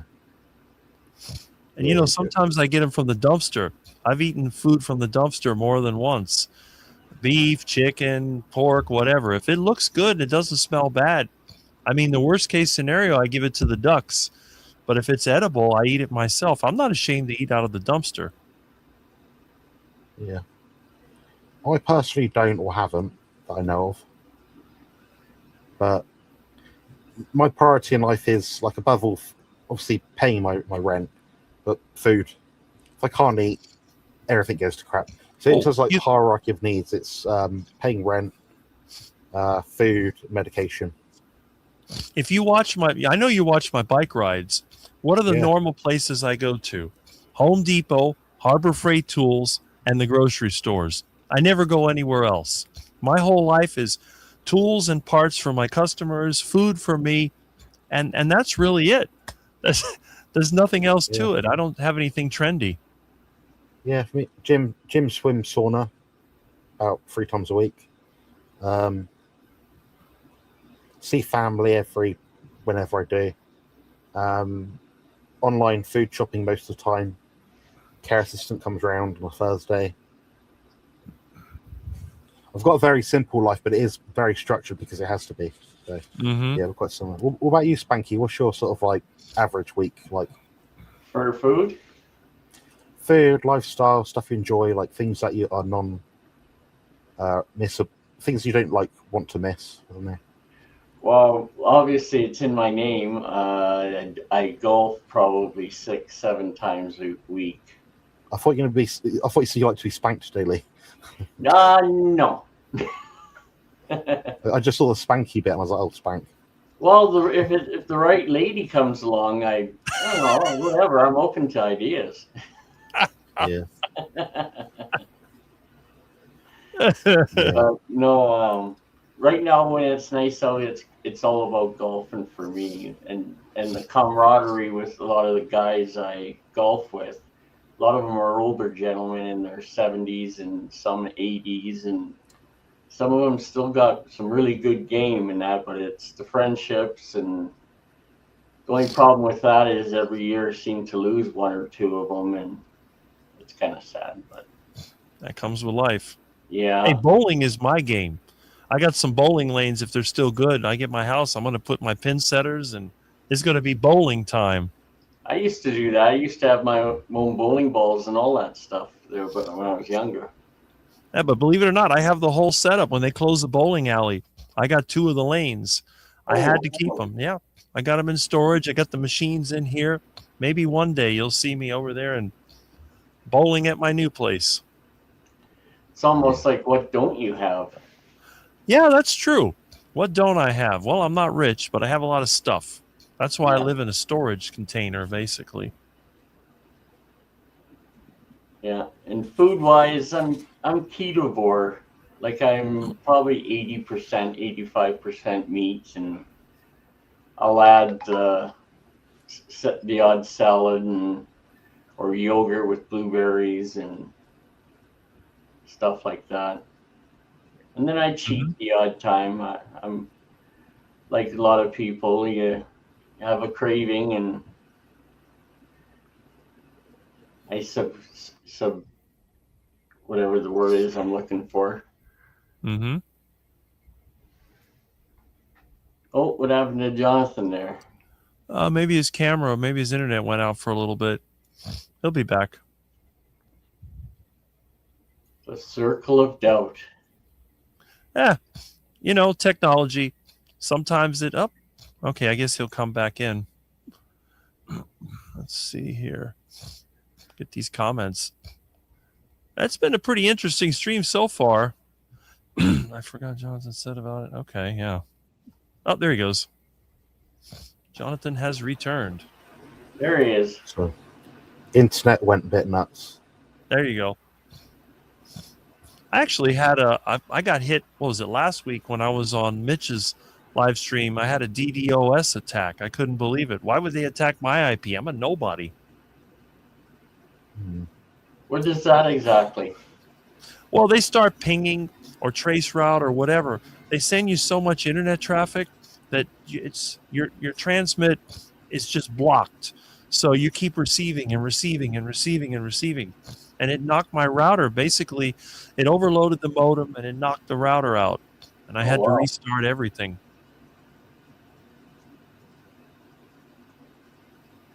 That's, I mean, I don't know if I've ever had that happen.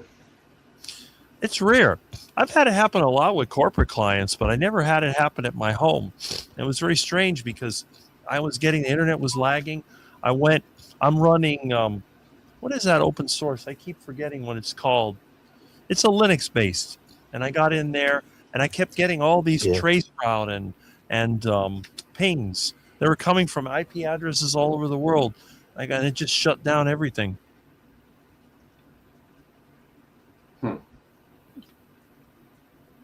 Yeah, Joe's a very good singer. I'm not someone that like sits there and enjoys music for the most part, but waking up, someone singing in the shower, upbeat, I can't get over that. What was that one, Rick? I just missed it one. So Rick from Thomas. So Rick would have a little house on the prairie. Yeah, that'd be ideal. Little Laura Ingalls. It's one of the top 10 things I want in this world.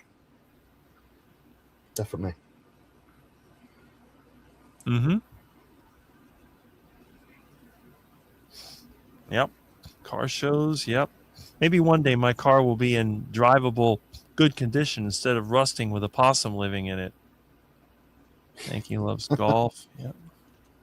Somebody, I think it was Barry, made video about my van with possums in it. I thought that was pretty funny. I think I saw that. That was pretty funny. That and then the lizard queen ordering the lizard blizzard from the van. Lizard blizzard. I seem to be the subject of a lot of those funny videos. Oh, yeah, there's my friend you Tim. and Milton. Hello, There you Tim. go. I want to give if I may, I want to give Tim a shout out. He has a channel.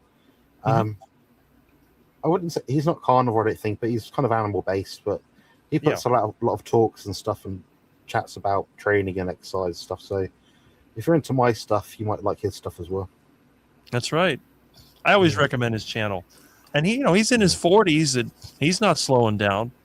So there's no excuse. My friends that are in their 40s, I tell them, this is the best time of life, and you're complaining about all your problems. You need to get off your rear end and do something. Yeah, I agree. And when I was in my 40s, that was the best. See? And, not in my 60s, so. Hey, you're still alive. 60s aren't that bad. There's quite a few people out there in their 60s. I mean, look at Kiltz. Kiltz is, 70 now? You got a bundle of energy, that guy. That's right. And he turned 70, I believe. Yeah, see? Jonathan met him. I met him, yeah. He's full of beans. For like a 71-year-old, I was like, yeah, if I had his muscle tone and strength and energy at 71, I'd be thrilled. I could ask more. Exactly. And then again, I'm late 50s, and I got plenty of energy. I figure if I make it to his age, I'll probably be just as energetic. Just bigger. That's all, because I'm taller. Much bigger. Yeah. Short, is he? You saw the picture. Well, I always have it in my intro, but you can see the picture of Kiltz with me and even with Adam Lacey from the Healing Humanity. I'm like way up there. It's funny. I mean, look, I'm taller than Dr. Baker. That's pretty unusual. Yeah. Absolutely. Well, somebody's asking if they can join the live. Yeah, you got the link right there on my channel. Sparks.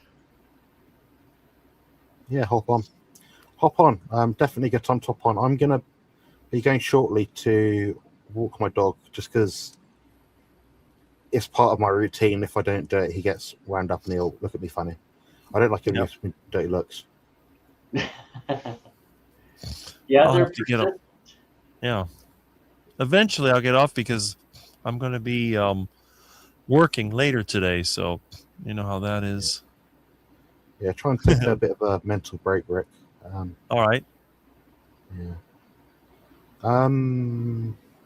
Yeah, for people asking about DC and I don't want to put pressure on the subject by saying we're going to do this, and this is when we're going to do it.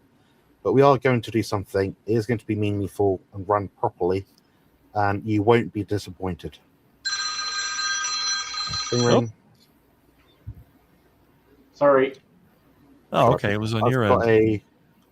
I've got a Labradoodle called George. I might be able to find a way to put him on the screen. Bear with me. You guys carry on chatting if you want. That's a whole different show. Oh, that's funny. We got some funny comments as always. Can I join the live? You just have to click the link. That's all. I'll be 70 in August. There you go. See? You really don't look at. Yeah, no kidding. Nice. Kiltz is like an Energizer bunny. Yes, he is. Yeah. Always smiling and on the go all the time. But he did take the week off, so I guess he needed a break. He took the week off. Okay, he answered the question. Mr. Carnivore, do you ever eat carbs? No. I'm sure there's some carbohydrates in the cheese and yogurt, but not deliberately. Where are Carnivore Woman? Well, that's a good question. Where are they?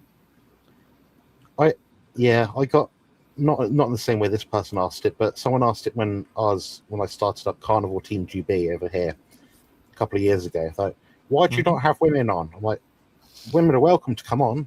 There's just not many Carnivore Team GB people that are female. If there are, Exactly. they're welcome to come on. You know, we actually went out of our way to find them, to invite them, and they didn't want to come on. So, you know, it's not. I'm definitely not like someone in our community who gets a bit flustered if it's women come on. I definitely don't mind females at all. So if you want to come on, please do. I don't know. I pinned the link in my channel. Maybe they're on the other channel. That's weird. Maybe. No, Jonathan doesn't do cheat days. I know that. No. Well, no. I mean, I'll have a treats day where I'm like, if I see an advert for something or something I enjoy, which is like, I know I'm going to enjoy this. Yeah, I'll have it if I'm not dieting for something and my guts are fine. But otherwise, no, I quite enjoy my food, my carnivore food. So. Love women who love meat. Yep, I agree with that. I can't see a link post in the chat. What channel are you on? I'll post something and see if it comes through. Yeah. Oh, Jerry's having her sardine fest today. Well, her live is in 45 minutes, so. Yeah. Out of respect to her, I'll definitely hop off then, and Rick, you might as well, I guess. I don't know. Whenever you want to. Yeah, actually, I got to run too. Got to take my dog out for a walk. So Yeah. The dogs run our lives, don't they, Jonathan? I told my customer I'd get with them after 12:30, and who knows when they'll pop up. You know how that goes. Well, if you guys wait about 2 or 3 minutes, I'm just uploading a video of my dog. All right. Because I've sent it to my email, downloaded it, but it won't let me post it, so I have to basically download it and share it that way. Right.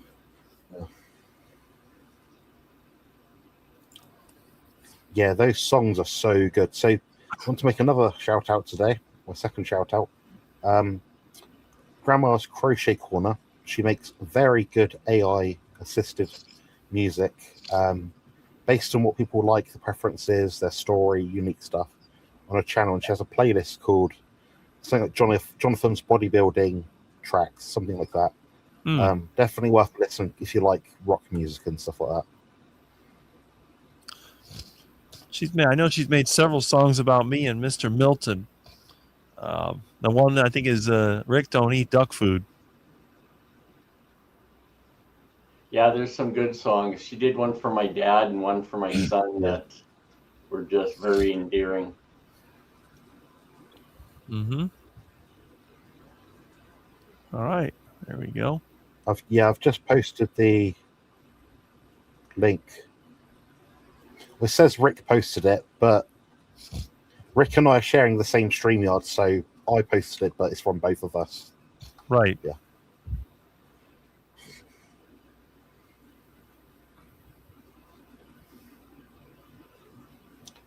Right, is it downloaded yet? I think it is. All right, I'm going to play it.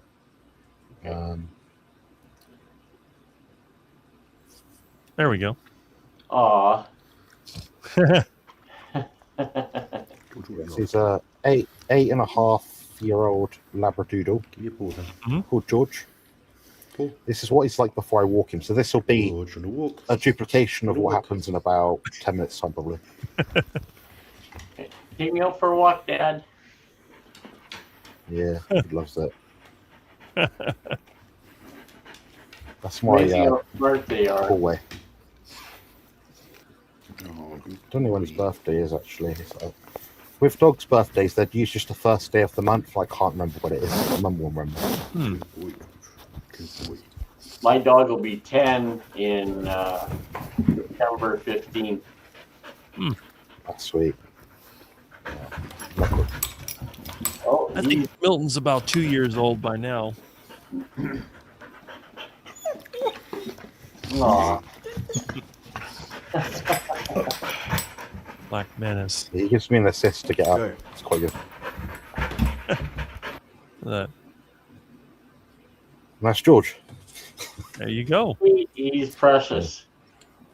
Yeah, he's a very lovely dog. Good around kids. Doesn't ask for anything more than what he needs. He will attack cats, Rick. Oh, He will eat. He'll usually like trap them, then they'll run away. But yeah, he will attack a cat if it gets too close. I don't know why they attack cats. Cats are so friendly. Well, except when Milton's mad. Yeah, Just keep- when he's attacking you, there, Rick, that's pretty funny. There we go. This could be a troll. We'll see. Hello.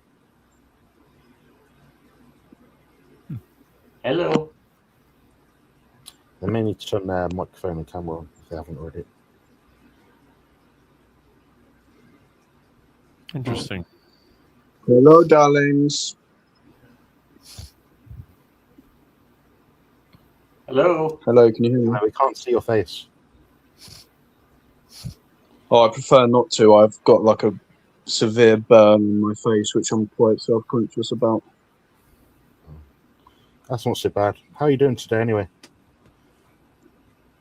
Yeah, not too bad, yeah? Yeah, I'm alright. My tailbone's getting a bit sore. We always see me when I'm doing these live streams. Is I start like here, and end up about here. So I'm at the edge of my chair now, so I'm gonna hop off shortly. But yeah, whereabouts? I'm guessing you're from the UK. Who's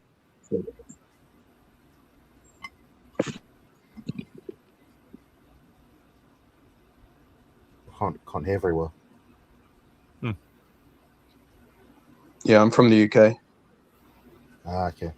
Yeah, I'm guessing down south somewhere. Can you hear me okay now? Yeah, that's far better. Sorry, I was switching between the earphone and phone. That's all right. Yeah. You're from Is that down south. better now?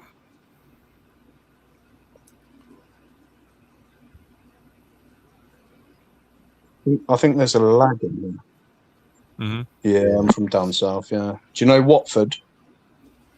Yeah, I went there in October on the 19th and 20th. Quite familiar. Really hard to get to for me on a train. Remember that much. I think there's a proper lag in it. Yeah. should we go through? Should we carry on going through the chat? I don't want people to get missed. Yeah, so Miss Mary turns 12. Whereabouts are you from? There's a massive lag. Can you use like a mobile phone or something which doesn't have a lag?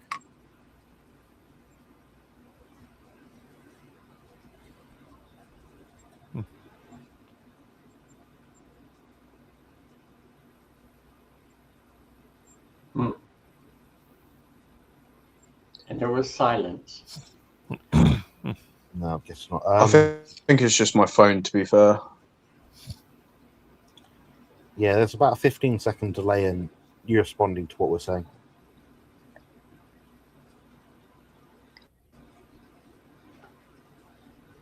Hello. Hello. Big batty girl, come on, pun me. Oh, I don't think these guys can hear me. Right, should we have sex, darling? Yeah, let's fuck.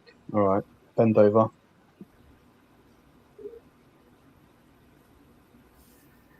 Oh my goodness. That must be a first time, Rick. That was interesting. No, they pop up in a lot of channels. Never on my channel, though. That is the first time on my channel. Yeah, they've been eliminated for good permanently. Well, you were right. Oh. Yeah, you called that one. Mm-hmm. Rick, you make the decision.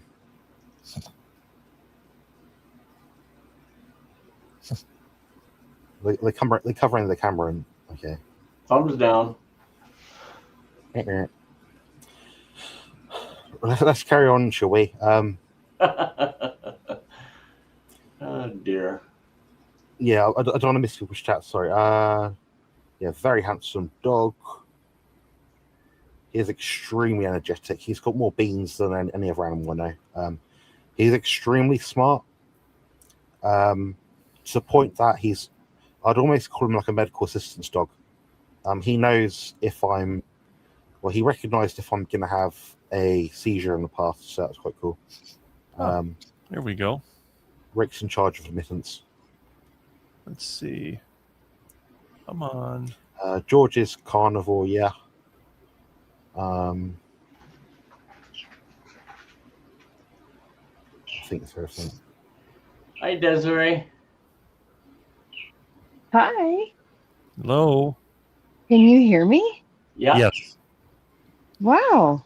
Oh my gosh. For the first time ever, I'm talking to the legendary Rick and Jonathan Yep. and Spanky. Yes. Wow. I'm a lazy bum today. You guys are not going to believe the night I had last night. Don't tell us it's like the guy that was just on this channel. Yeah. Jeez. I stayed up until 5 o'clock binge watching Jerry's channel. I did. Oh, wow. There's so much to catch up on. Oh my god. I like Jerry's channel. Well, first of all, I didn't even know that she did lives until yesterday. Really? And yeah, I guess I thought so I think Rick, there was a Saturday maybe you went through your like list of people that you're subscribed to, channels you're subscribed to. And so I was like, oh, I know that person. And then I would go in like subscribe to them, you know, just because you got to support your fellow people. I mean, I'm super new, but I'm like, I'll still support everybody, you know? Yeah. And so I subscribed to a bunch of people. And then, there was another live I was on. Maybe it was yours again. I don't know. But I was on another live with somebody. And we were all like subscribing to each other's channels. This was just maybe like a month ago. So I thought I had everybody, but apparently I did not. And so last night at Grandma's, John was on and he was doing a giveaway, and then he kind of talked about doing something today. And so I was like, wait, what? Jerry's got a channel? So I subscribed to Jerry's channel. So Jerry, I sub now. And I just kind of went back and just watched some videos, and oh my gosh, girl, you crack me up. You're crazy. So fun. But so I just got up and now I'm out here doing my grounding. Just need to get out here and walk around in the grass for a little bit. My husband needs to mow, but it keeps raining, so I don't know. He'll probably mow today, maybe not. I don't know. But anyway, I don't really have anything super exciting to share. I just wanted to jump in. It looked like an opportunity to let everybody see my sleepy face. I probably still have pillow marks on my face, but I'm like, well, whatever. I'll just embarrass myself. Who cares? I've shown a lot worse. We've heard a lot worse as well, just prior to you coming on. So Yeah, that was scary. So, well, first of all, I don't know who it was that wanted to join. I think Spanky was like, hey, somebody, wants to join. And then Rick was like, well, the link is right there. And I thought, that's weird. I don't see a link. And so I went looking, because it wasn't me that was asking. So I went looking for the link, and I'm like, there is no link. I even backed out of it. I mean, I'm on an Android phone, and so who freaking knows?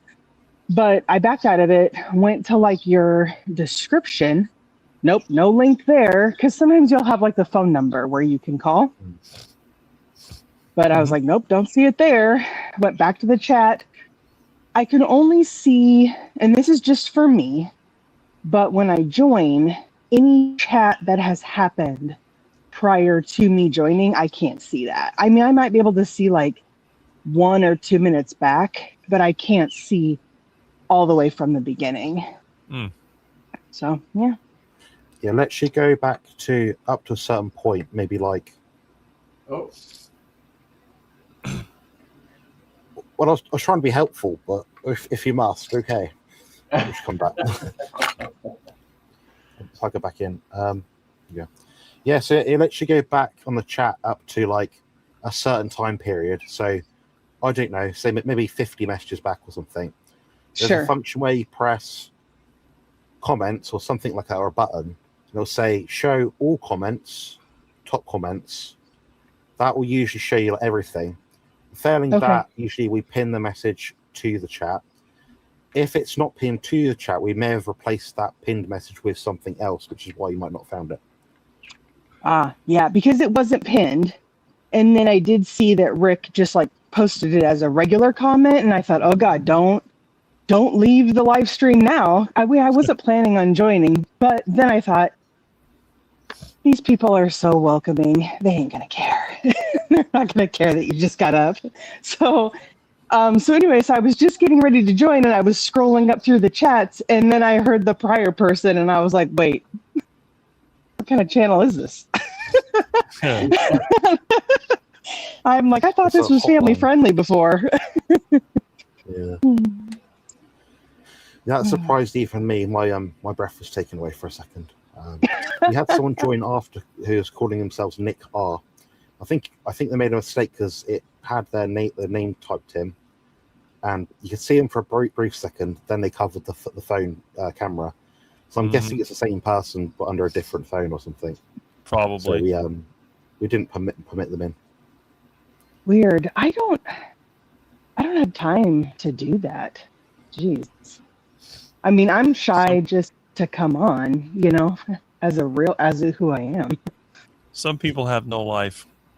Yeah, agreed. Isn't that the I've truth? been on Grandma Crochet's Corners video with my phone at like 3 o'clock in the morning, topless. So I don't think it really matters too much. Well, I got to see a lot of Kurt the other day. Never really met that guy, but now Yeah. I've met him. So There you go. I was like, that's no shirt Kurt. I saw him before. Mhm. By the way, Yeah. seems like a very nice guy. He is.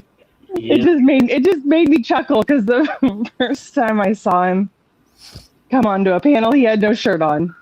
And then I saw him come on Grandma's the other day, and I'm like, oh, this guy, he goes by Meathead, but he should be no shirt Kurt. Yeah. It just made me chuckle. There you go. Well, the one time I did that, I got told off by some idiot saying, "Don't you know the blue light from your light bulb on your screen will give you cancer if you don't wear a shirt?" I'm like, What? what? So you're telling me you've never taken your top off or shorts off or trousers off in your own home whilst the light's been turned on? Okay. It's that kind of level of bihackery that I'm not into. To be honest.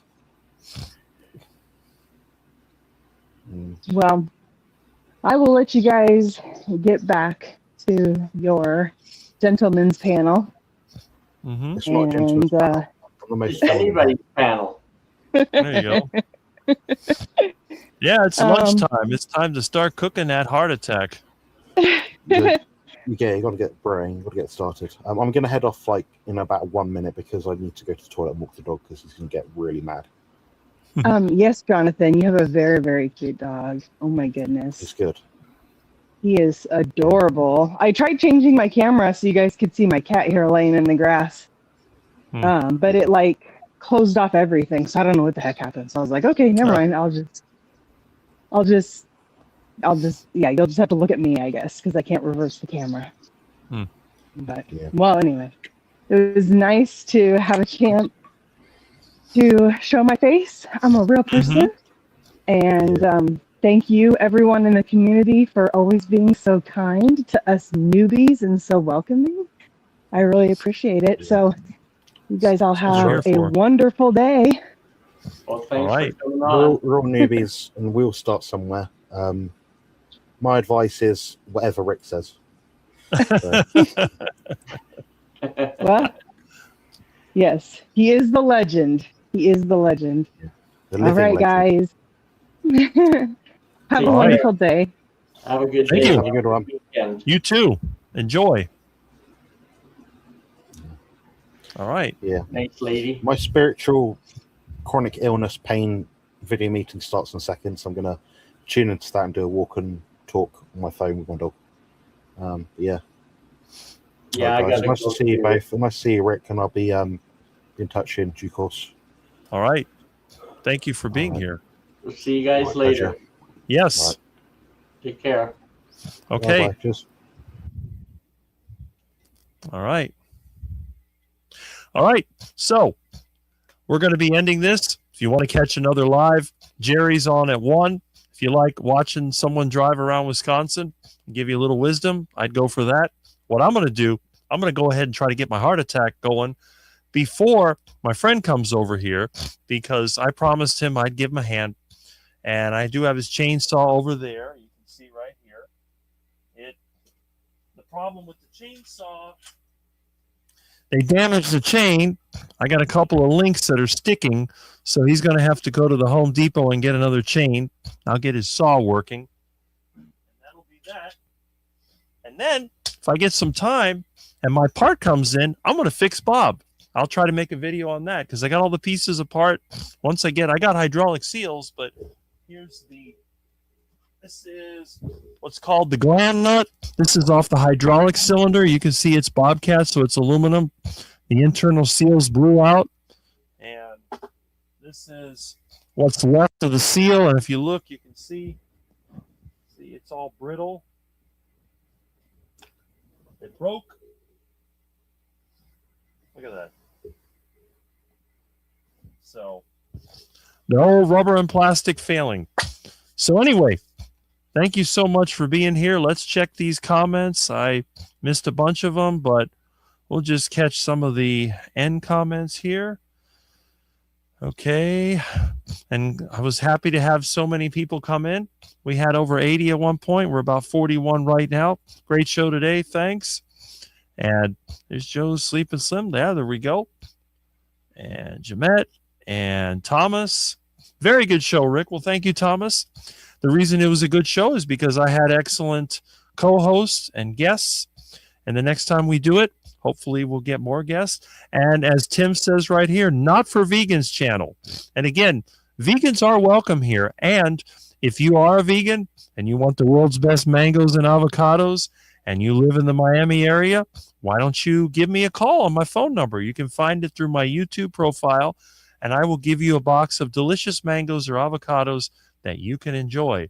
And even if you're not a vegan and you're my friend, you got access to it. Spanky says, bye, have a super weekend. Show us the kittens this week. I always do. And hopefully they'll be indoors pretty soon. I'm looking forward to that. Rick has a phone line and people can call in. That is correct. My rotary phone is always over here. And as you can see, it's a real phone with no bug in the phone. See, it's got the little mouthpiece in there, just like the old days. So when you call me, it's like you're calling the radio station up till the 80s or whenever they were taking it. All right. And we have the happy belated birthday. Yes, it was last week, but it was awesome. Everyone have a great day. Eat meat. Today is different. I hope that you're feeling better, by the way. Rick, you're the best. Always easy on the ears. Well, thank you. Thank you, because I have the best subscribers. She was cool. Have a great day from Terry Girl and Ivy Wynette by the Spanky. And have a great weekend, all. Well, thank you, man. I appreciate that. And I'll be seeing you next week. Now, there are several options. Tuesday night is my time to be on the Keto Cookout. You want to join in, you can do that there, 8:30 Eastern Standard Time. I was scheduled Wednesday morning at 6 a.m. for the Dr. Kiltz live stream. I really don't know. He was off this week if they're going to reschedule it. But as far as I know, I'm on there. And you never know who might invite me. I was invited on Liz's channel last week. I may be invited again to another channel. So keep your eyes open. Whenever I get a link, I post it on my channel. So if you like watching me, I'm not sure why anybody would want to watch me, but if you do like watching me, just drop in and I'm there for you. And again, thank you so much for being here, for participating. We're going to end this. I don't have any of my usual gimmicks, but next week, if I'm back on the old computer, we'll have the old gimmicks that go with it. And again, don't forget to check out our carnivore associates. And don't forget to check out our non-carnivores like Tim And even Jonathan recommended his channel. So let's see if we can get Tim's subscribers over 1,000 in the next month or two. Let's see what we can do. I think we can do it. So we want to get all of our friends, carnivore, omnivore, vegan, vegetarian. We're all friends. Remember, we have more in common with each other than we do with the average person eating the sad duck food diet. And CB Carmack says, take care to all. Wendy says, bye all. Bye. Glad you are here. Mitch just dropped a new video. Well, Mitch was here earlier. I figured he dropped out to make a video. And don't forget, tomorrow morning, I think Mitch is going to be doing it, 10 a.m. Eastern Standard Time.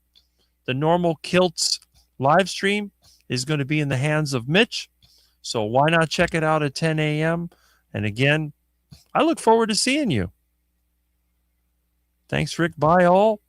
And Jonathan says he's got, let's see, the symbol. Yeah, thanks all. And thank you, Jonathan, for being here, spending a lot of time. I think it was an excellent live stream. But then again, I can't remember the last time I had a bad live stream. So I'll be catching all you tomorrow morning, next week, or whenever. Thank you. And again, try to have the rest of your day. Well, let's just say, unless you have a heart attack, in which case, if you do have a heart attack, you're good. But have a good rest of your day, and I'll see you.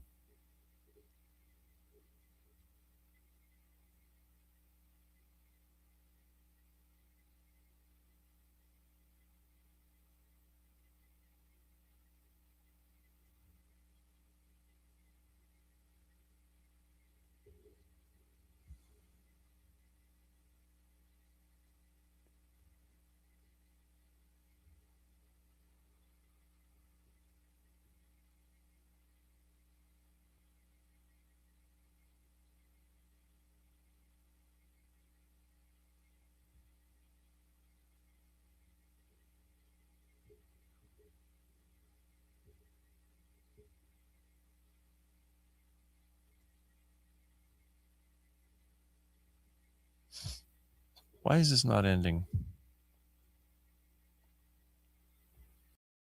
I live with a condition called CRPS, which is the most painful condition known to man, and also suffer with autism and chronic fatigue syndrome. I've been having a hard time recently. I'm reaching out for help. If anyone is able to support me, it'd be much appreciated. And it is for a Give, Send, Go link, which I'll link below this video. Thanks very much, and enjoy the rest of this clip.